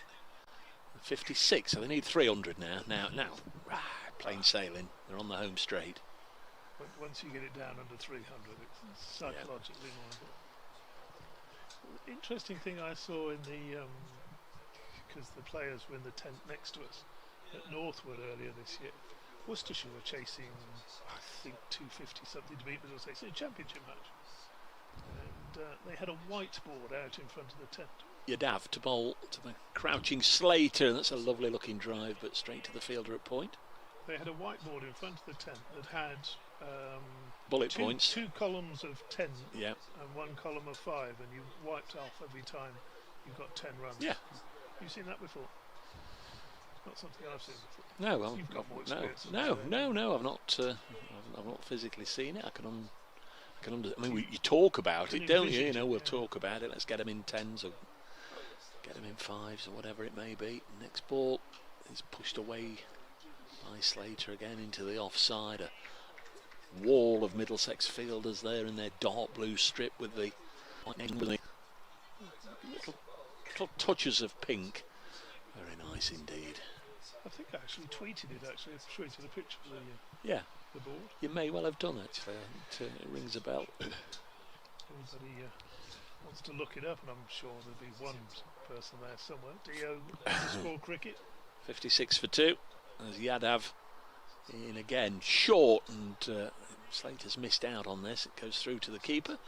End of the 9th, 56 for 2, so it certainly would appear as if Notts are going to be some way short of where Middlesex were at the end of the power play. The visitors were 83 for 1, Notts 56 for 2 with 1 over left in the power play. Just checking, I think we're still on air, Dave. We're not overheating yet. They don't need to go off as fast as they can, do they? They know what they could have got. Middlesex obviously had to be pushing, foot to the floor as much as they could through that innings, because it's quite clear from this pitch and the ground that anything short of, well, certainly 300, 320 was going to be very gettable. So they were always looking at something 380, perhaps even higher. Well, Wheater starts a new over, and that's again just tidily pushed into short extra cover, no run there. So after that wild start, Dave, of 1 wide, a couple of runs, 6 to 5 wides, he's bowled a succession of dot balls. Will this be another one?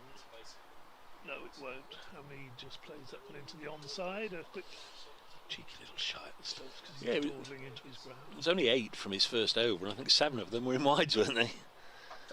Yes, yes, they were. So,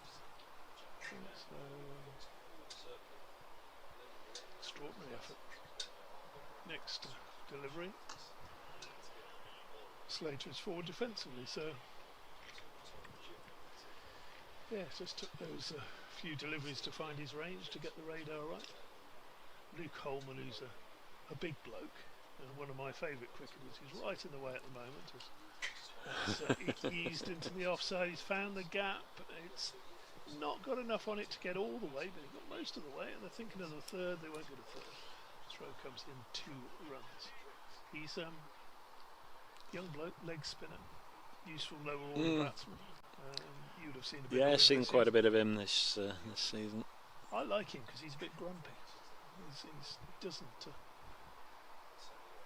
He doesn't sort of go around with a silly smile on his face. He takes his cricket seriously. Next ball pushed into the offside. He might be the most happy-go-lucky bloke ever in the dressing room. I don't know, but he's himself as a cricketer. He wants to win the game of cricket. He wants to do his very best, and he's doing that by blocking me at the moment. Next delivery, chopped down a short third man, and that I would suggest is the end of the power play. So I might have to slip out. Yep. Let Kevin Hand back in. And appreciate your time, and look forward to. We see you down in Australia this winter. It may well be that we're seeing county championship games, and there isn't a plan to be in Australia this winter right now, but I certainly wouldn't turn my nose up at the opportunity to. So we'll go. See you again, Dave, but not against Middlesex in Abu Dhabi. Yeah. I like, if I can get away, to go in the other direction, I must admit. 59 for 2 after 10 overs. I think it's going to be a bowling change. Martin Anderson's coming on. Thanks to Dave Townsend for guiding us through the opening power play overs. Just quickly elsewhere in this group, Durham are 59 for 1 in the 11th over. Earlier in the day, Gloucestershire scored 367 for 8, century for Chris Dent. At Grace Road, there was a century for former Notts Academy youngster Louis Kimber. As the new over starts, Anderson drops it short. Hamid pulls it onto the leg side. Leicestershire made 269. Somerset at 38 for 2 in the 12th in reply. And at Edgbaston, 310 for 6 was the Warwickshire score. Sussex 69 for 1 in the 14th. And there are 2 matches in the other group. Derbyshire 246 for 9 at home to Hampshire, who are 53 for 4 after 11. And Northants absolutely motoring along as next delivery is forced into the offside. And there'll be a single to Slater. Where was it? Yeah, Glamorgan made 221 all out. Northants in reply 119 without loss. Vasconcelos 60 not out. Emilio Gay 66 not out. So Northants cantering at the moment. In fact, they've just added a few more, 124. So they need 98. Got all 10 wickets left as Hamid pushes this back onto the leg side, and there's no run. Dave Townsend has metamorphosised into Kevin Hand, who shrunk. I last spoke to about 11 o'clock. Where have you been? Shrunk is the word you're looking for. Did he find something to eat? Or pizza. What did you go for? I didn't. I was here trying to get us back on air. Wait. Well, send DT. Put DT on and go and get yourself something to eat. I think I'm all right. 61 for 2. As Anderson bowls nice and full, and Hamid can't get it away. 61. Both Nottinghamshire batsmen have 14. Ben Slater there since the start, and Hamid, who came in at 4 today. Dane Schardendorf went out at number 3 to replace Sol Budinger. Schardendorf following Budinger back in the same Yadav over. Next one is driven away by Hamid for 4, and he knows how that feels. Mark Stoneman, who's down on his knees turning and watching the ball go out to that extra cover boundary, because Hamid did that about 73 times in the Middlesex innings. There were lots and lots of runs driven through that area, and Asib Hamid says it's my turn to help myself to a few. Yep, it's been a fabulous knock. I sound as though I'm off mic. I don't know does it sound right to you? Next ball on its way, pulled away through the leg side this time by Asib Hamid for 4 more. I can hear you. You can hear me all right. I sound really odd in my own ears. Do you? Do you? DT twisted your mic around. I think well, it's maybe. Right. Sound a bit like a Dalek in my own ears. 69 for 2. Yeah, you're working fine. You're working like you normally do. 69 for 2. That bad. That was a better over for Notts after a couple of leanish ones. 10 from that one. The same stage, Middlesex were 86 for 1. So Notts 17 behind and a wicket worse off as well. Yeah, it's difficult against Yadav, isn't it? And obviously they've rested Ethan Bamber for this one, brought in Tilamwala Luita, gone for an extra bit of spin out there. Is he all waving there to Luke Holman and a big smile and a wave to you? DT's just said he's a grumpy man. Luke Holman. No, he's not. He's great. He's not a grumpy. Oh, he said he's a grumpy man. No, he's not. A born winner, but a grumpy man. Luita bolts and Slater forces it down the ground. Was you sure he wasn't talking about himself in third person or something? I'm a great grumpy man. Sounds like the kind of thing to say. Sorry, this would be mine, wouldn't it? He's going to get a bit of work today, you'd imagine, Luke Holman. Yeah. Well, and this is what we look for. I mean, look, Luke Holman's a serious talent. 21 years of age. Tilamwala Luita burst through, but it's got a little bit to do. This ball's cut into the covers, there's no run. Apparently bowled beautifully in the nets ahead of the game against Surrey and was very unlucky to miss out on selection there, but you're not going to drop the lad in front of us, Holman. So it's a case of how do you want to deploy the seamers, the 4 that you've got. Just got in with the 3 seamers for this one and 2 spinners. Robson and Stoneman can turn their arm over as well. This one's driven wide of Holman at long off for a single. I saw Luke's dad actually, Pete, in the interval. I had a good chat with him while I was queuing for my pizza at lunch. What did you have? A vegetarian. A vegetarian? Yeah, which was basically onions and a few peppers. Would you like some rockets on that? They said, oh, go on then. Spoil me. Oh, it was good pizza though. I will recommend that to Marty. Walla Luita over the wicket, bowls. Forward defence pushed away into the offside, no run. I did walk past the corporate tent, and I have to say... Were they having pizza? They were having salmon and beef and turkey, but not just that. The media boys got a table. What happened there? 2 media lads. Here's Walla Luita bowls. This ball's clipped away down to long on for a single. To be fair, I think it was the scraps. But even still, I went over to get a cup of tea. I was like, yeah, if you said, go on. Fold up a roast beef sandwich here and bring it over to the girdler. You thought that? I thought so, yeah. But didn't? Well, there was a grumpy looking one on the table, so I thought I'm not going to disturb him. Ololuita again. Bowls, and oh, that lifts past the edge. That was a nice bit of bounce there, wasn't it, for Ololuita to end the over. 12 gone, 72 for 2. Yeah, he started off with 7 wides in the first 3 deliveries he sent down, but he's just arrested things slightly since then. 72 balls gone in the innings, 72 runs scored. So that won't be enough for Notts if they tick along at that rate. Need, from the start, 356 from 300 deliveries.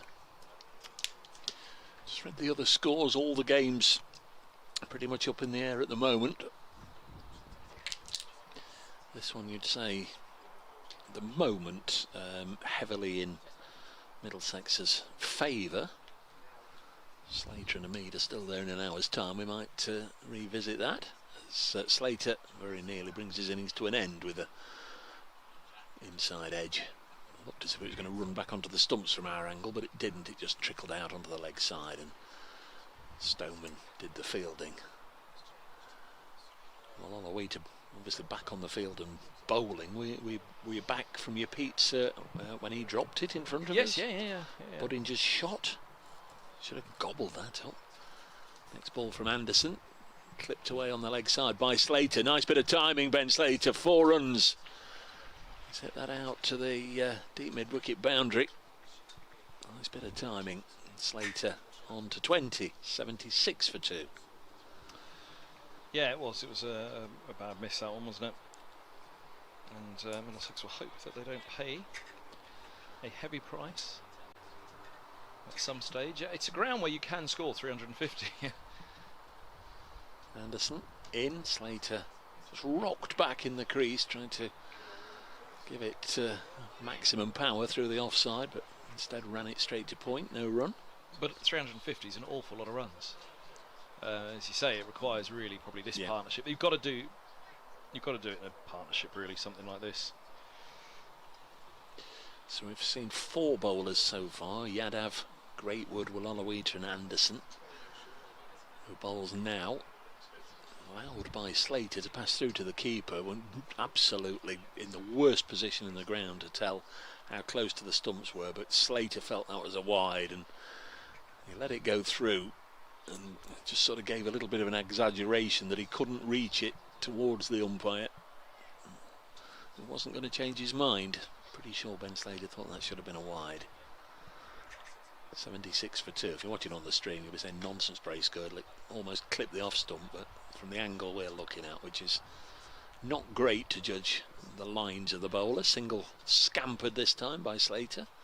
77 for 2. 21 to Ben Slater, 23 to the Outlaws captain Asiba Mead.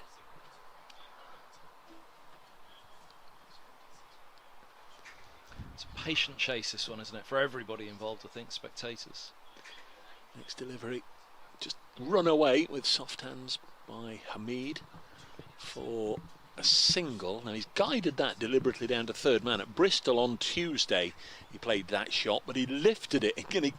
He couldn't have played it any better, just guiding a short ball straight into the hands of third man right at the start of his innings. It was the end of the innings as it turned out. Absolutely distraught he was, deliberately, almost like you see a coach giving the slips catch in practice. Held the bat out there, angled it straight down into the hands of third man and couldn't believe what he'd done. 78 for 2 after 13. Well, I was just saying, that kind of shot there was exactly what we saw from Robson in particular, I think. Eskinazi. There were those expensive overs, weren't they? You think of the 18 over, the 4 fours and 2 singles. Yep. And they're the kind of overs that Middlesex would look to avoid, because they felt slightly gimme runs, those, didn't they? Yeah. Last 10 overs, though, Middlesex didn't get too many, did they? No. Notts would hope to be still competitive at that stage. I suppose eased away into the offside, no run. They were effectively 90 for 9 off their last 12, 13, weren't they? Yeah. Where you talk perhaps even a little bit more. But the partnership was the key. That you're going to score something like that, you genuinely need a big partnership, unless it's a real deck. 2.99 at the end of the 41st. It's a good length again for Wallaby to push back. Sorry, say again. There you were. At the end of the 41st, 2.99. I'd gone missing for a few overs before then. Oh, 34th was one of the ones I was going to go for. An update for being Your normal dry summer into something where water is scarce and more difficult. I presume you can hear that. It's official. Nottinghamshire is now in drought conditions after the driest July on record in some places. Declared after a government meeting at 12 o'clock today. John Bettis from the Environment Agency Nottingham explains what it means. Now, water supplies are safe for everyone here at home, but it means there's not enough water for the environment, farming and people at home. It now means stricter rules will be brought in on how we use water. Nottinghamshire's main water supplier, Severn Trent, is asking you to use water wisely. Here's our reporter, Kevin Stanley. It's asking you to think about the use of sprinklers. Keep a jug of water in the fridge rather than running the tap until it's cold.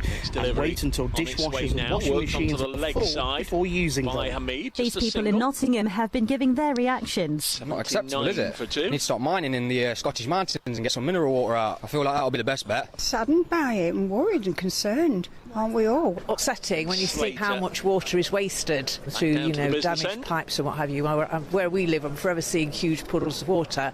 Well, Nottinghamshire's fire service say they're currently dealing with multiple fires in back gardens. They say they're controlled burns or bonfires that have got out of hand. They're asking people to not do this in the current weather conditions.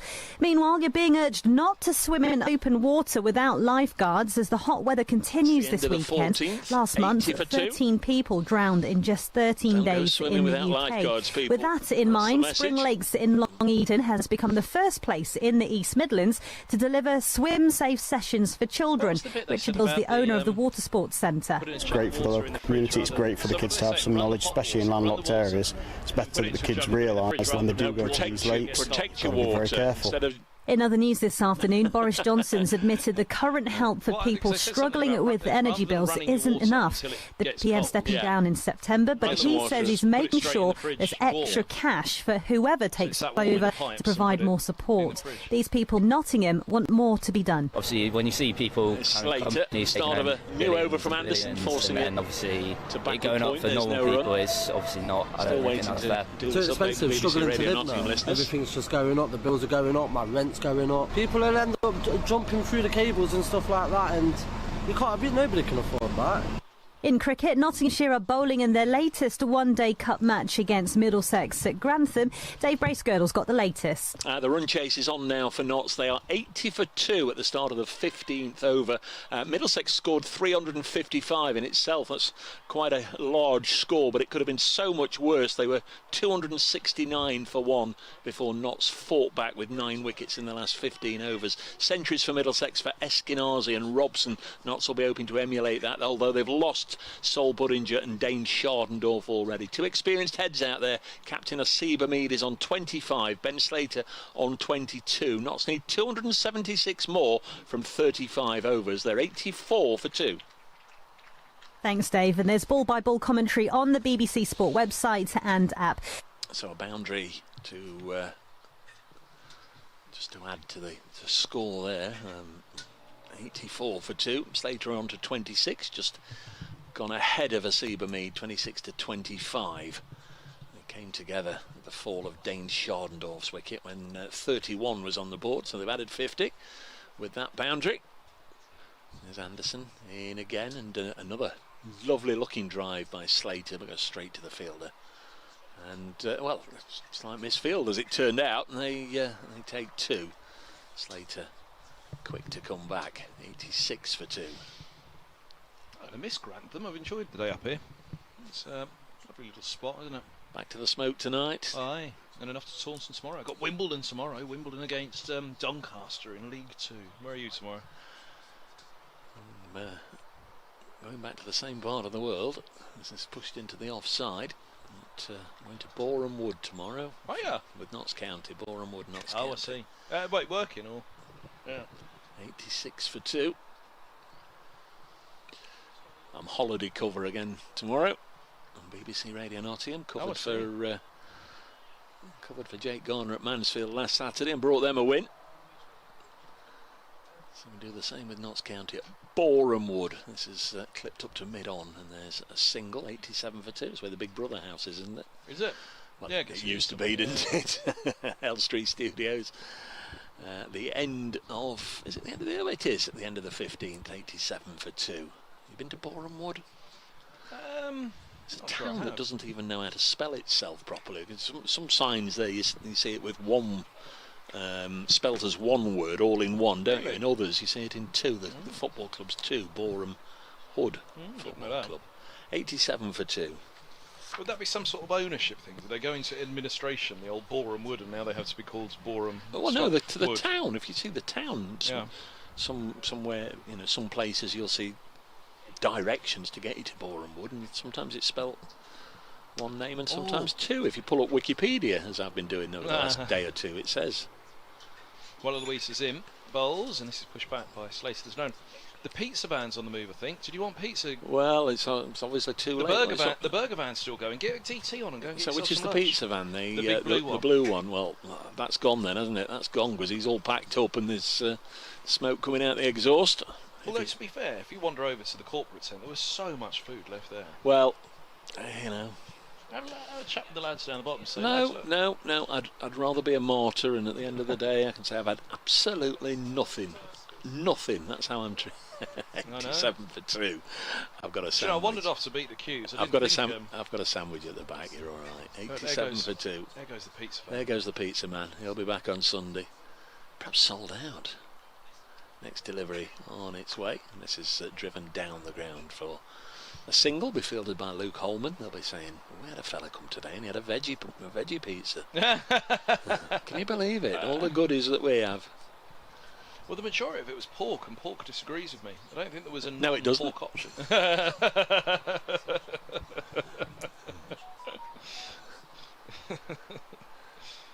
You're a strange man. You like all your herbal drinks when we go to Lord's and see all them lined up. One of those now. Next delivery is worked away. Again, Kirst says she's in the next tent, but she sends me messages rather than sticking her head around the cat flap. Yeah. And says your mic is still lower than mine. So what's happened there? Yes, as I said, mine sounds. We don't know. Doesn't sound right. Well, speak up. Yeah. Let's see. Right. If you get it right in front of your mouth like that, that sounds a bit better, doesn't it? I think DT's wiggled it around a bit. Next ball is dropped on the leg side. I'll get a single. I'll bring another set of headphones on Sunday. Mind you, no, I won't. It's Martin. I think that he's twisted it to one side, so the mic's pointing away. I don't think he has actually. I think he has, because I think that sounds better. 89 for 2. There's Walalawita. Balls cut away. This is like a young mum, I think, with an adolescent teenager. Not that I'm either. Getting messages from the bedroom. Can you bring me up a drink, mum? Yeah. Kirsty, next door, literally the other side of this cat flap here, says that's better. Ah, there we go. See, he twisted it or something. He did something to it. He's always fiddling something. 90 for 2 after 16. On the fiddle, DT. On the fiddle, as usual. I'm surprised. Who's all this lot then? Who's all this lot? Richard Johnson, Rory Coots. We've got some strange-looking folk from the south that are wandering in front of our tent.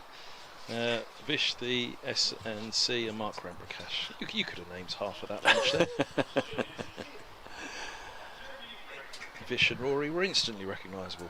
Rory's the head coach at Middlesex. The club coach. You've got the head coach, which is Richard Johnson, the club coach, which is Rory Coots, and then what happens is they bring in a consultant, in this case Mark Ramprakash today, with the bat. This is Greatwood around the wickety bowls, Slater's up on his toes, turns to mid-wicket, and there's no run. Shine played for Middlesex, didn't he? There's a bit of a love in there between Johnson and Shine, hugging each other. Notts bowling coach Kevin Shine, I think he played for Middlesex, as well as Hampshire, wasn't it, back in the day. Long spell as England's bowling coach, now part of Peter Moore's backroom staff. Who's Loughborough, wasn't he? Before Notts, was it Loughborough? Oh, Kevin Shine? Yeah. Well, yeah, he was DCB bowling coach. This is cut away down to deep third for a single by Slater off Greatwood. So then they bring in a consultant. So the consultant with the bat at the moment is Mark Ramprakash. The consultant with the ball is Jade Dernbach, until he went away with the Oval Invincibles. So Tim Murtagh is currently the bowling consultant for Middlesex because he's not featuring in the One Day Cup. But he's not here. Oh, he is. Oh, he is. Tim Murtaugh's here. He's here. Yep. Oh. There he is. He's right in front of us. Just to your left. He's at the stanchions probably anyway. He's having a chat with Tilam Louisa. Forward goes Hamid, pushes into the onside. As I wandered back with the 2 coffees, one for me and one for Townsend, I did get a chirp from the tent going, shouldn't you be on the radio now? I said, I'm on TV nowadays. Big time came the call back. What did you say? Shouldn't you be out in the middle? Yeah. They were a happy bunch at the interval. They weren't worried too much about the last 15 overs or so of the innings. Greatwood bowls. Hamid cuts away out to deep backward points. That's a brilliant piece of work out there by Peter Milan, sweeping up on the boundary rope. Slides. It's a bit one-handed. Got up and returned with the other hand. Yeah, at any stage, I think you've got to be pleased to get 355 on the board. You'll always be greedy and say, well, we perhaps could have got a few more here, a few more there, but you put a good score on the board, you're going to go out and back yourself. Greatwood bowls, that's driven away. Back at a point. Oh, no. Milan goes around again, and it's going to be a single more to the total. So 93 for 2. 95 for 2 with a couple. My apologies. I'm still fiddling with the mic, so apologies if it sounds a little weird. I'm just trying to get it a bit closer to my mouth. Something went awry there in the interval. It was didn't sound like this before. And I can definitely hear it in my own ear. Yeah. Here's Greatwood bowls, and this ball's pushed away into the offside field at the back point. There's no. I do have a mic in the car. I could go and get it. Wantage Road, Glamorgan 221 all out. Northants 172 without loss after 26. Oh. Ricardo Vasconcelos 89 not out. Emilio Gay 79 not out. That's a bit of a towsling. We're having a drinks break here at Gorse Lane, Grantham. 95 for 2 after 17 overs. That's lovely. The not score. Those lovely beakers. We missed out on those. We've had nothing, Kev. We've had nothing. We've had absolutely nothing. What time's the scones coming? Well, I think we're long past the ice cream stage. The pizza man's gone home. The bar will be shut by the time we're down tools. I might just make last order tonight when I want to get home. I'm surprised the pizza man was allowed to leave. Why? With such a packed ground, I could not imagine at Radlett that Lorraine Paul would let the pizza man away with getting around with all these people wandering around the ground. No, you're staying there till the end now. Run out. Yeah, you have to be in before the start. You're not leaving until after the close. All these folk wandering around. Health and safety, Dave. Well, I'm with you. You'd think the ice cream van would be the one that sells out today as well, rather than the pizza. They had a burger van next to it and the bacon butties and all sorts. You should bring, like in the cinema, an usherette, a young. Well, it doesn't have to be young, does it? An usherette, male or female, with one of the trays straps over your shoulder like you get in the cinema, wandering around. Yeah, exactly. Go around the boundary edge. There'll be lots of people. You like American sports, don't you? Don't they? Isn't that how they wander around over there? They strap it around there. Don't you? You like a American little bit. sports, Only the NFL. Oh, okay. Only the NFL. Not the good ones then. Well, what's the good ones? Ice hockey. Oh, don't be silly. It's not sport. Just.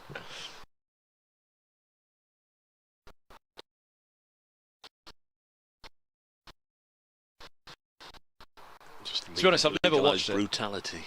Yeah. You're not missing any cricket, folks, while we're absolutely rambling on about nothing. I could have had a sandwich then, couldn't I, whilst they were doing nothing? You could have. I want you to go and get a what? Burger. A what? Go on, a what? A burger. I don't want a burger. Get an ice cream I then. don't want a Here. burger. No, That's a £10 voucher there. That's 3 ice creams. Let's send DT to go and get us ice creams with it. Can we? Well, of course you can have the 3 ice creams yourself, but if you're feeling generous, you might have 2 and let DT and I half the other ice cream. We'll send him. There you go. That's sorted. Although he'll never make it back, will he? He'll be melted everywhere by the time he gets back. And is there an ice cream van on this side? They might have dropped the ball a little bit. No, I don't think so. I think we're woefully short of ice cream vans facilities. Congealed fat. We're going to have some cricket. Here's Wallaluita bowling. And outside the off stump, it's an attempted cut by Slater. I think he gets a bottom edge on that and it races away for 4. So 99? Yep. Yep, 99 for 99, rub it in. Yeah. This was something that went viral the other day, wasn't it? Are you aware of that? That somebody worked out at home to basically how you could make Mr. Whippy ice cream at home. And all you need is condensed milk and, I think, single cream or double cream. So here's a full ball outside off. It's a wide signal against Walla Luisa. Pushes one through. It's the 100 up. Well done. Yeah, the 100 up. Thank you. Well, there's not been any applause for anything today, really. Now, has there? I tell you that. Now, I'm glad you have said that. I'm glad we've stumbled on that. So here's Walla Luisa. Bowls, and this ball's pushed away back into the onside, and there's no run. And he won't mind me naming him. Pete Holman, Luke's dad. When I was queuing up for the pizza, we were having a chat. He said, "Do you know they've been really great here today as well? All the Notts fans. They've applauded absolutely everything." And I said, right. Are you pulling my leg? And then he said, "What do you mean?" And I said, "Well, we thought they've been really quiet." We've had the headphones on, haven't we? Here's Walla Luisa. This ball's been pushed back down to long on, where Luke Holman runs. Oh! And it bounces up over his hip, bobbles up. He'd done everything right there, hadn't he? And then, if you're a member of the Luke Holman fan club, look away now. Yeah. Well, it kicked up on him, though, didn't it? But then what you're struck excusing me, that, are you? I'm definitely. Did you not see the kick up? No. It might have been obscure. I'm afraid. Really... I'm afraid in my list of fines, you've got walloped for that one. I'm afraid. So then I was looking back over here and I said, well, I suppose we are sat over that way, and the majority of the fans are all over that side of the ground. It's really busy over there. Really, really busy. Really? And the wind was blowing directly into my face as well. So I was thinking, well, actually, I suppose the sound is blowing the applause away from us. Yeah. The wind is. So apparently they've been great, according to Pete Holman, Luke's dad. Well, that's good to hear. You don't want because it did feel like it was a bit. Yeah. It felt like a bit like it was Canterbury for a little while. And I guess it's just an open field. It's not going to hold the applause, is it? Yeah. That's a nice drive from Slater as Walla Luisa floats one up outside off. It's pushed out to deep cover. 105 for 2. Go to some grounds and it reverberates around the stands, and none of that here in our field. If we put Townsend back on, shall I go and get us 3 ice creams? No. Is that no to the ice creams or no to Townsend? Well, both. No. If you want one, you go and get one. I'm all right. Nearly finished. Walla Luisa bowls and Hamid runs him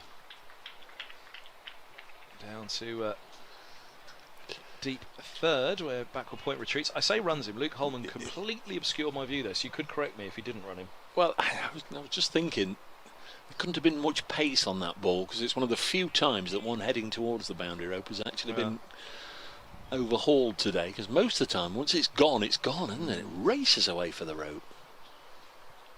Walla Luisa to Hamid, inside edge on his forward defence, back through his legs, and there's no.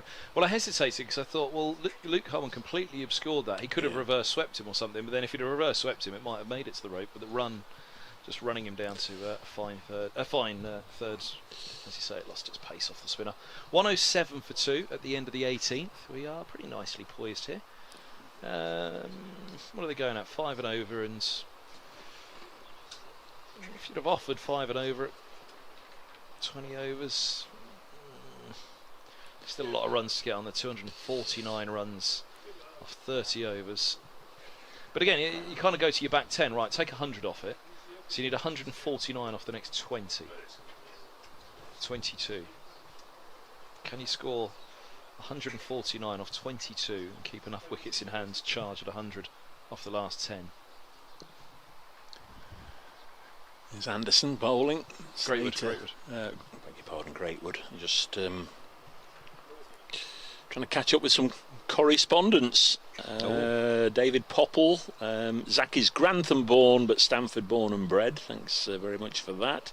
The Void. Hi, every time you go to the local station, they're fed not just into your headphones, but loudly onto YouTube too. Yep, sorry. That's once every half an hour or so. Dale's been in touch. Dave, if players are in a 100 squad and not being selected, can they be released to play in 50 over competition for the county? I think we've asked that a time or two, pretty much every game. It doesn't seem as if that's the way, as it's pushed into the offside, but certainly there are 1 or 2 players up and down the country just not playing any cricket at the moment, which is a shame for everybody. Jones, yeah. Who else? The Void, every time as mentioned, we're on air, we're off air, we're on air, we're off air. Sorry, Void, I did read that from you earlier. You're all right. Myself. There's Greatwood from the Gorse Lane end, bowling to Hamid, who's on 32. The right-hander just dabs it down to third man. He'll get a single, 109 for 2. Sarah Goslin, this score's going to be a tough chase. I'm hoping there'll be some fireworks from Notts. Bob says, right, let's see how they can go today. Sorry, Bob, I know you sent that a while ago. Graham Ward, solid comeback with the ball from Notts. 400 plus, looked nailed on. The biggest list A total against Notts was very possible. I always thought 425 was going to stretch it. I guess at 30 overs when they were gone, they had 200 on the board by the end of the 28th, didn't they? So I guess at that point, lots of wickets in hand, but it just requires people to stay there, doesn't it? I mean, on out grounds as well, especially at the moment where ground staff have got their work cut out. Cheap Steve's been in touch, something I was talking about a little earlier with DT, 109 for 2. I know you sent it a while ago. Lovely shot from Slater, punches it down the ground. Lovely clip through the onside of straight for 4 to take him to 46, 113 for 2. That was a nice shot. The beauty of that just was that you kind of expected him to clip it through mid-wicket, didn't you? That was the kind of thing, but rather, if you'd imagine, it was a clip through mid-wicket, apart from he clipped it down the ground. So it was a lovely shot. Was indeed. Cheap Steve says, we were talking earlier about, I thought it was Jack Charlton had a right old, I think the word I used earlier was paddy, 113 for 2. Slater clips this away, and if it goes all the way to the ropes, it will. That's his 50. Well battered, Ben Slater. Nicely done. Second time in this year's competition. He's gone to a half century. Ben Slater on 50, 117 for 2. There's the announcement. This is his 48th match. 5 centuries in it. The average is 61.6 for Notts in this competition. Not going to be too far away from that, whatever happens now. Well battered today. Next one down the leg side, claiming a little nick, but nothing doing. So Cheap Steve says, if I remember correctly, Dave, he's talking about that Jack Charlton game in the 1994 World Cup. He says Ray Houghton got booked for having a bottle of water on the pitch. Absolutely bonkers, wasn't it? It really was. Lily says, hi Dave and Kevin. Hello, Lily. She's a Notts fan, Lily. She listens to a little bit of Yorkshire now and again. Hi Dave and Kevin, I'm enjoying listening to the good game as a neutral. Love listening to you both. Thank you, Lily.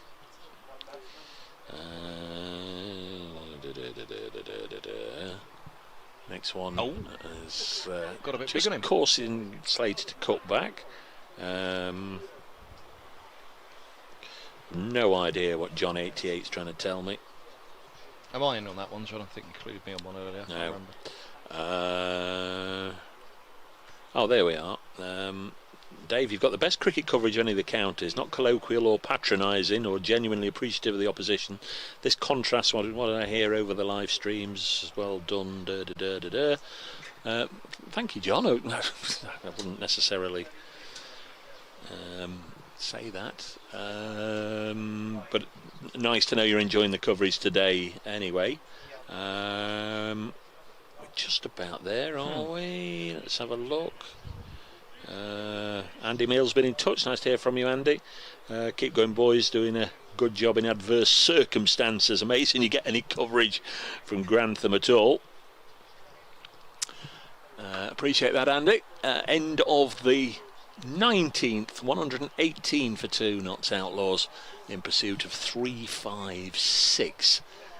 Maybe a game that'll just peter out and Middlesex will win by 140. Or it may be an absolute thriller over the next 90 minutes or so. Luke Holman. Yep, bit of leg spin, right arm over. The 20th over of the innings.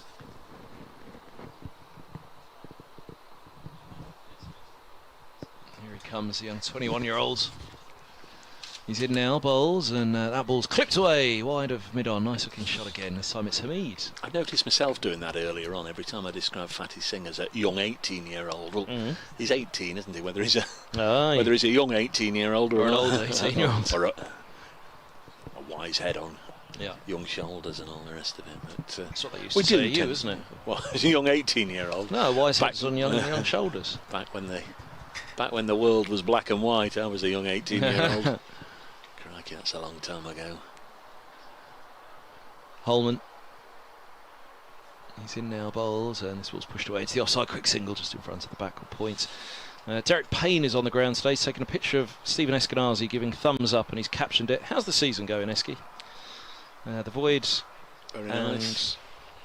Also Trevor Morris, thank you for letting us know of the technical problems we were having earlier, but hopefully you got us all loud and clear. Can't hear DT, says Andy Eason. I'm not sure whether that's a complaint or a... Just turn him down. This is whipped away down to mid-on, and there is no run. The Void says you won't hear this often, but please turn DT's mic up a bit. And he's one of the ones that likes DT as well. Given up with the stream, sticking with the radio, says Derek, who's having isolated problems today. I'd suggest Derek, I'm not sure what's happened for you there, because you did tell us earlier. I think he said he's in bed with a bad back listening today, so I hope that he's our octogenarian listener. I hope you're doing all right. What's someone in their 90s? You're cleverer than I am. If you're octogenarian in your 80s, what are you in your 90s? Because Derek, there's got to be nonna. There's got to be a nonna in there somewhere, isn't there? Nonagenarian. Here's Holman bowls, and this is turned to mid-wicket, no run. I've only just got my head around desiderata, which is the word of the day. I'm going to look it up tonight. See, you've forgotten it already. Were you telling DT or me? Oh, yeah, sorry, yeah, of course, his poem. Yeah. No, I thought this was a maths thing you were going to now. No, it's lovely, that is. That's a lovely poem. And this is pushed down to long on for a single. And you read it Stevie Eskinazi tattoo. Yeah. He's not got the full sleeve poem on his arm. He's just got the word desiderata. He could have a sleeve of the poem, couldn't he? Well, I'll let you suggest that to him. The run machine, Stevie Eskinazi. Holman. Oh, takes the edge, I think. Either that or it was bounce. Either way, it's gone past the gloves of Cracknell. They're going to take two, and what does the umpire? He's going to signal byes. That was just turn and bounce, which Holman will delight at. 124 for two, even though the byes. Yeah, keeper not so much. No, exactly. Yeah, yeah. He'll delight at the bounce. The keeper won't delight at the extra. I fancy Hamid had been drawn forward. Would have been turning away from the right-hander, so the stumping chance would have not been easy, but a possibility. 124 for two. The last wicket went down at 31, so they've added 93 if we're doing the maths right. Phil says the last time I played at Grantham in the late 90s, the sky was almost black, the outfield lush green. I made 50, we won by 10 wickets despite the young fast bowler's best efforts to knock my head off with a succession of seamers. Happy days, Phil, eh? Understand, somebody told me earlier that Osman Afzal is playing here this year, former Notts, of course, former England Test player, Osman Afzal, who's been round one or two clubs in the years. Still turns out for Lashings. Sorry, he was playing for the Lashings the other day alongside Samit Patel and Chris Lewis. Some scoundrels there in that dressing room. But yeah, Osman Afzal apparently has been playing here this season for Grantham Cricket Club in the Lincolnshire Premier League. From the far end, is this... now, who's this bowling? Is that Milan? Peter Milan, yeah. His first ball pushed into the offside, no run. Rush back to his mark, so Middlesex eager to push through their overs. Slater works it into the offside. It's been stalled to the strike since getting his 50. Now on to 52, 125 for two. Notts Outlaws. What have you got? Nice pick of Roland Butcher on Twitter. Commentator's rest day in Jersey, says. He's been doing a bit, hasn't he, this summer? He's back next year by the sounds of it as well. Which is great. Did a bit with Roland in the... Game of Lords, isn't it? No. Oh. In the North v South series back in Barbados in 2018. He was at Lords for a few games. Yeah, all you... Oh, Sussex it was.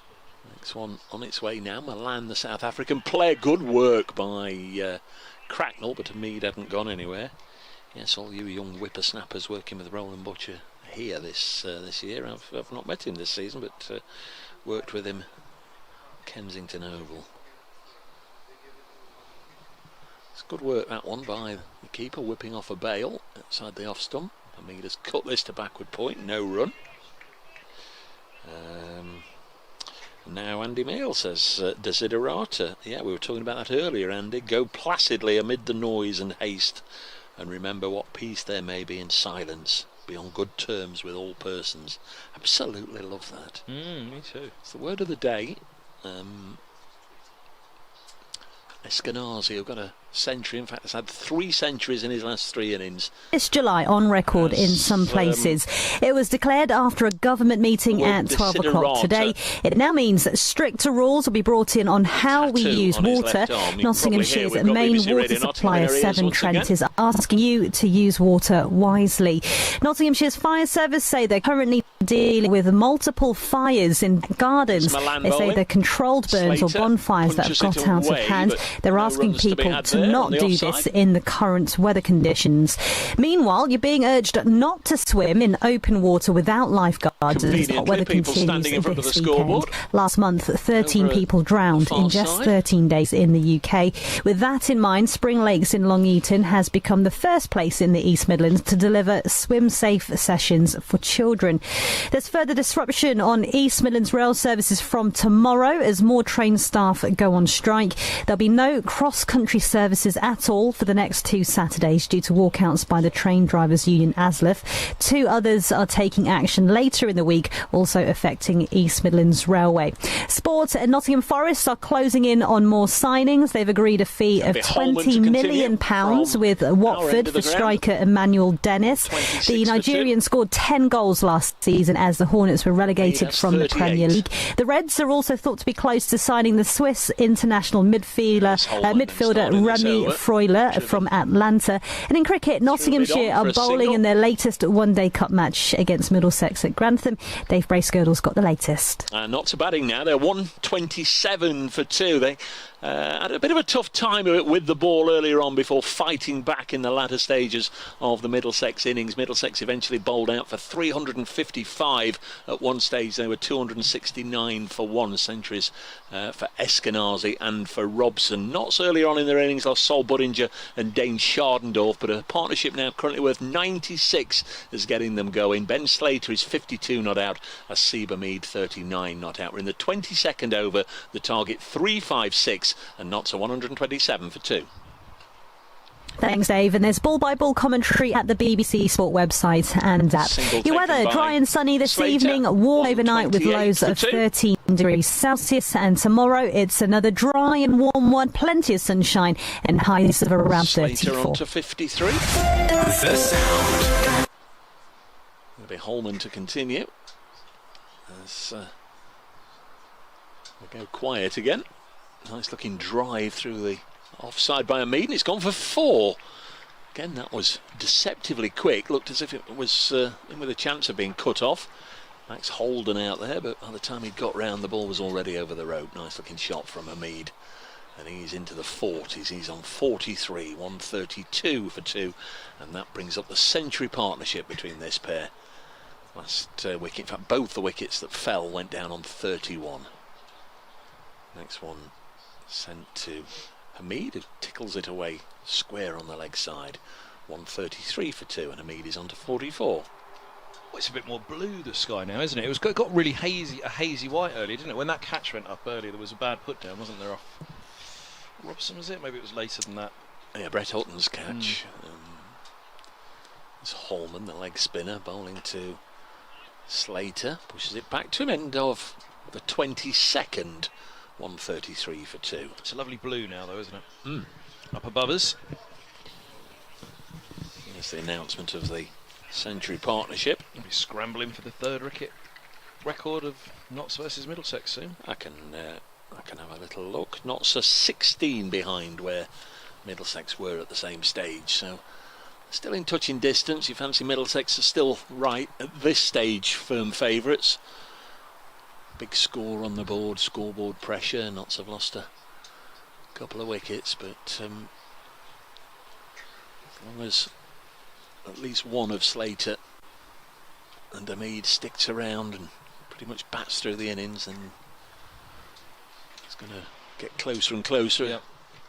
Milan's in, bowls, and Hamid drives square.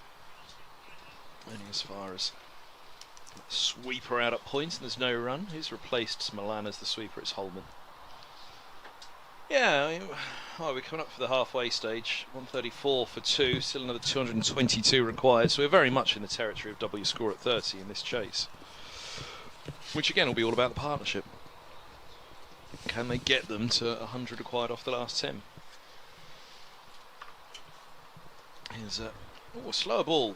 Looked so it was if you were a spinner, you'd have called it the arm ball. It looked quite round arm. Look, it was an off spinner as well. But it's been dragged back anyway inside the rope. Yeah, a little cut away for 3. Yeah, not been too many 3s in this innings. 3, yeah. Yeah. DT's confusing. Master Cylinders, it was 4 behind. Sam Robson it was who dragged it back in on the rope there.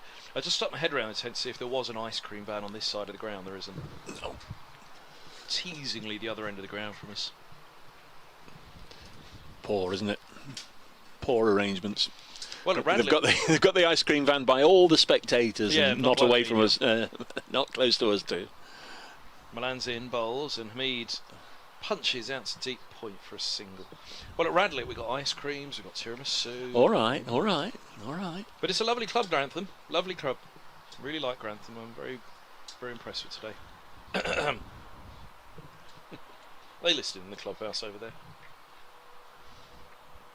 Did you know Middlesex have played Nottinghamshire in Lincolnshire before? No.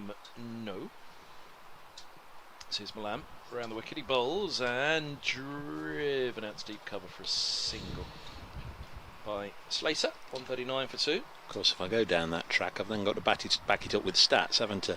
In 1983, the sides played a John Player League match at Cleethorpes, which, well, a time or two in its life, it's actually been in the county borough of South Humberside, but I think it's back in Lincolnshire right now. Cuts to backward point by Hamid off Milan, fielded by Robson. No run. Is it Robson? Yes, it is. That'd have been nice. Sunday afternoon at Cleethorpes. Back in the day. Went there a time or two. Don't think I'd have been at that one, but who knows. What time is it? It's 20 to 5. DT's kindly going to give me 5 minutes just to pop and powder my nose. This one's clipped out to deep square for a single by Hamid. No second for them. 140 for 2. Here we go, big sight. Oh, hello DT.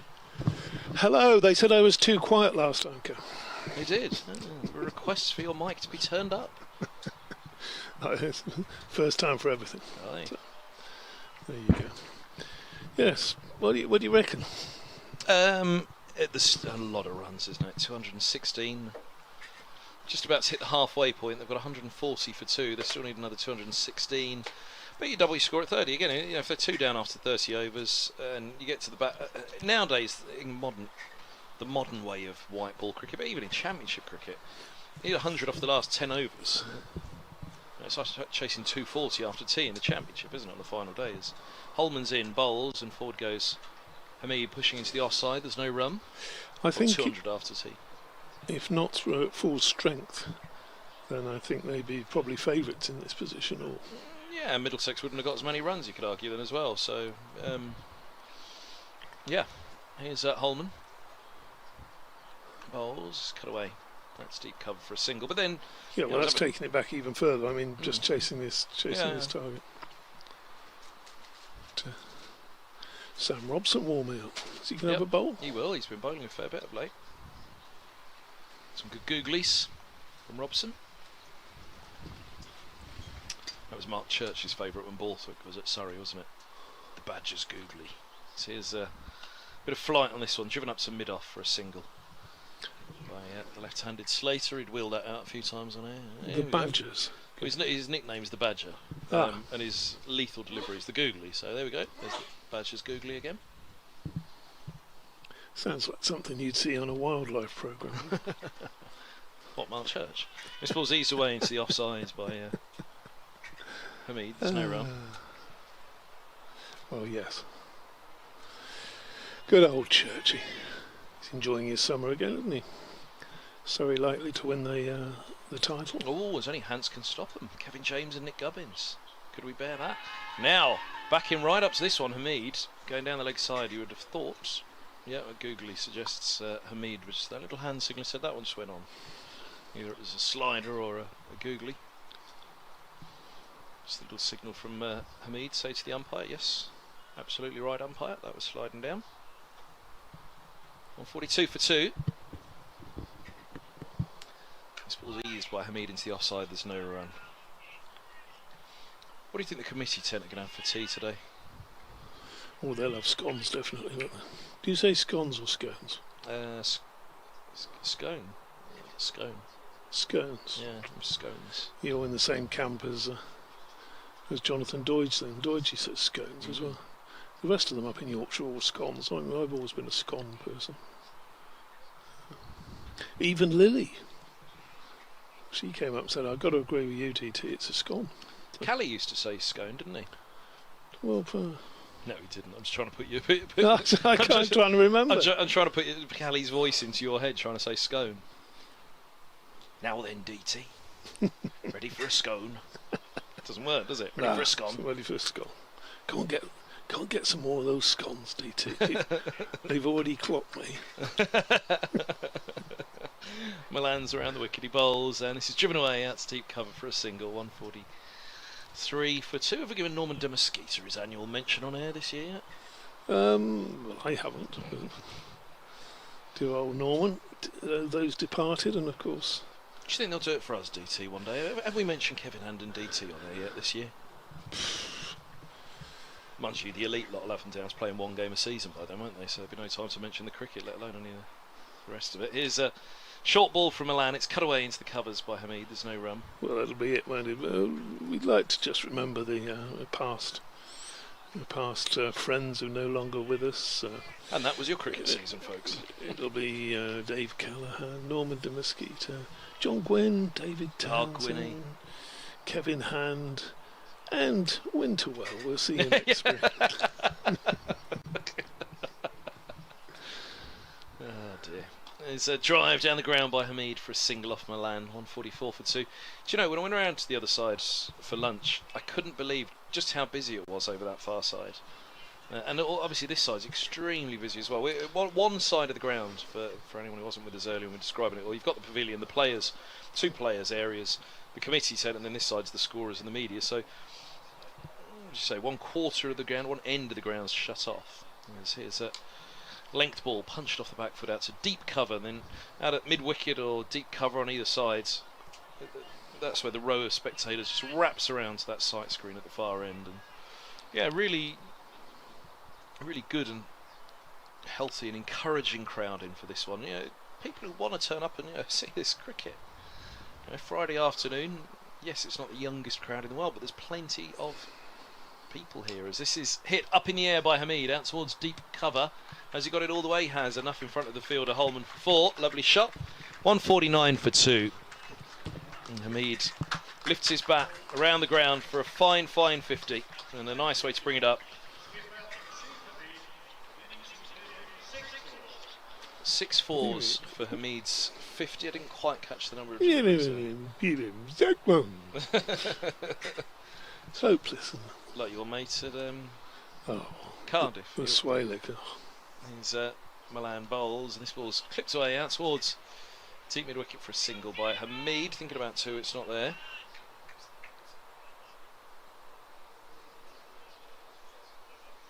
End of the over.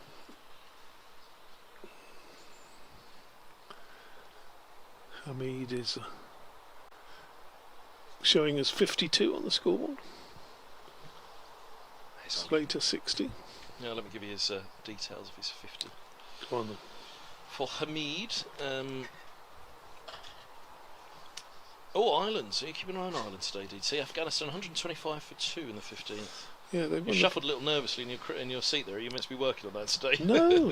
You're not writing a little bit at the end? Not at all. Why not? They sacked you. Have you been found out after all these years? Of course not. Blower's got all those ways. Oh, no, there's Jeffrey Dean. Blower's got... Jeffrey Dean's older brother. You can see what I mean, can't you? Well, younger. Rather surprised me. I was about to say, oh, you've aged a bit, Jeff. Put on a few pounds. Put on a few pounds. I was actually going to thank him for leaving the ruddy dog at home.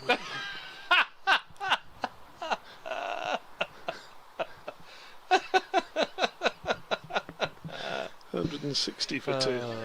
He's a name who listeners will have had enough over the years, I'm sure. Mentioned around the grounds, Jeffrey Dean. So I like his dog. Oh, what's he announcing now?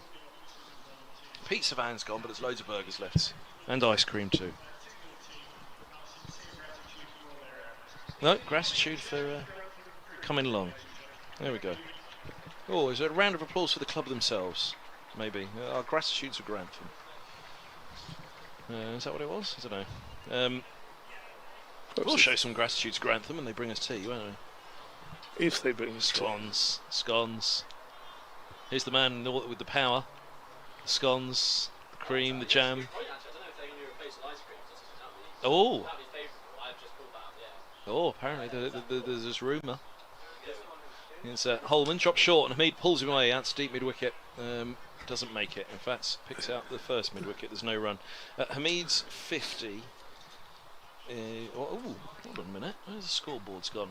The BBC Sport website's got Hamid on 54. He's on 52 on both scoreboards here, so I'm a little wary of this scoreboard now. This is cut away out to deep cover for a single.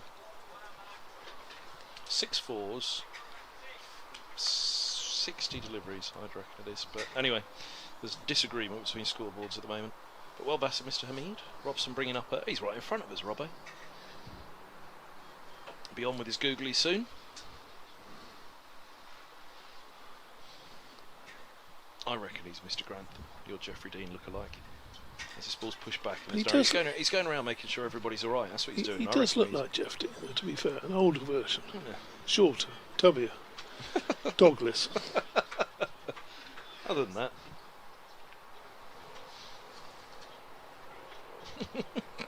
Oh look, here's Jeffrey Dean. He was stood 2 feet in front of you. This is driven down so long on. It'd be great if Jeffrey Dean was tuned in at that point. 150, 152 for 2. Look, there's Jeffrey Dean. What?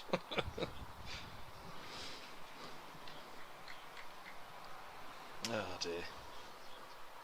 How much more are we going to see of you this summer, old chap? How much longer have you got left as forward goes? In England, I mean, not on this mortal coil, of course. This is dabbed into the onside by. I do wonder sometimes. I'm thinking of coming down to Hove for that final. The final hoorah of the group matches. When Middlesex booked themselves a home semi-final. Afternoon, Gus, if you tuned in. This is driven out to deep, wide, long off for a single. 153 for 2. Or presumably a home. What do you call it? Qualifier. Well, either or. You prefer the home semi-final. If you finish first or second, you get out. Your next game's at home, isn't it? Yeah. But then, you'd get a home quarter for playoff if you finish second. Well, it's not really a quarter final. No, it's a playoff. A home playoff. It's an eliminator. So, but then your crowd for a home semi-final is surely going to be better than a crowd for a home playoff. Oh, he's come back with a tub of ice cream. It's wishful thinking, isn't it? He's got himself a cup of tea. A girdler. Yeah, there's a big grin on his face. Pair of shorts on. You can see he's got footballer's legs still, hasn't he? He used to play a bit of sport in his day. International cricketer, of course, as well. Did you see Italy have qualified for? I saw the other day. Qualified for the next stage of some World T20. Oh, Namibia. They're off to the World Cup, aren't they? Beat Ireland, Namibia. David Visa. Yeah, they beat Ireland last year in the World Cup. You haven't missed any cricket. The opening game against Sri Lanka, aren't they?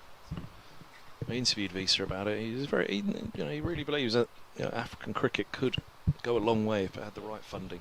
And he's right. Yeah, Kenya dropped away, haven't they? Zimbabwe. Walla Luita's left arm around bowls and driven into the ground and trickles into the covers from. Yeah, it's a bugbear of mine because you've got country. Uganda's a perfect example. The ICC pumped 1/10 of the money into Uganda. They pump into the likes of the USA. Then they could be a very, very good cricket team. Wristy looking drive from Hamid, only as far as a straight mid wicket. Stoneman in there. Namibia coming along nicely. Yeah. And to be fair to the ICC, they are helping to develop those teams. Lots of flight, open face, and 4 runs. Really nice. But I say 4 confidently. He's run it. You run the spinner. You're not necessarily going to run it for 4, but he does. 157 for 2.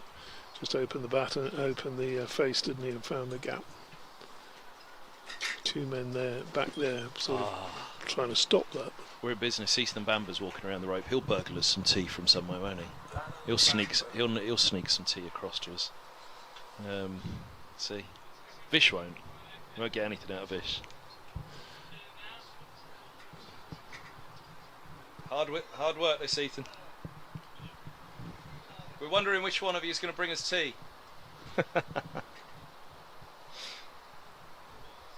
Even I'm getting sledged by the players for having my feet on the desk now. This ball's hit up in the air and out to the cover boundary for 4, safely in front of the sweeper. Lovely shot by Hamid, who's looking dangerous out there, isn't he? This is the beauty of List A. It doesn't all need to be crash, bang, wallop. You know, there's an innings to be built, isn't there? And Hamid's doing it nicely. He is on to 62. And he's just stroking the ball, isn't he? That's the other thing. You know, he's caressing it around. Sure. A nice defensive shot to follow up with.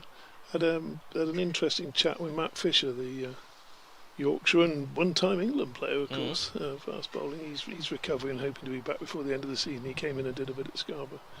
We're talking about the sort of things that players talk about in the dressing room. How the ball feels when it's hit by different people. And I can't remember who. One of the players out there was, if he hits it, he's, well, the start of this innings, Buddingham, you know, if he hits it, it's ouch. Whereas when Hamid hits it, it's oh, nice. Just got that quality about it. That's a very interesting little chat that with Matt Fisher. Holman bowls and driven back to him by Slater, no run. We are approaching now 30. See again, 30 over mark. Double your score from 30. They're 161 for 2 in the 28th, so 195 more to win. That's a nice use of the feet by Slater. Not quite to the pitch, but still managed to get good hold of it and hit it flat the other side of the square, the other side of the track from Holman, past the non-striker and straight of mid-off for 4. Well, at 30 overs on your theory, they would need to be 175, 178, wouldn't they?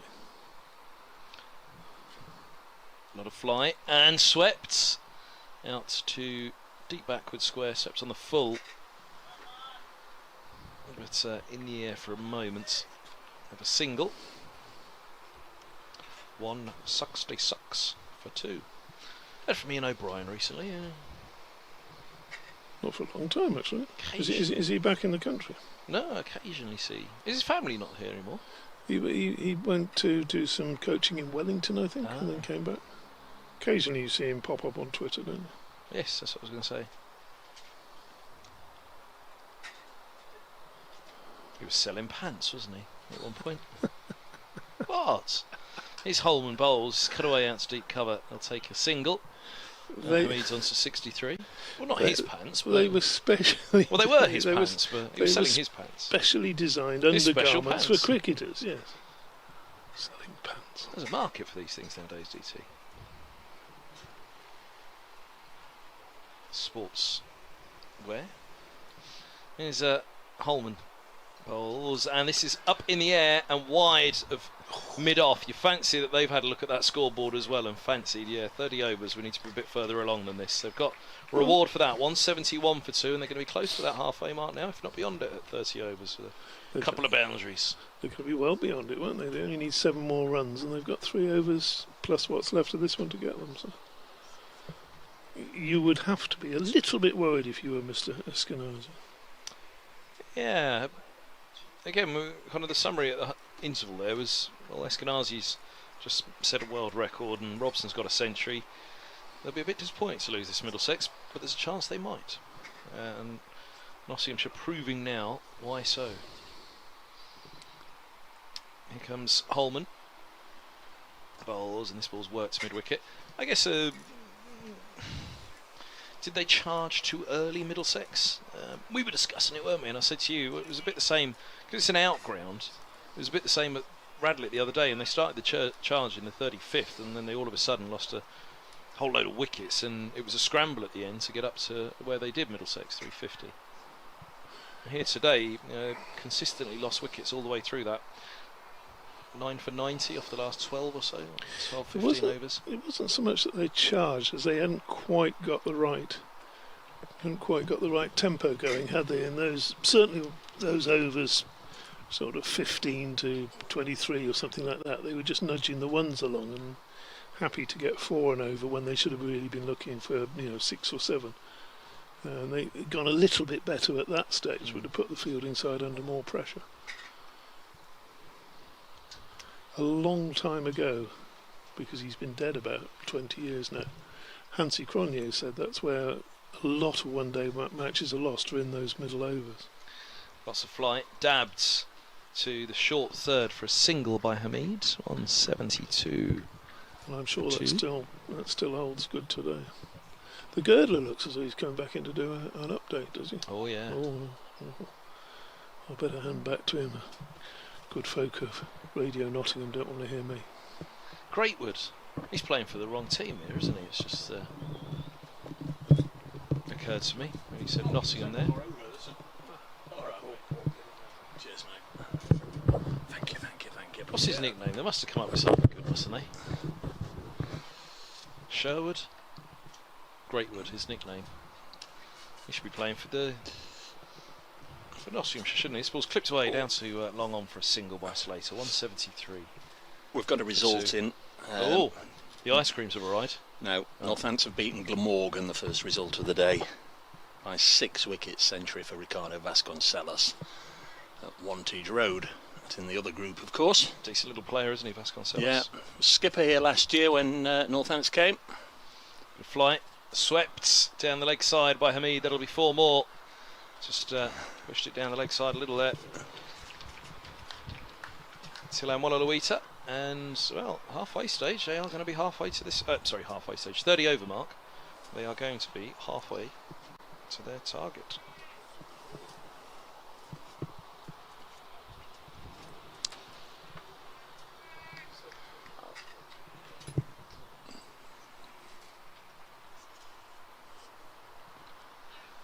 Top ball.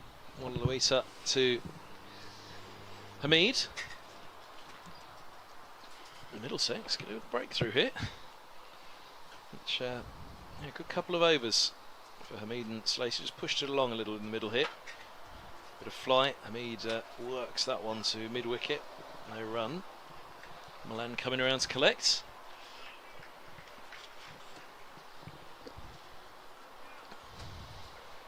What did you do? Go and get a cup of tea or a coffee? I had a cup of tea and a see anyone? Bit of a blather. Yeah, I was talking to some of the Walla-Luita bowls, push back, no run. Some of the Notts players. Oh yeah. Some in the committee tent as well. And what did the committee have to think about it all? Did they tell you what they had for lunch? No. Was there much left in there for you? Did you have a slither of turkey maybe? Bill Taylor in there, former Notts bowler. Bit of wisecracking with him and one or two of the others very much enjoying their day. It's the end of the over. Oh dear, now then. Tell Kevin Shine and Zach Chappell not to move. They've been stood in front of us for about 2 hours now throughout the course of this partnership. Told them not to move. Cricketers are superstitious, aren't they, about moving during lengthy partnerships. 177 for 2, so one more run will be exactly halfway. Who's going to bowl? Holman from our end of the ground, the pavilion end, the Middlesex marquee end. Visiting players all getting changed in a huge marquee. They've got acres and acres of space in there. This one's just deliberately chipped up in the air by Slater into the offside. Last wicket went down, Kev, at 31, so they've added 147. Where's the records? Well, they're within one blow. Been ripped up. They're within one blow of the Nottinghamshire third wicket record against Middlesex. be a big blow, but they're within one blow. Holman to Hamid. They've, in truth, not looked to clear the ropes, have they? Oh, as Hamid throws a kitchen sink at that one, gets nothing on it. He's down on his haunches. Perhaps there's a smile or two, maybe not. Holman frustrated, the wicket-keeper just explaining to everybody what happened. Cracknell. Had a go at that one, didn't they? 178 for 2, 178 more required. Holman short. This will be slapped away for 4 by Hamid. That was a horrible ball, really was, and Hamid quickly onto it.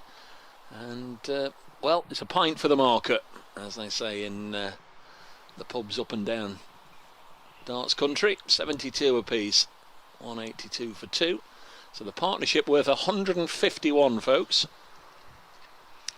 And the record Nottinghamshire's third wicket partnership against Middlesex is 153. They're going to take a single there, so that's 152, so they're one behind it. Clive Rice and Paul Johnson at Lords in 1986. Putting on Up plus the latest heat wave.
course at the moment. Middlesex were bowled out earlier for 355 centuries for Eskinazi and Robson, but Notts replying in kind. This is a record third wicket stand we're watching now between Ben Slater and Asib Hamid against Middlesex. They've just gone past the previous best of 153. Slater's got 73 and Hamid has got 75. Notts are currently 188 for 2. That means they require 168 more, and they've got 29 overs in which to do it.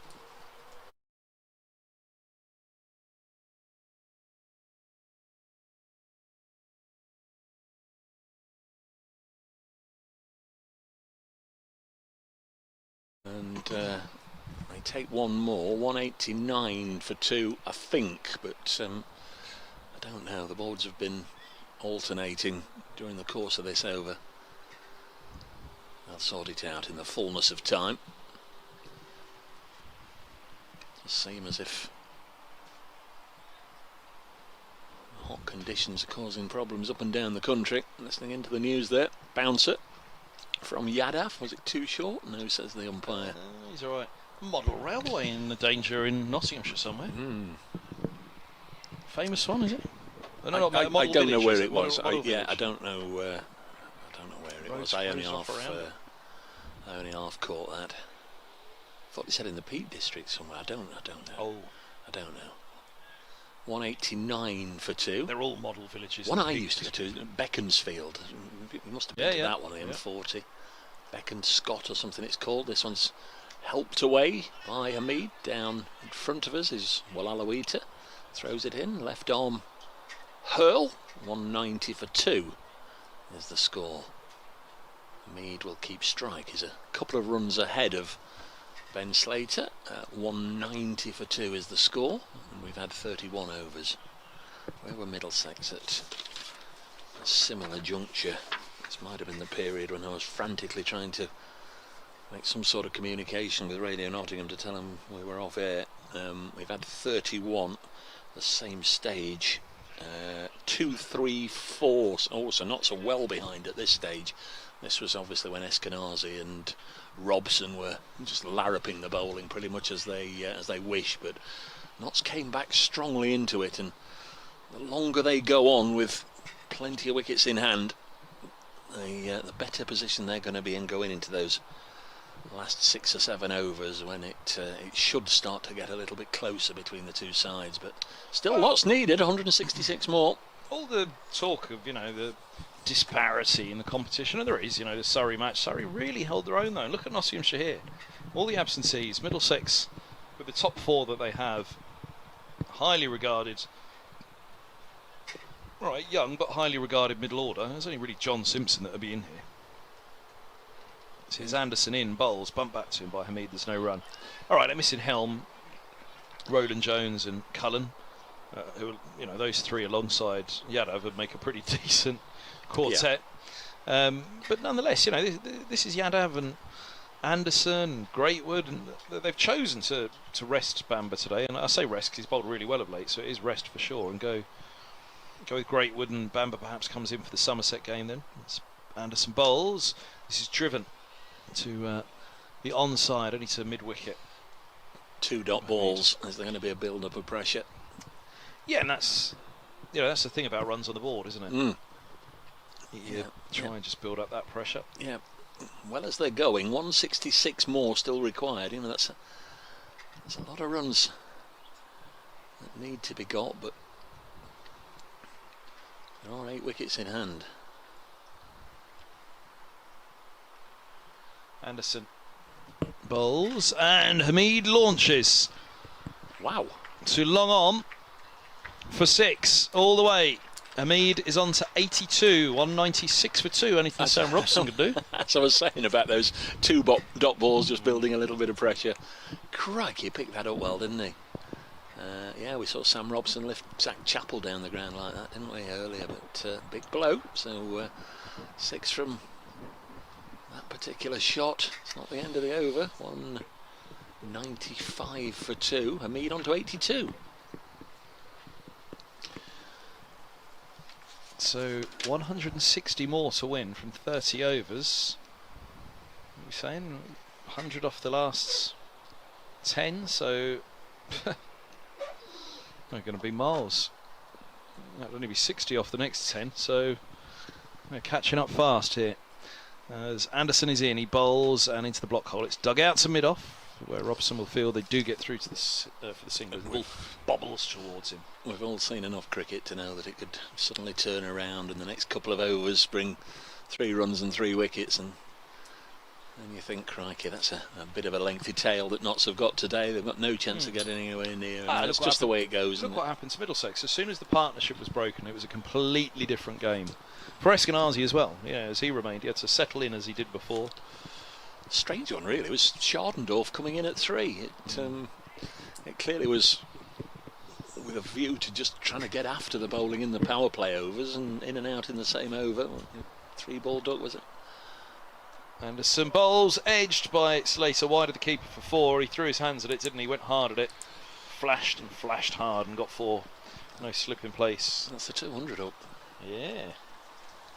201. They're slightly behind Middlesex at the comparative stage. Middlesex had 200 on the board after 28. So after, in the 32nd they're 201, but nonetheless this is very impressive by Nottinghamshire and dangerous now for Middlesex.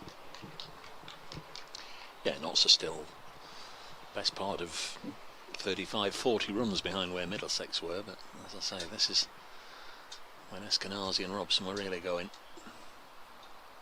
It's a nice shot, 4-1. It was a rolling, tumbling Max Holden at point who got a hand to it, and I thought he was then going to shy at the stumps, and they were confused, but they settled their dispute, the batting pair in the middle, and got through for their single. 202 for 2. At the end of the over. What remaining matches have Middlesex got, Kev? Oh, Somerset on Sunday. Last game away at Hove. What a great place to finish. Yeah. And then in between, the visits of Gloucestershire and Warwickshire. Warwickshire for sure, I'm just double checking Gloucestershire. I've gone all tinny and echoey again. Why has that happened? Took the headphones off for a bit. Hopefully that sounds a little better. Yes, you're okay. You're okay. How's Division 2 shaping up for you? We haven't had a chance to talk about that yet. There's Yadav bowling, full toss on the legs. Let's have a look. 4 runs.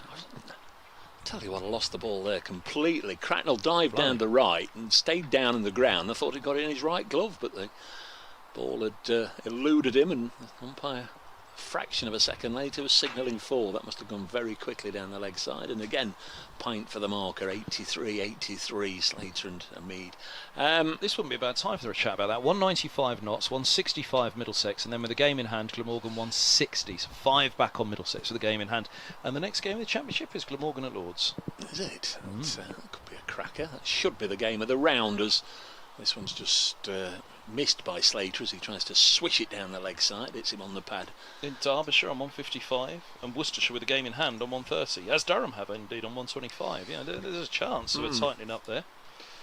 Not's looking good at the top at the moment there. They are. Let's hope it's it's meaningful in one way or another.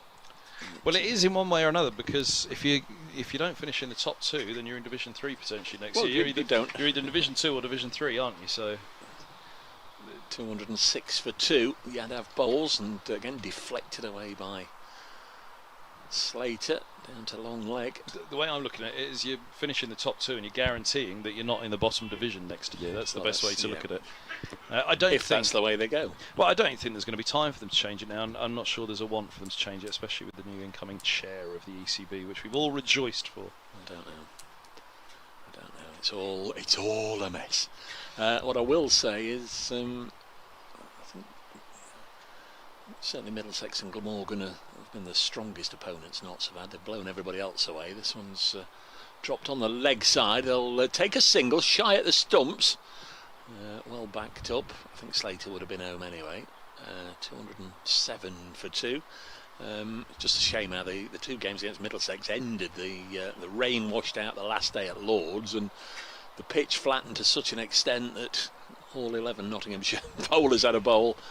All 11 Nottinghamshire players had a bowl on the last day at Trent Bridge, including wicketkeeper Tom Moores, and Ben Duckett and Joe Clark took the second new ball. We're going to have a drinks break here, I think. 208 for 2.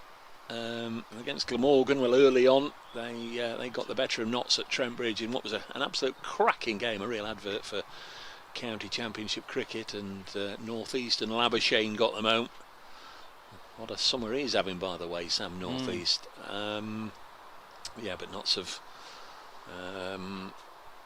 really had an easy passage in a couple of games against Derbyshire and Leicestershire and Sussex and Worcestershire. Who else is there? That's just about it, isn't it? Oh, and Durham. They've still got to play Durham at home. So, well, I say Durham have got a game in hand, haven't they? So that 125, 40 points back on Middlesex, but with a game in hand. Proper drinks break here, by the way, folks. Everybody is getting fluid on board, except the umpires. I'd like to think somebody will take the umpires a drink out there.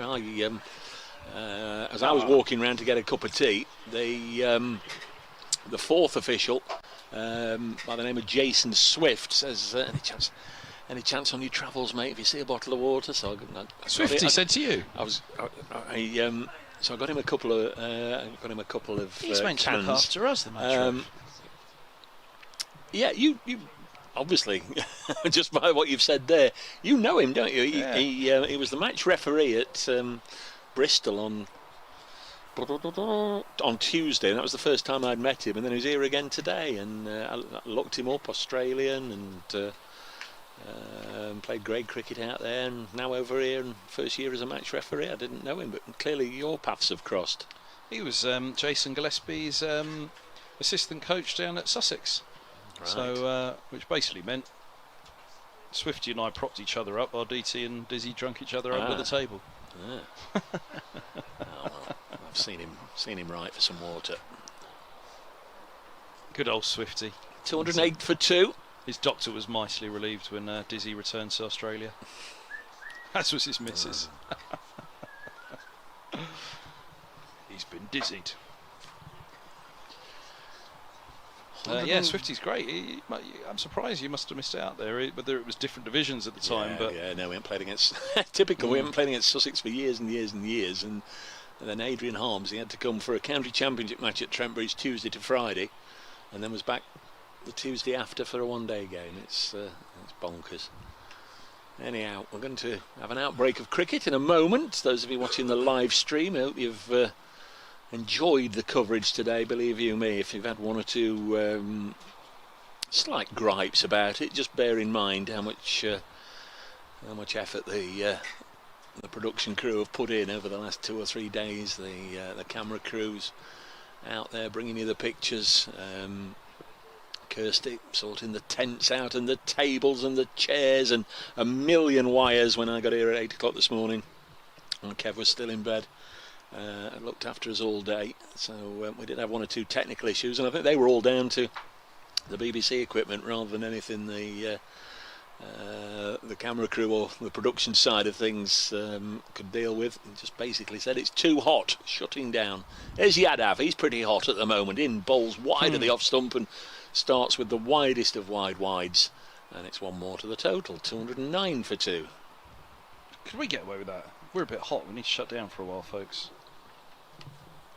It's the kind of trick DT used to pull. What time of day is it? 20 past 5. Another hour and we'll be shutting down. Maybe. When he used to do this, he used to stop halfway through a sentence like that, pretend there was a technical, and go make a cup of tea. Next one is hit slightly uppishly by Slater, takes a single, punching it to mid-off. Was in the air for about 20 of the 30 yards it travelled. Oh, I just dropped off air, boss, he used to say. 210 for 2. He didn't get where he is today. By doing an honest day's hard work. It's overrated. Slater 85, Hamid 84. What a partnership this has been. 31 was on the board when they got together, and now Hamid has helped this one away for 4. When it left the bat, I thought that was going into the car park way behind us to our left, but it did bounce inside the rope. A 4 nonetheless. Hamid 88, 214 for 2. Speak of the devil. He's probably speak of the devil. Yeah, he's probably heard all about you. The fourth official. He's coming to report you. 214 for 2. And he's off to the scorers. What are they up to? Fiddling the books again. Where are we? 33 gone, so 142 from 17. What do they need, Kev? What's that an over? Trent we'd know straight away. 142 from 17. 142 from 17. Oh, from 17, yes, sorry. Oh, well, there you go. That's 102 deliveries we now know, of course, thanks to the 100. 16.4 plus 2. Oh.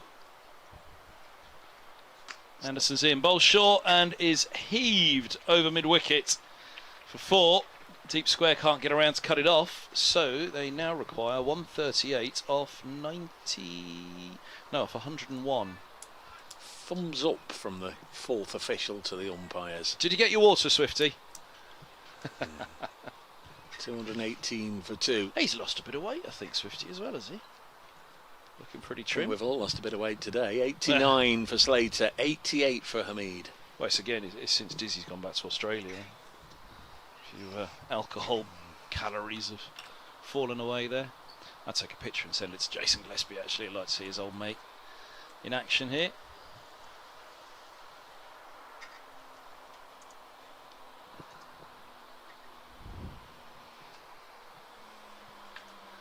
And goes Anderson. Bowls, and this ball's driven away to backward point. Oh, it gets through Holds, and he's got hands to it to at least take the sting out of it. It'll just be a single. 138 more, 137 more to win. 219 for 2. Middlesex need a wicket. Nottinghamshire just need to hold their nerve. 137 off what, 98 balls now? 99.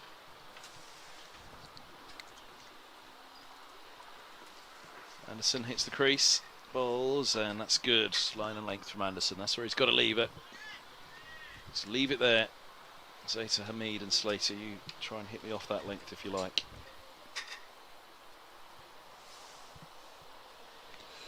Should they get there or get very, very close, it'll be 700 runs in the day, which is not bad off 100 overs.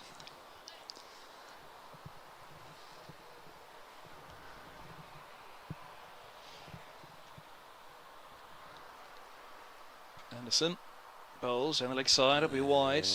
220 for 2. There'll be tuts. Can't do that, Martin. Yeah, there'll be tuts in the old boys brigade. Elsewhere, Durham, have they left it themselves too much to do? 104 required from the last 14 overs to defeat Gloucestershire. They're 211 for 4. Leicestershire made 269. Somerset 131 for 4, so they need 139 from 18. Nice looking drive down the ground by Hamid. Peter Slater 89 to Hamid. At Edgbaston, Warwickshire made 310 for 6. A century there to Rob Yates. Sussex in reply 190 for 4, so they require 121 from 13. Looks going to be as if that's going to be a tall order for Sussex, but they've got 6 wickets left. Let's have a look. And Pujara is 41 not out. Delray Rawlings with him. He's a dangerous hitter on his day, as is Slater, who mistimes this one. Derbyshire made 246 at home against Hampshire, who are 161 for 5 after 33, so they need 86 from 17. And the one result so far today, Northants fairly comprehensively defeated Glamorgan, who've now had 3 defeats in a row, and probably their hopes of defending the title that they won at Trent Bridge last year may be just about gone. Slater misses out. This goes through to the keeper. 221 for 2 after 34.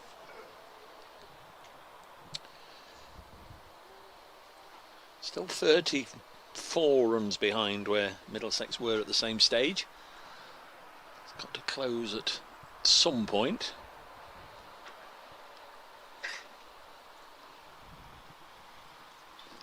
.221 for 2. Slater 90.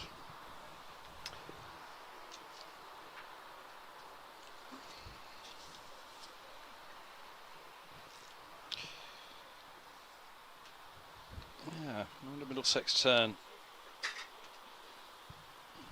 They've got options, haven't they? With the bowlers, Yadav's had 7, Greatwood 5. Well, I'm thinking Bamba. You know, the Bamba was the man overlooked today, and well, I was going to say he can't come on today. I thought you were looking at who's going to bowl. Well, he was the man overlooked, and yeah, exactly. Where do they turn to now? They're going to go to. Is it Mark Stoneman's going to bowl a bit of? He's the 6 bowlers. bowlers. It's Robson, is it? Robson's back on. Yeah, for a bit. Milan had 3 overs, none for 17. Holman 6 overs, none for 36. So they've got to find an over. It's not a Milan pitch, this one. Radlett was a Milan pitch. This one's not so much so. This is, to be fair, only had 5. This is a Bamba pitch. But, you know, that's easy to say at this point. But the point being, you know, just hit a solid line of length as best you can and try and let them hit you off it. And Bamba's your man most likely to do that. Along with Yadav, they've been a formidable opening pair in the group so far. But, you know, temperatures rising. Where's he gone? It's Robson. Robson, yeah. Robson to Hamid.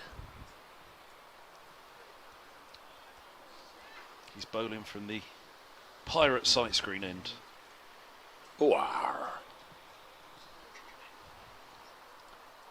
Nottinghamshire, the Outlaws, about to burgle their way to a victory that didn't look likely at the halfway stage.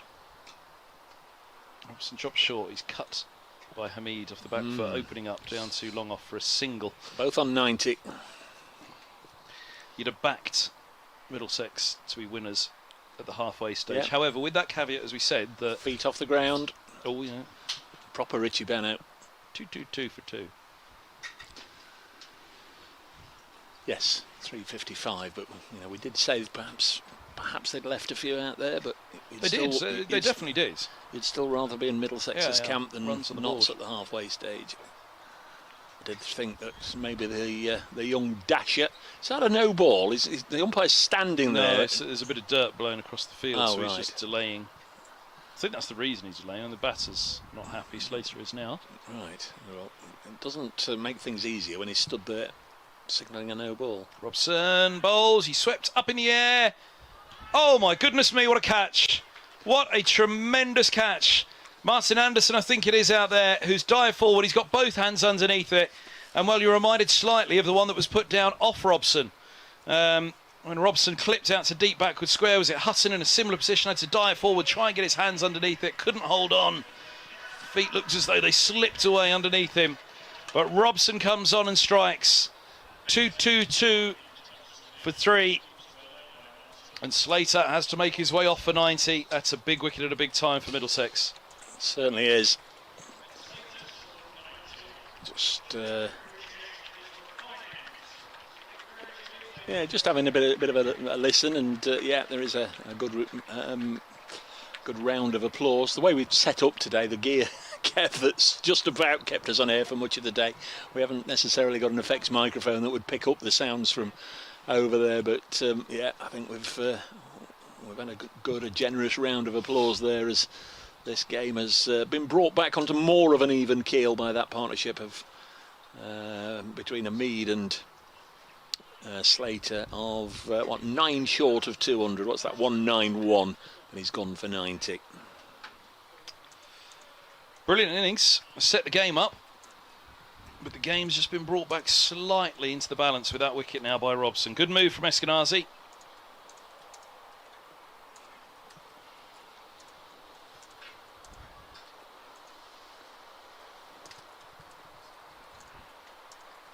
So Hamid on 90. He needs to play the Eskinazi role now, doesn't he? See this one through. Yep. New man is Matthew Montgomery. Didn't see very much of him at all with the ball. Took a good catch in the deep. Did he only bowl one expensive over, Monty, earlier on in the day? Yep. I think he did. Yeah, 1 over, none for 18. He was hammered repeatedly through the covers by Eskinazi. 2-2-2 for 3, 134 more required. 2-2-2 for 4 will be handy now. Middlesex, they needed a wicket to slow this down, didn't they? Need another still, really. Nottinghamshire. Oh, has he got him? He has! He's on a hat-trick! Robson strikes. First ball Nicked through to the keeper, attempted cut that wasn't quite there.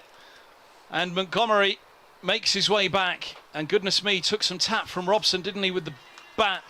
And Robson gets him first ball. Sam Robson, with his leg spin, is on a hat-trick here at Grantham, having picked up Slater and now Montgomery. 2-2-2 for 4 it is. Well, it'll be quite an extraordinary story if Sam Robson, after registering a century earlier in the day, now gets a hat-trick. Poor old Matthew Montgomery, a day to forget for him. 1 over none for 18 and a first baller.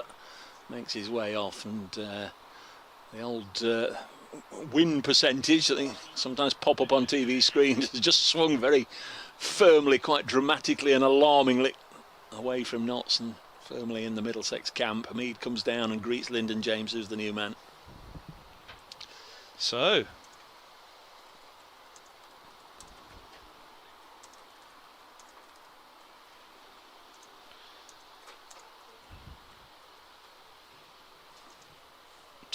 two for 4, 90 for Hamid. But a hat-trick ball coming up for Sam Robson. Can you believe it?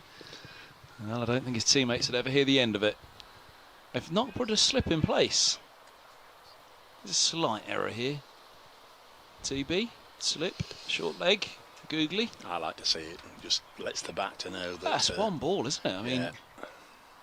Robson has just swung this game into the balance as he comes in, bowls, hat-trick ball, and on the back foot, James punches away into the offside. There's no run. I think it may have been the googly by the way that James played it. Was it against Middlesex he got the big 100 at Trent Bridge? Lyndon James? Yes, I'm going to say yes. I'll have a look now. Just drags that one down slightly. Robson James rots back and nudges out to deep square for a single. 2-2-3 for 4. Didn't bowl so well. Guessing myself, I don't think he'll have bowled. He bowled 155, yeah. He bowled all right at Lords, didn't he? Yeah.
Freuler from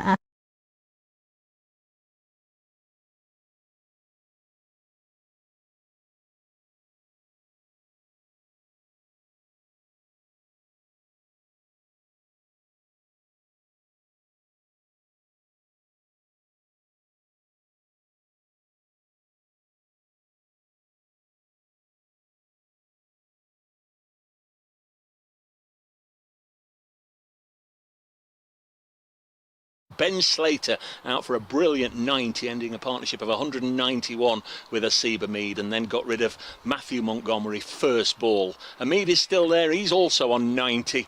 Nottinghamshire 225 for 4 in the 36th.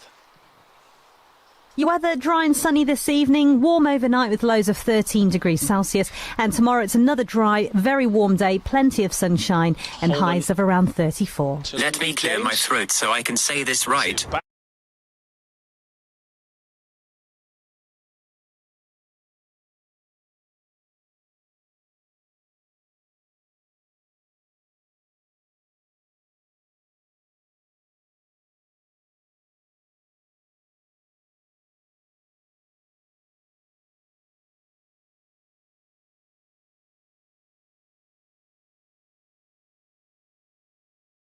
it's another over where Asiba Mead hasn't seen a strike at all. 226 for 4, 3 runs from it all to Lyndon James. He's faced every ball since he came to the crease. And of course, earlier in the previous over, both Slater and Montgomery were dismissed. So a couple of overs now since Hamid has faced a ball, so he might just be losing his touch. Sam Robson to continue. Here he comes, bowls, and this is punched away after back foot into the onside. Mid wicket collects. Umesh Yadav. 2-2-6. 4. 2-2-7. It is now.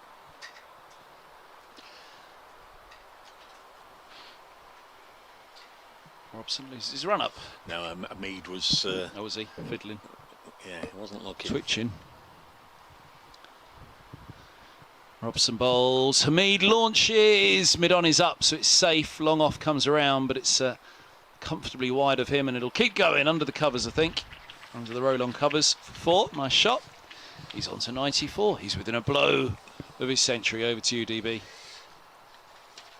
He's had a good old day. Asiba Mead, of course.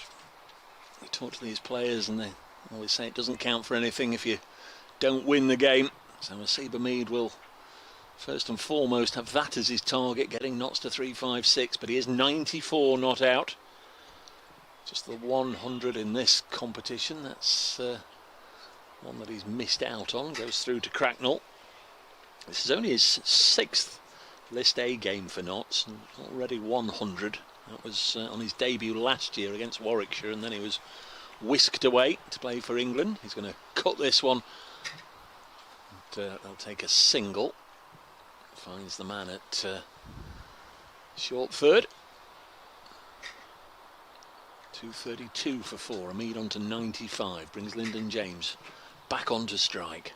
Notts still require 124 more to win. James muscles this away onto the leg side for another single. 233 for 4. So Hamid back on strike on 95. Fancied trying to take down Sam Robson earlier in the over. Just having a look at Middlesex. They have got a long off, but mid on is up. Bowls short, pulled away behind square. He's only going to get a single though. Straight to the fielder. Down here, Holman. Mead on to 96, 234 for 4 here on BBC Radio Nottingham, BBC Radio London. That's the end of the over, so Mead at least will keep strike. Lots of had a very poor last 3 or 4 overs, apart from losing those 2 wickets. They've also not scored many runs. Just having a little look. They're now 44 behind where Middlesex were at the same stage. Of course, but there does become a spell later on where Middlesex didn't score too many. Is that my He's brought 2 teas. You have one of them and I'll go and find one. DT can come and sit with you. He's brought you some melted biscuits as well. I don't want a melted biscuit. No? 234 for 4. He's going to eat his melted biscuit and then he can take over from me and I'll go and get a cup of tea. So Mead is on 96. Luke Holman to bowl to him, the leg spinner to the Bolton Bradman. Here he comes. That's short and that'll be slapped away on the leg side, but straight to the man at deep square leg, and he'll feel he's missed out there. Would have had to have hit it probably 10 yards either side of the field. Who is that in the next parish over there in front of the spectators? Looks like Peter Milan. Long way away from us. Yeah, he's got the elasticated sleeves on. I'd imagine they've signed a few autographs over there right on the boundary edge in front of all the spectators. Lyndon James now clips it down to long on. Toby Greatwood in front of us, whirling his arms around, trying to take off and keep cool, or perhaps he's coming on for the next over. 236 for 4. Hamid has 97. Glorious innings from the Notts skipper. 13 fours and a 6 he's hit so far. Here's Holman. Bowls to him. He's just chipped it gently down the ground again for another single. 237 for 4. Made on to 98.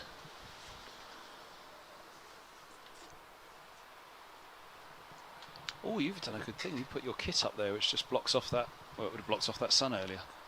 2:37 for 4. Next ball is hit by Lyndon James. Now he's just going to clear the field, and no, it's not. He's hauled out to long on. Holman gets Lyndon James.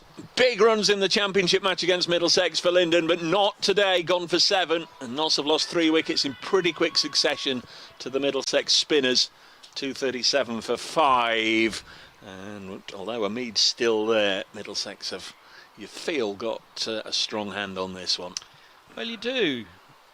Again, it's a lot of runs, isn't it? And that's why partnerships are key. You're chasing something like that, you get a partnership going. Oh, breakthrough it was from Sam Robson. And 2 and 2. Now James heads back. 98 still for Hamid, so can be done with Hamid and around him. But what is it? 100 and come on, sir. Step to one side, right in front of the score. 119 to win from 12. Yeah.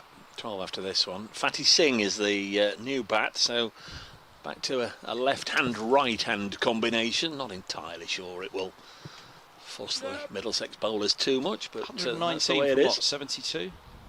Something like that. So, you know, that's no panic for Notts, but it's again, it's the wickets column, and that's why I looked at DT when he played that shot there and just thought, was it wholly necessary right now? It's cranked up the pressure a little bit when... Oh, he's going for a second melted biscuit.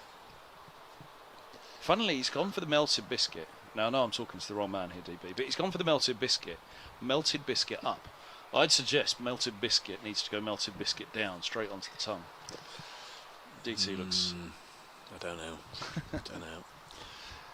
Actually, where's your jelly beans? You could stick a few jelly beans on top of the melted chocolate there. Well, they're completely melted. They're on the floor somewhere, are they? Or He's in the back? got a pass. How have you got a pass? He's got his ECB pass. How did he get one of those? I never got one. 2:37 for 5. So I think the old time between the last ball, which brought the wicket, and the next one, but we're just about ready, I think. Fatty Singh is at the crease, number 7 today for Notts. Picked up a wicket earlier. Can he help guide Notts over the line with still more than 100 required? 2:37 for 5. Holman round the wicket. And first ball, is it down the ground for 4? Well, there's no shortage of confidence in the youngsters these days. Magnificent opening blow. Tossed up there by Luke Holman and slapped back past him by Fatty Singh. He was an 18-year-old. He's not a young 18-year-old, he's an 18-year-old. Nottingham born, England under-19 World Cup player. Went to the Caribbean last February. Oh, he's had a full toss, heaved away on the leg side as he started boundary. He has indeed. Luke Holman just losing his length a little bit there, and that's the end of the over. So 8 runs, and already Fatty Singh has justified his promotion, if that's what it is, to number 7 in the order. 2:45 for 5 after 38.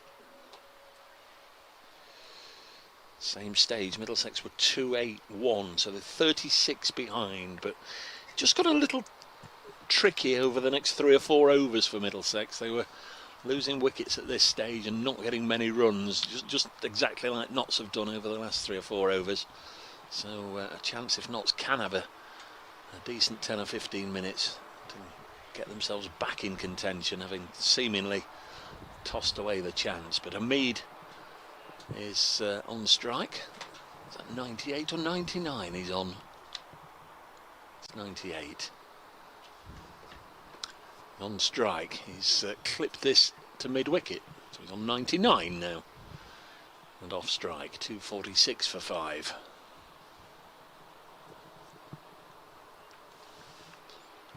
Lost his partner Ben Slater. Didn't have time to get to know Matthew Montgomery in the middle. Montgomery went first ball. Lyndon James only made 7. Need somebody to stick around with him. Will it be Fatty Singh?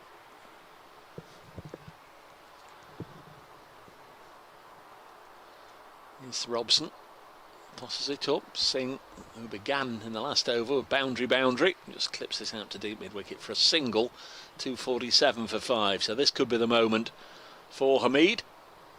Doesn't look as if Middlesex are going to particularly put any extra pressure on him. They're not. So Well, there's a single anywhere he wants it. I think Middlesex are more than happy to give Hamid a single and start bowling to Fatty Singh, and he won't mind that on 99, although he pushes it straight back to the bowler, and now he's done a... was it in the Middlesex innings? Was it Eskinazi? It just seemed as if he'd hit his own instep or something, but might have been a bit of cramp because he hobbled away and then touched his toes, but he's back there ready to go again on the 99. There's his 100. Very, very well battered.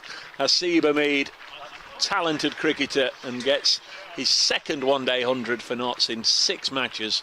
And that's a terrific knock, although he's hobbling a little bit at the moment, which isn't good news.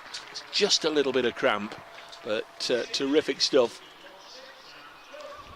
13 fours, 1 6, something along the lines of 105 balls.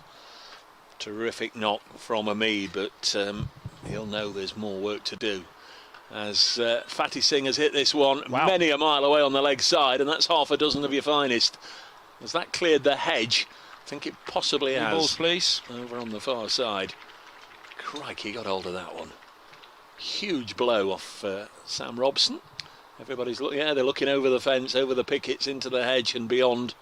And on comes Toby Petman with drinks for the 2 Nottinghamshire batters, because he knows it'll be a while before they get a replacement ball. And Anthony Harris, the umpire, is going off to find a replacement. We were saying for a while 100 off the back 10. It's 102 off 30, off 12, 11 and a bit. That's why that James wicket felt, oh, you probably didn't need to go just yet. But then I suppose get going and keep going is the modern mantra as well. And also, we're in power play 2, aren't we? So there's one less fielder back. But, yeah, pressure's just come out of it a little bit for Middlesex now. And that was probably where my mindset's going, that the pressure was really building on Middlesex, even with the 2 wickets. And then the James one, you thought, oh, that's just alleviated a fair old bit. But game right in the balance here. What a good game of cricket in the Royal London again. All the detraction. I have to say that if there was one thing about the 100 I was excited about, it was how the Royal London was going to become such a feast of local talent for all of the counties. And we've seen it again here at Grantham. We saw it at Radlett, the North Middle Saxons, and the Berkshire Blues in there as well, in Greatwood and Anderson. Salamwala Louisa, Potters Bar. Well, they've got a replacement ball eventually. Hasib Hamid, I think, just having a little issue or two there, maybe with cramp. What a blow that was from Fatty Singh. Here's Sam Robson, hoping for better fortunes. Oh, it's short and it's slapped down the ground. It's going to go for 4, I think. So Notts require less than 100, and some real impetus brought to proceedings by Fatty Singh. Into the over. Just wait for the board to finish all its matriculations. 258 for 5. Notts require 98 from 11. It's about 9 and over, Kevin. Aye. Well, again, you know, this is the way we teed it up all the way through. It's the wickets column they need to be wary of. They need to be careful. Right, now. Have you been blocked on Twitter again, DT? I can't find you. I'm trying to tweet you on there. It's right behind me. Yeah, there it is. 13 from that over. And the wicket. No, there wasn't the wicket. It's just 13 from that over, I beg your pardon. And a Hamid century coming up. We're talking about 103 balls or something of that ilk for the Nottinghamshire Outlaws one-day skipper. 105, in fact, I think it was. So this is going to be Holman to bowl to Hamid. 11 to go. Right, I'm going to go make a coffee after this over, and then I'll come and have one of the melted biscuits. I bet you don't make it. I bet you don't have to make it. Go on then. Holman's in, bowls, and this ball's punched away out to cover for a single. What do you mean? Well, it makes it for you, doesn't it? Oh, see, yeah. Although DT's got proper mugs. He has. For you two. He has. I bet DT... He went in the pavilion. Oh, right. I was going to say, I bet DT doesn't take them back. I'd take them back home, more like.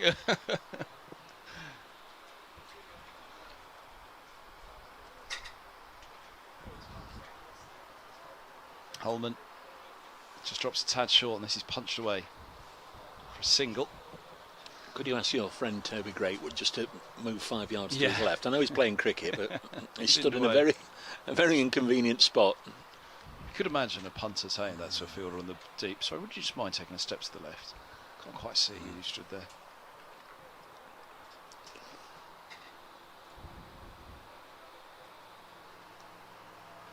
It's well short, cut away out to deep cover for a single.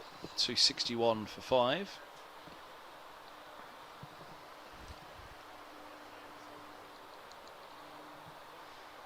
Good game of cricket yet again in the Royal London. Been really looking forward to this competition. It's not failed to deliver. Not one little bit. Holman's just had a long look out to Greatwood there. Was that a little signal of just prepare yourself for this one? And he comes. Bowls, no, wraps one down quickly. It's punched off the back foot for 4 wide, a bit off. Lovely shot, 265 for 5. Tell you what, he's playing a gem of a knock here. Young Fatty Singh. Well, this is the last over at power play 2, isn't it? So it's the last over with 4 back, not 5. And that's where James was coming from, wasn't it? Singh's done the same. Maybe there was a message said, look, go on, get going at them now in power play 4. I don't know. I think he just thought that particular ball was for hitting. Smashing over the hedge.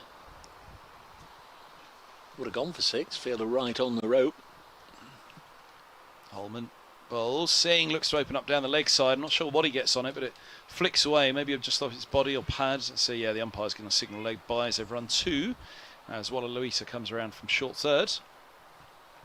267 for 5.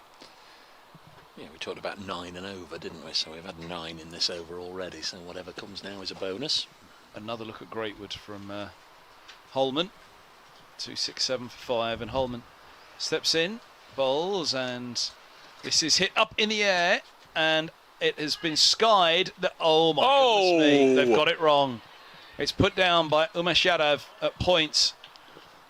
Cracknell went, everybody went. There was a cry of catch. I think it was Holman when he realised there was confusion between Cracknell, the point, who was closest to it, Umesh Yadav, but he got, well, he didn't get right underneath it, did he? He got in the wrong position underneath it, and then short third, I think, was Walla Luisa coming around, but it was, I'm pretty sure it was Yadav that put it down, wasn't it? Yeah. Absolute shocker. 268 for 5. Singh on to 25. TT saying sun was in his eyes. He had his hand up, couldn't see it because of the sun. 102 then for Hamid. Last wicket was out of Lyndon James. Added 31 in pretty quick time. It's actually nothing to do with looking in the sun. It's a fielding coach's trick that you put your hand up to get a bit of perception on the ball, because when it's dropping down out of a clear blue sky, sometimes, I mean, you've probably seen this in club cricket, you can miss it by a couple of yards, can't you? I would have imagined that on this sort of day with this light, a red ball would be easier to see, though. Here is Yadav back into the attack, bowls, and Fatty Singh forces it away for 4, emphatically through the offside. So double dose of pain for Umesh Yadav. Yeah, a red ball would definitely have been easier to see on this particular day, in this particular light, I'm sure. Nice looking shot, 84 more required. This is a gem of a knock from Fatty Singh. Middlesex on 24 missed a golden chance to dismiss him. He had to have round the wicket to the young lefty. Bowls again, full toss, muscle to mid-on, but got there too quickly to allow a run to be taken. 272 for 5. So 5 fielders allowed outside the circle. Sometimes it's not always the wisest to pop another man back if the side can relatively comfortably get home with 5 or 6 singles. Might want to keep them up inside the ring, but Middlesex have forced them far and wide. And Singh cuts this down to Greatwood in front of us, and long barrier. It's not Greatwood, I beg his pardon. I've got his name in front of me there. Wallalawita. Just that Greatwood's been here for about the last quarter of an hour. Singh on to 30.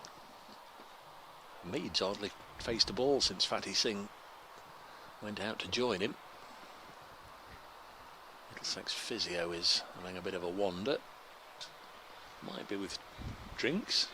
It might be that somebody needs a tablet or two. Yadav to Hamid.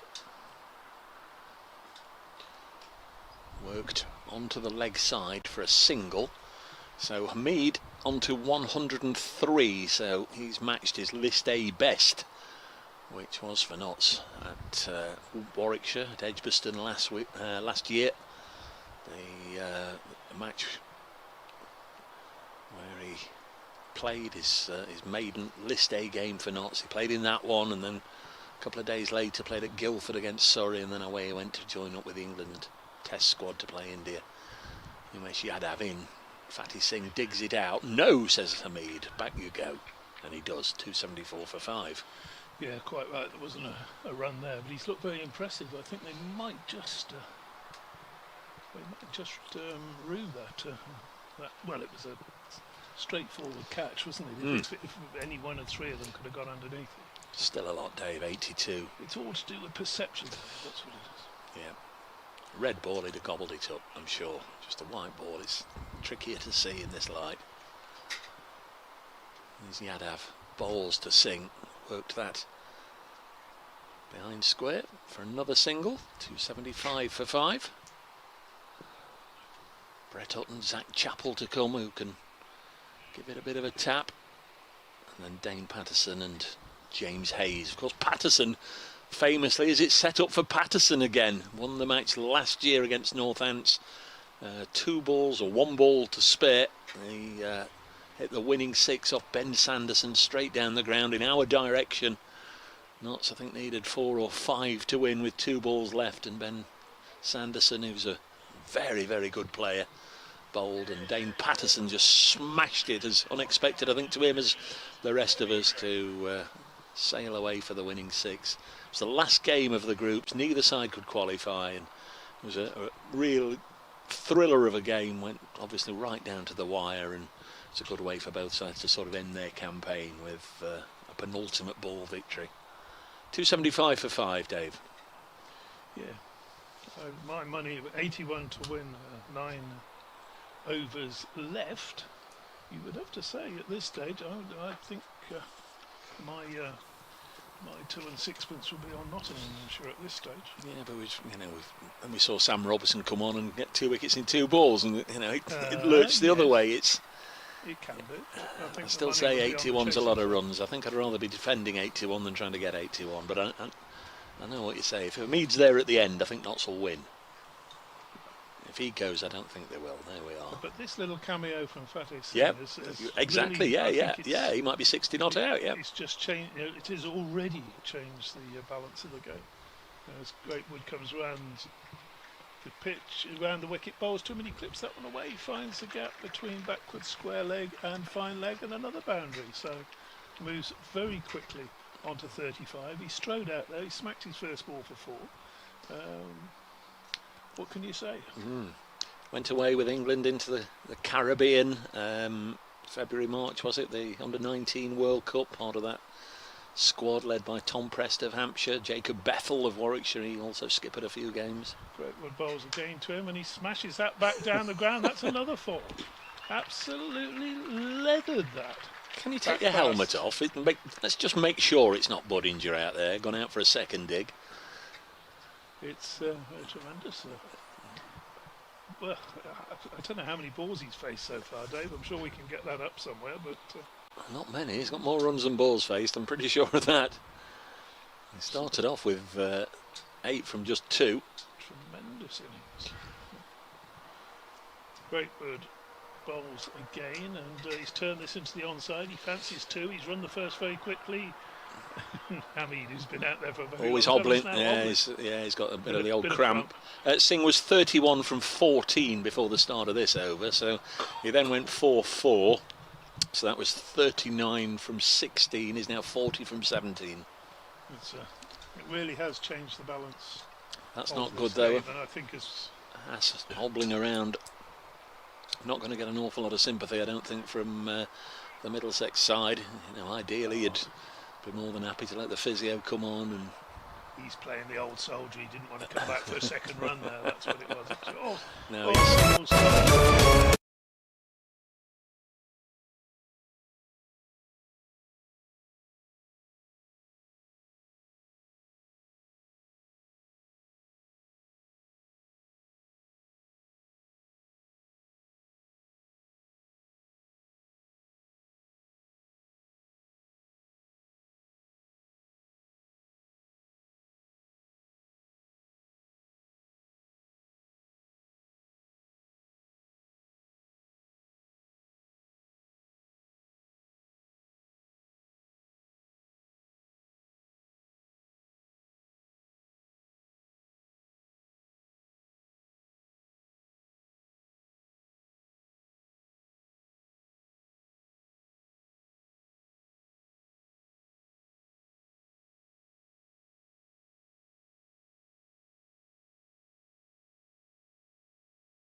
Middlesex were 307. It now means stricter rules will be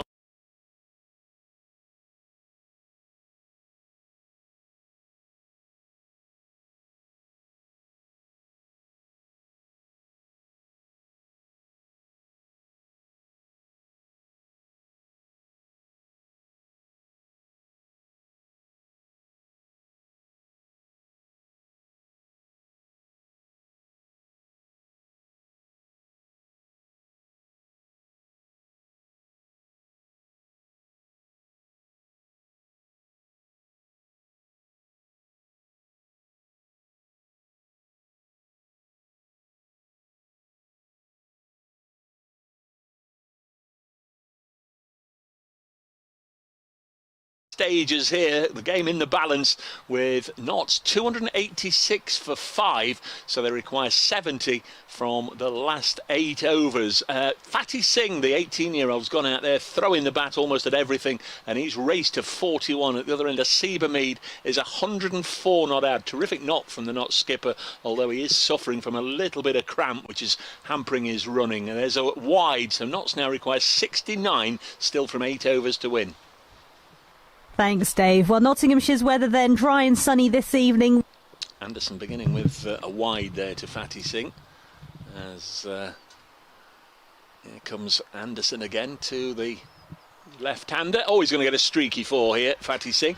I think it's fair to say he's had a little bit of fortune, but you make your own luck, Dave, and fortune favours the brave. Exactly. It doesn't say anything about streaky or dropped or aerial or risky or chancy in the book or on the scorecard that I'm looking at. He's 45 not out. Terrific shot. There is one line of sight I've got to the scoreboard, and there's absolutely unbelievable, isn't it? 291 for 5. Yeah, but that doesn't alter. Somebody stood there in the way. It's not. Yeah, it's not that he knows that I'm looking, or he's standing there deliberately watching the cricket, having a good old time. Fatty Singh on 45. There is Martin Anderson to bowl to him, and he's thrown the bat at that, gets nothing on it, goes through to Cracknell. Good old game of cricket, this one. The winner will go, of course, to 6 points. If it's Notts, you'd imagine they would stay top of the group, whatever happens in the other games today, because they had such a good net run rate going into this one. Now then, the aerial route away on the leg side, and I think he's going to be caught, and Fatty Singh falls for 45. Real disappointment there. This time he has taken the aerial route, and Middlesex have caught it. Luke Holman, I think, probably with the catch. And at 291, Fatty Singh has to go. What a swashbuckling knock, a very, very good knock for him. Holman with the catch, and it's 291 for 6. Yes, he just, as you so correctly described, he threw the bat at everything from the moment he went out there, and that innings, if Nottinghamshire go on to win this, will be the decisive one. Yep. The innings that turned the chase into their favour. He should get a really, really good round of applause as he goes off there practicing. Enjoyable, isn't it? What a quality young cricketer. Yeah. Not only that, if you remember back to the Middlesex innings, he came on and bowled, I think it was the 45th over. Yeah. Took a wicket. Yeah. And 2 runs. and then they took him off. Yeah. Well, I've sort of. I think the skipper had already preordained that. Yeah, I've sort of got that one marked as perhaps the over where Notts might just start to close in on the on the Middlesex and again, score. Where it was slipping away, he's appeared and scored 45 off 20-odd balls.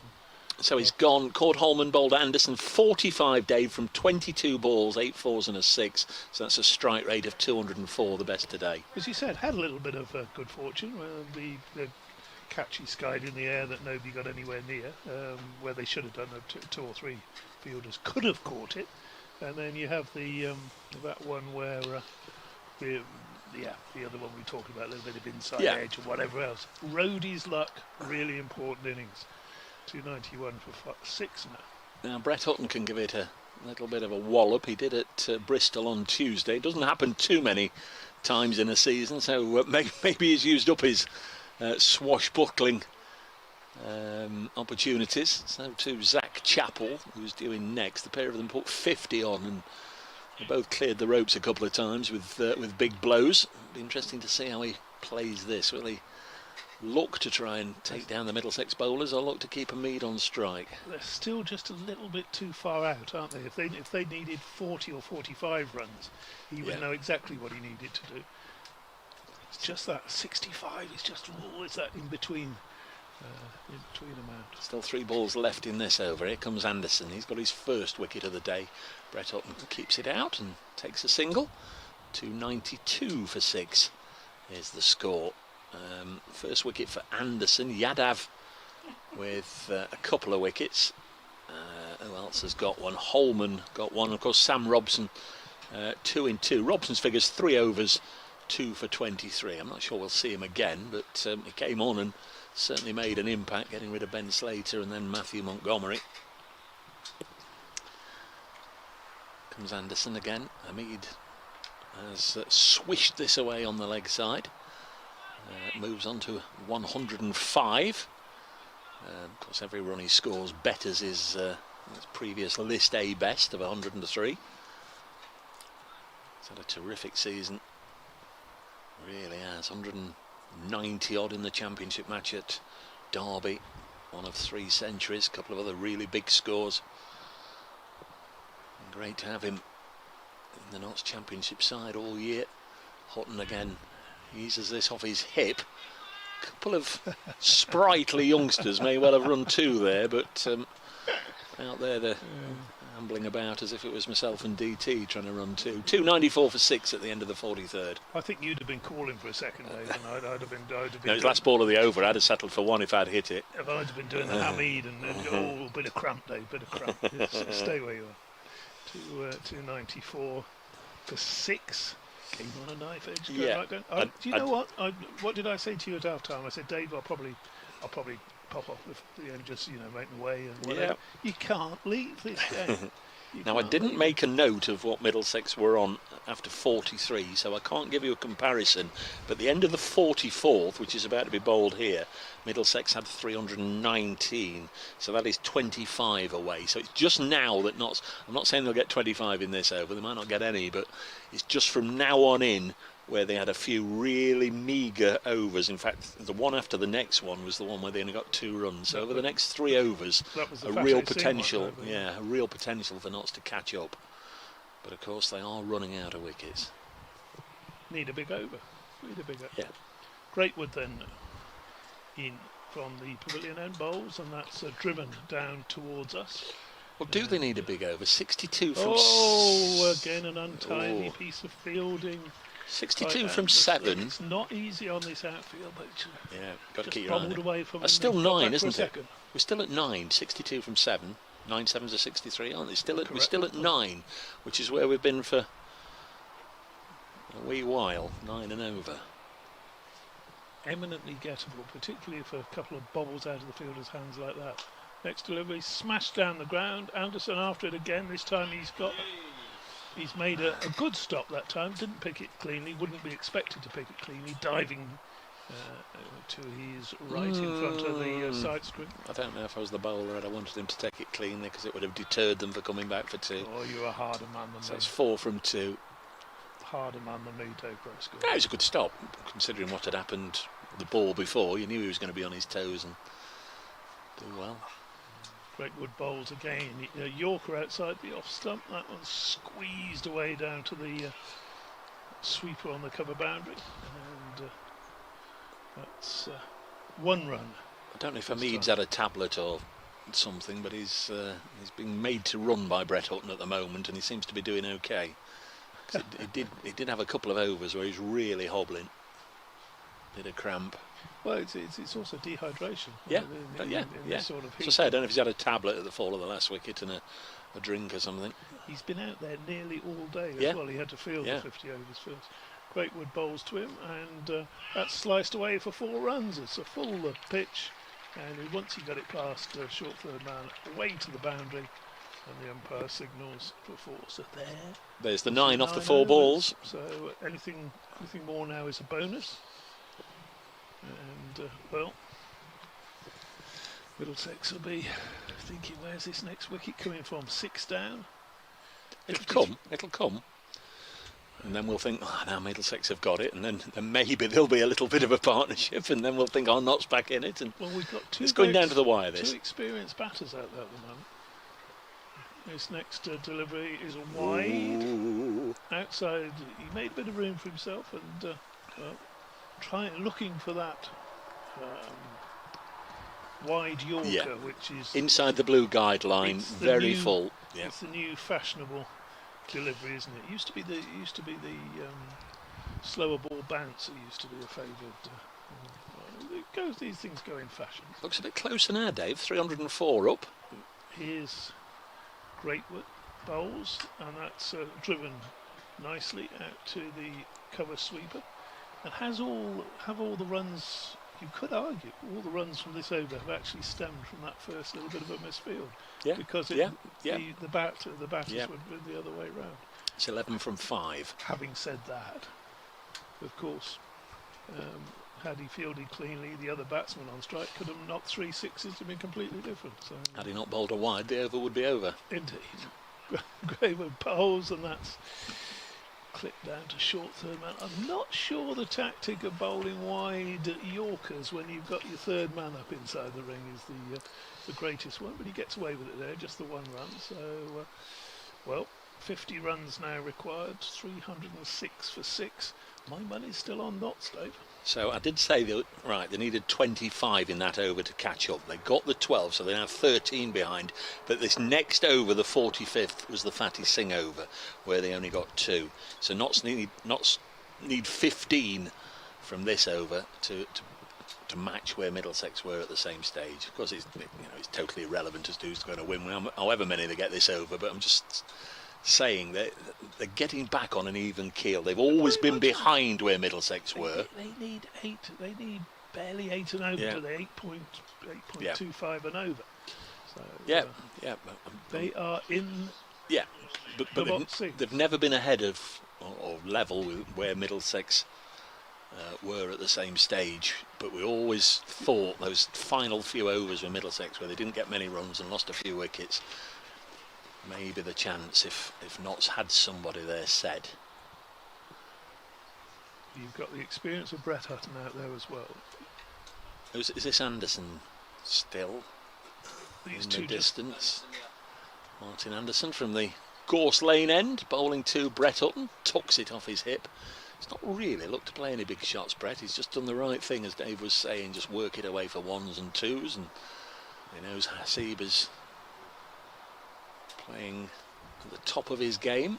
It's 1 from 1, start of this over. Hutton has 9. Hamid 110 not out earlier. Ben Slater out for 90. Fatty Singh 45 from 22 balls.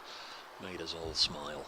Hamid very nearly chops this on, but bottom edged it down here. Going to come back for 2, and there's a shy at the stumps from 55 yards away from Toby Greatwood. And they come back for a second, so 3 from 2 balls in this over. Not sure that was necessary, but you know, fine margins. I know the throw had been alongside the stumps or had actually hit. He would have been struggling for his ground. The intent was there though with the running. Came back do for that 2. in the 49th over. Don't do it in the 45th. Well, they got there, didn't they? Next one is down the leg side. Anderson, for all the world, pleading with the umpire that there was a little bit of bat involved. I wonder if he'd have referred it had there been one allowed. Of course, there isn't. You do that just to try and kid the umpire there was a bit of something. Extra ball, though. We're going to have another 7 ball over. Yep. 4 from 2. 5 ball overs looking costly in the Middlesex innings now. 4 from 2. 310 for 6. Not need 46. What a game this is as Hamid helps it out onto the leg side. There's plenty of protection out here. We can't see the fielders out here for most of the time due to it looks like they've had a cheap old sale with the umbrellas, and the old golf umbrellas out in force all the way around. Not so many over on the far side of the ground now because they've got a little bit of shade from the hedge, quite a tall hedge over on that side, but certainly this morning a vast array of brightly coloured umbrellas. Next one pulled away by Hutton. Is that in the gap? No, it's not. Straight to the leg side fielder, and I thought Brett Hutton had pulled up there with some sort of fetlock injury, but I think he was trying to avoid clattering into Martin Anderson, who was watching where the return was going. 312 for 6. Going down to the wire, this one. Middlesex need wickets, so if they don't take wickets, Nottinghamshire will win. Next ball is down the leg side again from Martin Anderson. He's furious with himself. That's poor cricket. This is his 7th over for Anderson. Nobody's bowled out yet. Yadava's had 8, Greatwood 7, Wallalowy to 8. This is Anderson's 7th, Holman 9, Milan 3 and Robson 3. Don't think we'll see those two again. 313 for 6. Next one tucked away by Hamid. Out onto the leg side. Hutton turned, but there was never likely to be a couple there. One more. 314 for 6. 42 required. 5 overs and a ball left. Cracking game of cricket. Centuries for Eskinazi, his 3rd in 3 consecutive games, and Sam Robson put on well over 200. This ball is clipped away by Hutton. Not hit that properly, and as a consequence they just wondered about coming back for 2 but didn't. It's the end of the over. 315 for 6. Martin Anderson has bowled 7 now, but you just wonder if the wides is becoming a little bit of a liability. 316 for 6. Thanks again to DT for sitting in for 20 minutes. Give Kev a break. It's been very much appreciated. It's been a long old day here today. 316 for 6. Hamid 114, 11 to Brett Hutton. We weren't on mic at the time, but as Dave said, that little innings from Fatty Singh, 45 from 22, was just invaluable. Just almost out of the blue, and it's just gave the game another little bit of a twist, didn't it? Well, James, as you say, he wasn't far from clearing the ropes. When he holed out, I thought, was that a little rash? That was 5 down. But maybe the message was there for the pair of them. Look, you got the freedom. Go on, go get out there and win it. You know, don't wait. Let Middlesex bowl at you. Go and get at them. But what have we got? 5 overs, 30 balls, 41 runs, 4 wickets. One wicket now. Just tightens the squeeze, especially the wicket of Hamid. You're going to do this over. I realise I've not tweeted a score to go on. All the BBC Radio Nottingham listeners for hours and hours. Greatwood it is. Trouble is, as soon as you do it, there'll be a wicket go down or good a 6 hit or something. You tweet away. I think you should live tweet the remainder of the innings. Yeah, Greatwood, who has great promise. In for Bamber, giving the nod ahead of Bamber. It's rested for Sunday as Greatwood's right arm over. He bowls, looks for the Yorker. It's a low full toss, dragged down to long on for a single. They're thinking two, they're coming back for the second. Good running. 39 needed from 29. Got it down to 8 and over now, haven't they? Right. Well, 8 and over at this stage should be, with the batter out there on a century. Anderson, man in front of us, at a wide long off. Holman at long on. Greatwood's running in. Bowls, and this is hit up in the air. Anderson won't quite get there. Just in front of us at long off. Just died in front of him. Singles taken. Talking to Martin Emerson last night, he was talking about coming here on Sunday, and I was asking him about Ben Green's innings down at Taunton the other day, where he hit 150 out of a partnership of 153 or something stupid, and twice he hit 4 sixes in a row. It's an extraordinary knock that very nearly got Somerset over the line. Wanted 170 from something like 10 overs with only 2 wickets left, and they nearly got there. Greatwood bowls, Hamid drives. This is the cover's cracking stop in there. Is that the skipper picking himself up? No, it's Mark Stoneman. No, it is. It's the skipper. It's Eskinazi. Well done. He saved probably 4 there. I'm not sure deep point would have got round to that. 38 from, is it 28 now as Greatwood's in. Bowls, wide Yorker, well bowled, very well bowled. They've given Greatwood the nod here over Bamber. Tilam Walaluita has come in for Bamber as such, but there have obviously been a conversation. Well, if you bring in Walaluita in, is it really Bamber that we rest? Do you rest Greatwood? Do you play the game in front of you? I totally agree with Stevie Eskinazi here, who's gone over and had a word with the bowler. I'd like to think, yeah, that's well bowled, he got away with that, but that was wide of the off stump, full pitched. If he'd got a bat on it, do you not want some protection down at third man?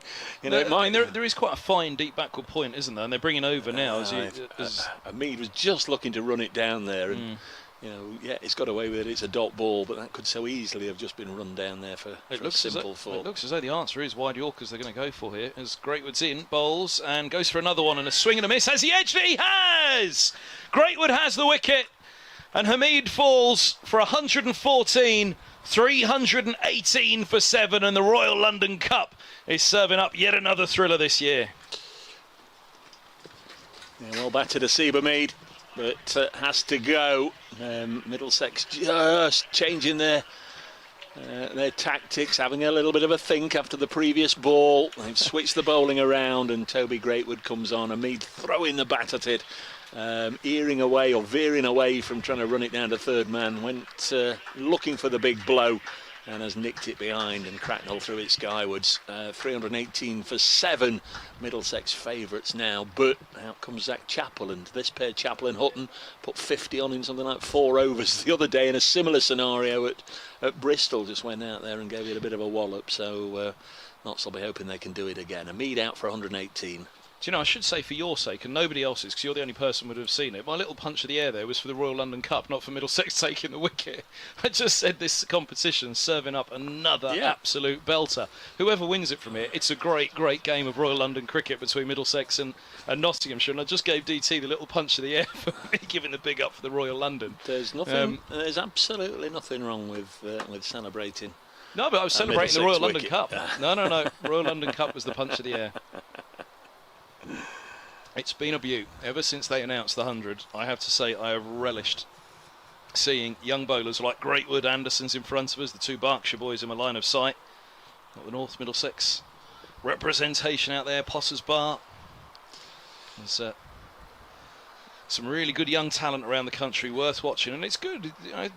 Members like watching the youngsters getting their chance. They're not all always here just for the big overseas signings. That's great as well, but they do like to see the youngsters. Well, we know home was Stamford, but born in Grantham. Is this the story? Greatwood's in, bowls, and bump ball pushed back to him, just tucked up a little bit by it. Very good over, Greatwood. He has removed Hamid for 114 and caught by Cracknell, nicking through 318 for 7. So 38 required from 24 deliveries, 3 wickets. And he's done what Fatty Singh did at the same stage, bowled and over, took a wicket, 2 runs. So Notts playing catch up. 38 from 4, It's not gone yet. No, far from it. By any means, but it's back just over 9 and over. It's just wobbling, isn't it? You know, before Hamid's wicket there, you thought Nottinghamshire's. Hamid goes and you think Middlesex's. But, you know, a couple of deliveries. Is it going to be a tie? A complete not a waste of time. 1 point each. Might as well not have bothered. Might as well have rained. I do sometimes wonder about the point structure as a new over starts, as Hutton tries to get it away and gets a single. Maybe a tie should be 2 points each. I was going to say it may be a little fairer. 4 points for a win, 2 for a tie, and 1 for rained off. I don't know. 318 for 7. Controversial. But it's not controversial. No, just saying it's wind you up. Yeah, no, I don't even know if I'm selling myself on that argument, what the benefits of it are. But it just sometimes seems when you get a tie, this one's short and over the shoulder, but not over the head of Zach Chaplin through to the keeper. We've watched ties where they've been the best games of cricket ever, and you think, wow. And then there's been others, and you think, oh, well, what on earth did we bother for? If it carried on raining this morning, we could have been saved all this headache. But I don't know. It just seems you should get more for 7 hours of toil than for being rained off. As Chappell punches this down the ground, the board moves for the first time in the over. 320 for 7. Chappell's up and running. That's his first run. Knots are going to need boundaries. You would say they'll probably need 6 boundaries between now and the end. Well, wouldn't you think? Yeah. I don't think they're going to do it running 1s and 2s.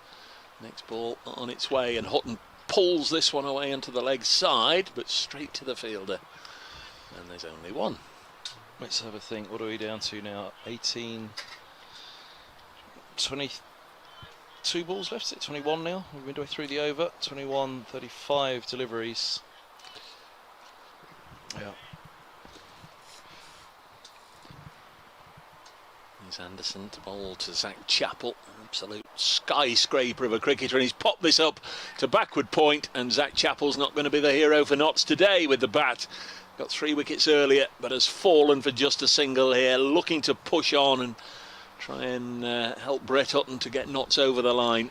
321 for 8. He's just popped a catch up on the offside, and Zach Chappell out for a single. 321 for 8. I think whether Middlesex do this or not, there'll be a fair bit of credit for the bowling, even though they may not defend 350, in that if there's been a doubt up to now, I don't think it's been with the bat. Yes, Middlesex fell away charging against Surrey and fell away charging again today. But with the ball, could they have been a little bit better, has kind of been a summary so far. And today, you know, they're right under the cosh and they're coming back at Nottinghamshire. Has the fire alarm gone off over on the far side? Everyone's leaving. They're streaming out now, but they might be missing. They'll be running back in a minute. Lightning striking twice, because last year, in another absolute epic of a game, Notts got home with 1 ball to spare, with a 6 hit by Dane Patterson for a 2-wicket win. Dane Patterson's just made his way out to the middle. 321 for 8. Got a little longer to bat this time, but who knows? Got a bit of stick from some of his teammates and the coaching staff after saying how hot he was at Bristol, the South African.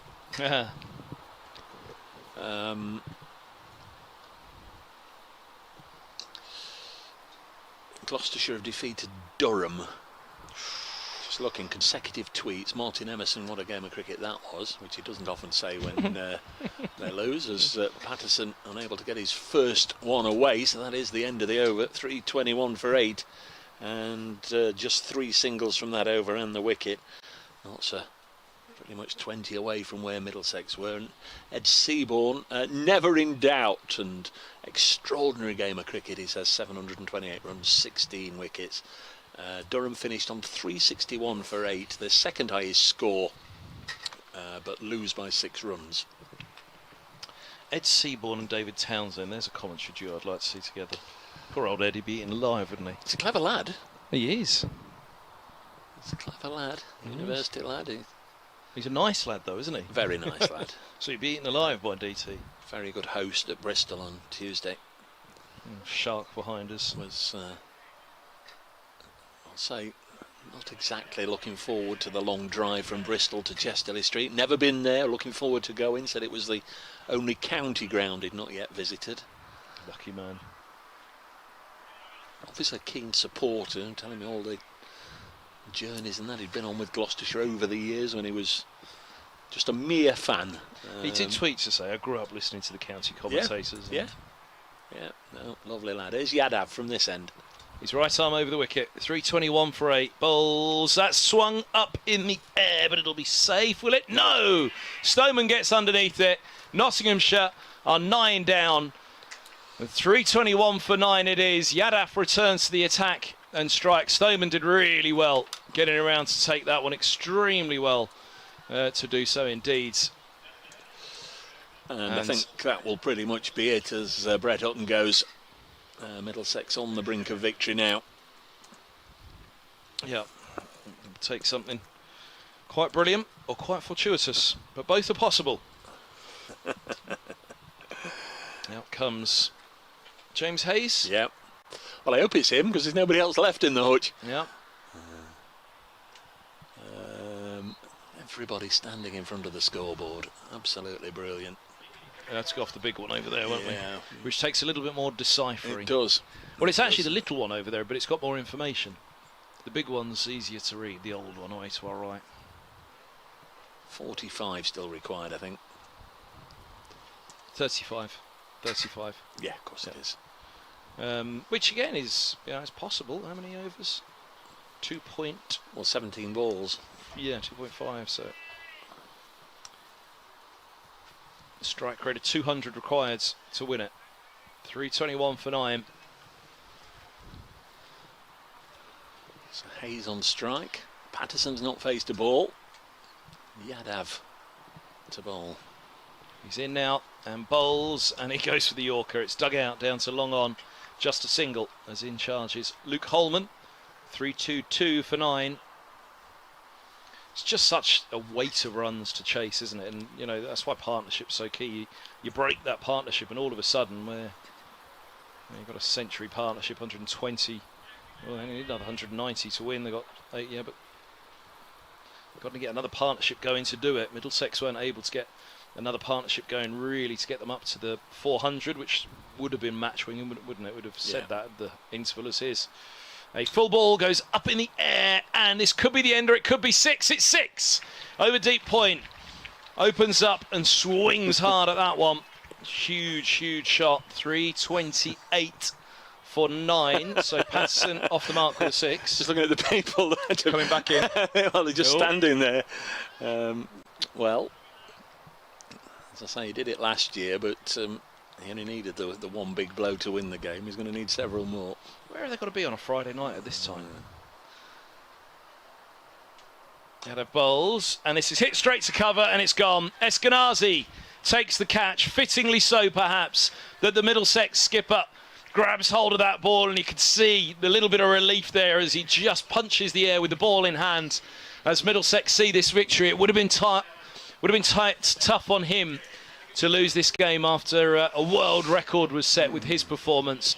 But Yadav fittingly as well, taking the wicket, and Middlesex, the stronger of the two outfits on paper today. They've only just come out on top. Nottinghamshire have tested them and pushed them right to the last year. It's been another fabulous game of Royal London cricket. It has. Congratulations to Middlesex. They've won by 27 runs, I think, Kev, if the maths are right. 355 for Middlesex, 328 for Nott. So 680 odd runs scored, 20 wickets in the day. Terrific cricket. Let's hope those that have been here have enjoyed it. I hope those watching at home and all over the place at work and around the world watching the live streams have enjoyed the coverage. Sorry if it's been a little bit ad hoc at times. Yeah, patchy is a good word. But that's a good old day. Just looking at the two umpires there shaking hands with each other. Anthony Harris, first time he's officiated a Notts game. James Middlebrook, I've had him plenty of times. They'll have had a hot old day out there in the middle, but I'm sure they'll have enjoyed it. Both good cricket men. Been a good game of cricket, and It's Middlesex who've come out on top. So Notts are 4 points from 4 games. Middlesex with the win. I'm just waiting for the table to be updated. Are now 6 points from 4 games. Gloucestershire at the moment, courtesy of their win over Durham, they're 6 points from 5. Warwickshire have got over the line as well, so they're 5 points from 3. We'll just wait for it to be updated. So Middlesex go to Somerset. There we bottom. are. Middlesex are now top. It has just been updated, so Middlesex with the better run rate, and they've played a game less than Gloucestershire. So Middlesex handily poised, played 4, won 3, lost 1, 6. Gloucestershire played 5, won 3, lost 2, 6. Warwickshire played 3, won 2, tied 1, 5, and then Notts dropped to 4th, 1, 2, lost 2. 4 points, as well as Sussex, who played 4, and Leicestershire played 3, 4. So there we are. So Somerset away next for Middlesex for bottom, and then the teams currently 2nd and 3rd are the next 2 visitors to Fortress Radlitz, where Middlesex were beaten by Leicester, of course, last week. Just a word for Yadav Heans with 4 for 54. He got 5 for up at Durham, but also Toby Greatwood, because he was the man that came back and got Hamid there at the end, and that was the crucial wicket, wasn't it? The youngster who was in for Bamba, who you'd imagine Bamba comes back on Sunday, so really well done to him. But Stephen Eskinazi, of course, and Sam Robson-Eskinazi overall, what a performance by him. And it's a strong Middlesex side who will probably again look at it and think, it's a strong Middlesex side, top of the table. They've got some Somerset on Sunday who aren't going well, go there, and they probably feel, what I'm trying to say is Middlesex will probably feel they've got a little bit more in the tank, because they're on paper, they've got an awful lot. Not entirely sure if Aaron's on the outfield with the camera. Normally he'll try and grab somebody, 1 or 2 of the Notts players and personalities, and pop it up on the live stream. If that's possible today, he will do that. But a big word of thanks to Kirsty and the team and the crew for just about keeping us on air for most of the day, and for the camera guys and gals that have been situated around the ground bringing you the pictures. Just a word for them. It's been pretty hot out there, folks, and whether they've had enough drink or not, we really thank them. Kirsty, yes, he is. So Aaron's out there. So if you're watching the live stream, if you just stay looking at the pictures, just as soon as Kev and I say ta-ta, which will be in about 30 seconds or so time, just stay watching the live stream, and Aaron will just grab who he can from the Notts camp and get some reaction, get some feedback, get the first interviews for you, so you can hear from the personalities that have helped make it such a cracking day. What a cracking crowd as well. We've not worked together for a while, and then 3 times this season, and they've all been pretty decent contests. I know. So till the final, Girdler, till the final. At Trent Bridge, of course. Yeah, well, who knows? The Notts come back. Well, look, the way they came back in this game was phenomenal, with the ball and with the bat.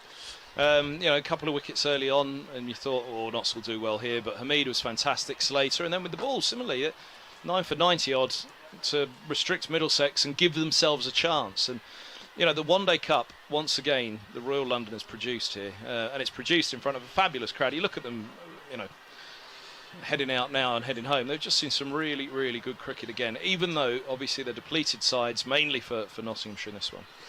Safe travels and good luck for the rest of the season. I shall wrap up in a second, because I can see Asib Hamid on his way to chat with Aaron on the outfield. In fact, I think the club maybe are going to get him first, so just a recap. I'm keeping abreast of that. As soon as Aaron's got him, then I'll shut up.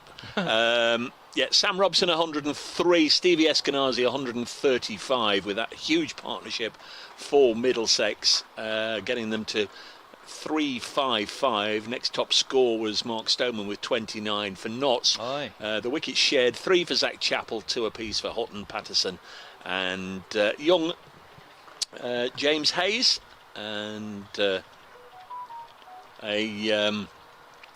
a wicket for Fatty Singh. I'm being told, can you shut up, Dave? Because Ben Slater is with Aaron. So from big thanks as well to DT for very kindly popping in and just giving us all a little bit of a break. To Kevin Hand, from myself, folks. Dave Bracegirdle, thanks for joining us in Grantham. Over to Aaron, who's now with Ben Slater.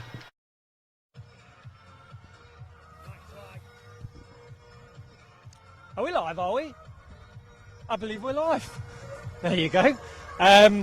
Well, at the end of that, it is Middlesex that take the victory, just falling shy by 27 runs. I'm now joined by Ben Slater. Ben, it's been a long day, it's been a hot day.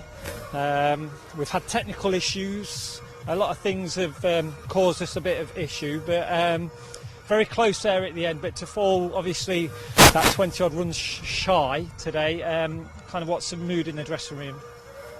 I don't really know. I've just come straight out. Obviously, we'll be disappointed that we've lost there, but I think we gave it a good crack there with only falling 20 short. But I think if we look back, and we probably didn't bowl as well as we could at the first half of our bowling innings. I think we thought we brought it back brilliantly, and how we finished, I think we took 9 wickets for 90 runs, or something like that. So I think we were brilliant, but I think if we'd have bowled a little bit better in the first half of our bowling innings, it might have been different, especially with us getting so close there. But yeah, it's one of them things, isn't it? Really, no one blames anyone. You just got to try and get better. When you kind of break it down into that one big partnership that they had, I think it's a world record partnership in the Royal London Cup. So, but then you talk about taking those 9 wickets, etc., for 90-odd runs. Is it more disappointment in letting that partnership grow, or is it taking the positives from getting those 9 wickets in those short runs? Yeah, I think so. I think obviously you don't want to take away how well they play. They did play well, but I think at times we made it a little bit easy for them with the ball. But yeah, but to come back the way we did, obviously we probably realised that if we didn't do something about it, we were going to be chasing a really big total, and to keep them to that, I think from where they were was a brilliant effort. Now, I've just said to you before we came to us that you got a few bandages on your knees. You were very much in the action out here on the boundary. It's very hard. A few scratches in the walls a little bit. Yeah. I'm not looking forward to coming back out here on Sunday and fielding. If I'm honest, it's rock hard, but it is so hard though. I mean, it shows you, doesn't it? Really, you get bat on ball, and it's very hard to stop those boundaries. And we've seen that today with the score that both teams have got today. It's as a batter and as an opening batter with that new ball, etc. Is that nice to be able to get that bat on ball and get those boundaries? Because you fell just short of that 100 as well. Yeah, it is nice. I didn't really score many in the power play really with Sol on strike, and obviously losing a couple early, we had to sort of reassess and rebuild. But yeah, it is nice when it goes. That's why we were always in the game. We has kept saying out there, if you ever thought we were behind, we were always in the game. Because like you say, you have a couple of dots and then the next 2 fly off, and they can't stop it. So I think that's why we sort of always tried to keep faith. Look, we saw there, if someone else comes off at the end, we win that game. So that's why it's a shame, I think. The good thing about sport, don't have to wait long. I know I hate to remind you that we are back here on Sunday, but to respond, Durham here on Sunday. What's the approach going into Sunday? I think it'll just be try and learn from today, and obviously we know what the wicket's going to be like, and we know what the outfield's going to be like. So as much as it pains me to say that we're going to have to and literally pains you. Yeah, literally pains me to come and field out on this again. But no, obviously we've got an advantage over them. Come in, we know what it's going to be like. So hopefully we can use that to our advantage. Okay, well, thank you very much for joining us. Go and get some ice on that. Thank you. On that leg, and we're going to bring in Hamid, the captain in this campaign. I almost have to feel like sorry for you. You've got cramp. You've been out there for a long time, so I appreciate you coming and joining us. Just talking to Sliddy there, obviously a little bit disappointing to fall just 20-odd runs short. What's your assessment of how today has gone in general? Yeah, I think obviously they had a nice partnership for the second wicket, and I actually feel like the way the boys came back and stuck at it to restrict them to, I think it was about 125 in the last 20 overs, and to take 9 wickets, I think it was a hell of an effort, to be honest. It can be tough when the ball's going around the park and it's a hot day, so credit to the boys, the bowlers in particular, for the way they came back. And we had quite a clear game plan, Stats and myself, and in trying to take it deep and make sure we had wickets in hand going into the last 10. We thought we could chase even over 100 today with the batters we had coming in and with wickets in hand with the outfield the way it is as well. So yeah, shame we fell short there, but I think we can take a lot from it. I was just saying to Slats, when you have that one big partnership, and obviously, they get to whatever it was, a world record, I think, in this format, Royal London, but then you respond in the way you do. Do you look at that one partnership, or do you take the positives in restricting, them to 100 for 9 wickets? Do you have to take that positive and take that forward into the next game? Yeah, a bit of both really. Obviously, try and take the learnings from that partnership. We obviously missed a couple of chances, which obviously cost us and hurt us, but they're little 1%ers that we can always try and improve on. So we'll definitely take the learnings from that, and also take the positives of the way we came back. Now, for you personally, obviously scoring 100, I believe your career best list day, 4 knots in this format as well, so congratulations on that. I know it'll be bittersweet with obviously the result as a team, but for you personally being captain in this format and this year, you were meant to do it last year, but then obviously you got called to England. How are you finding it? Obviously, white ball, being a captain 4 games in now. How's Hamid, the captain, thinking about where we are 4 games down?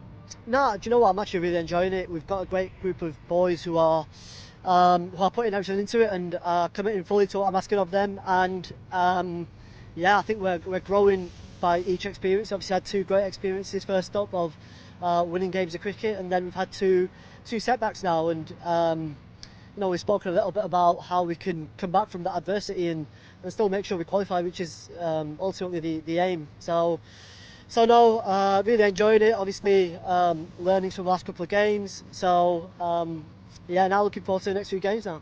Now, obviously, finally, we don't have to wait long. Durham here on Sunday as well.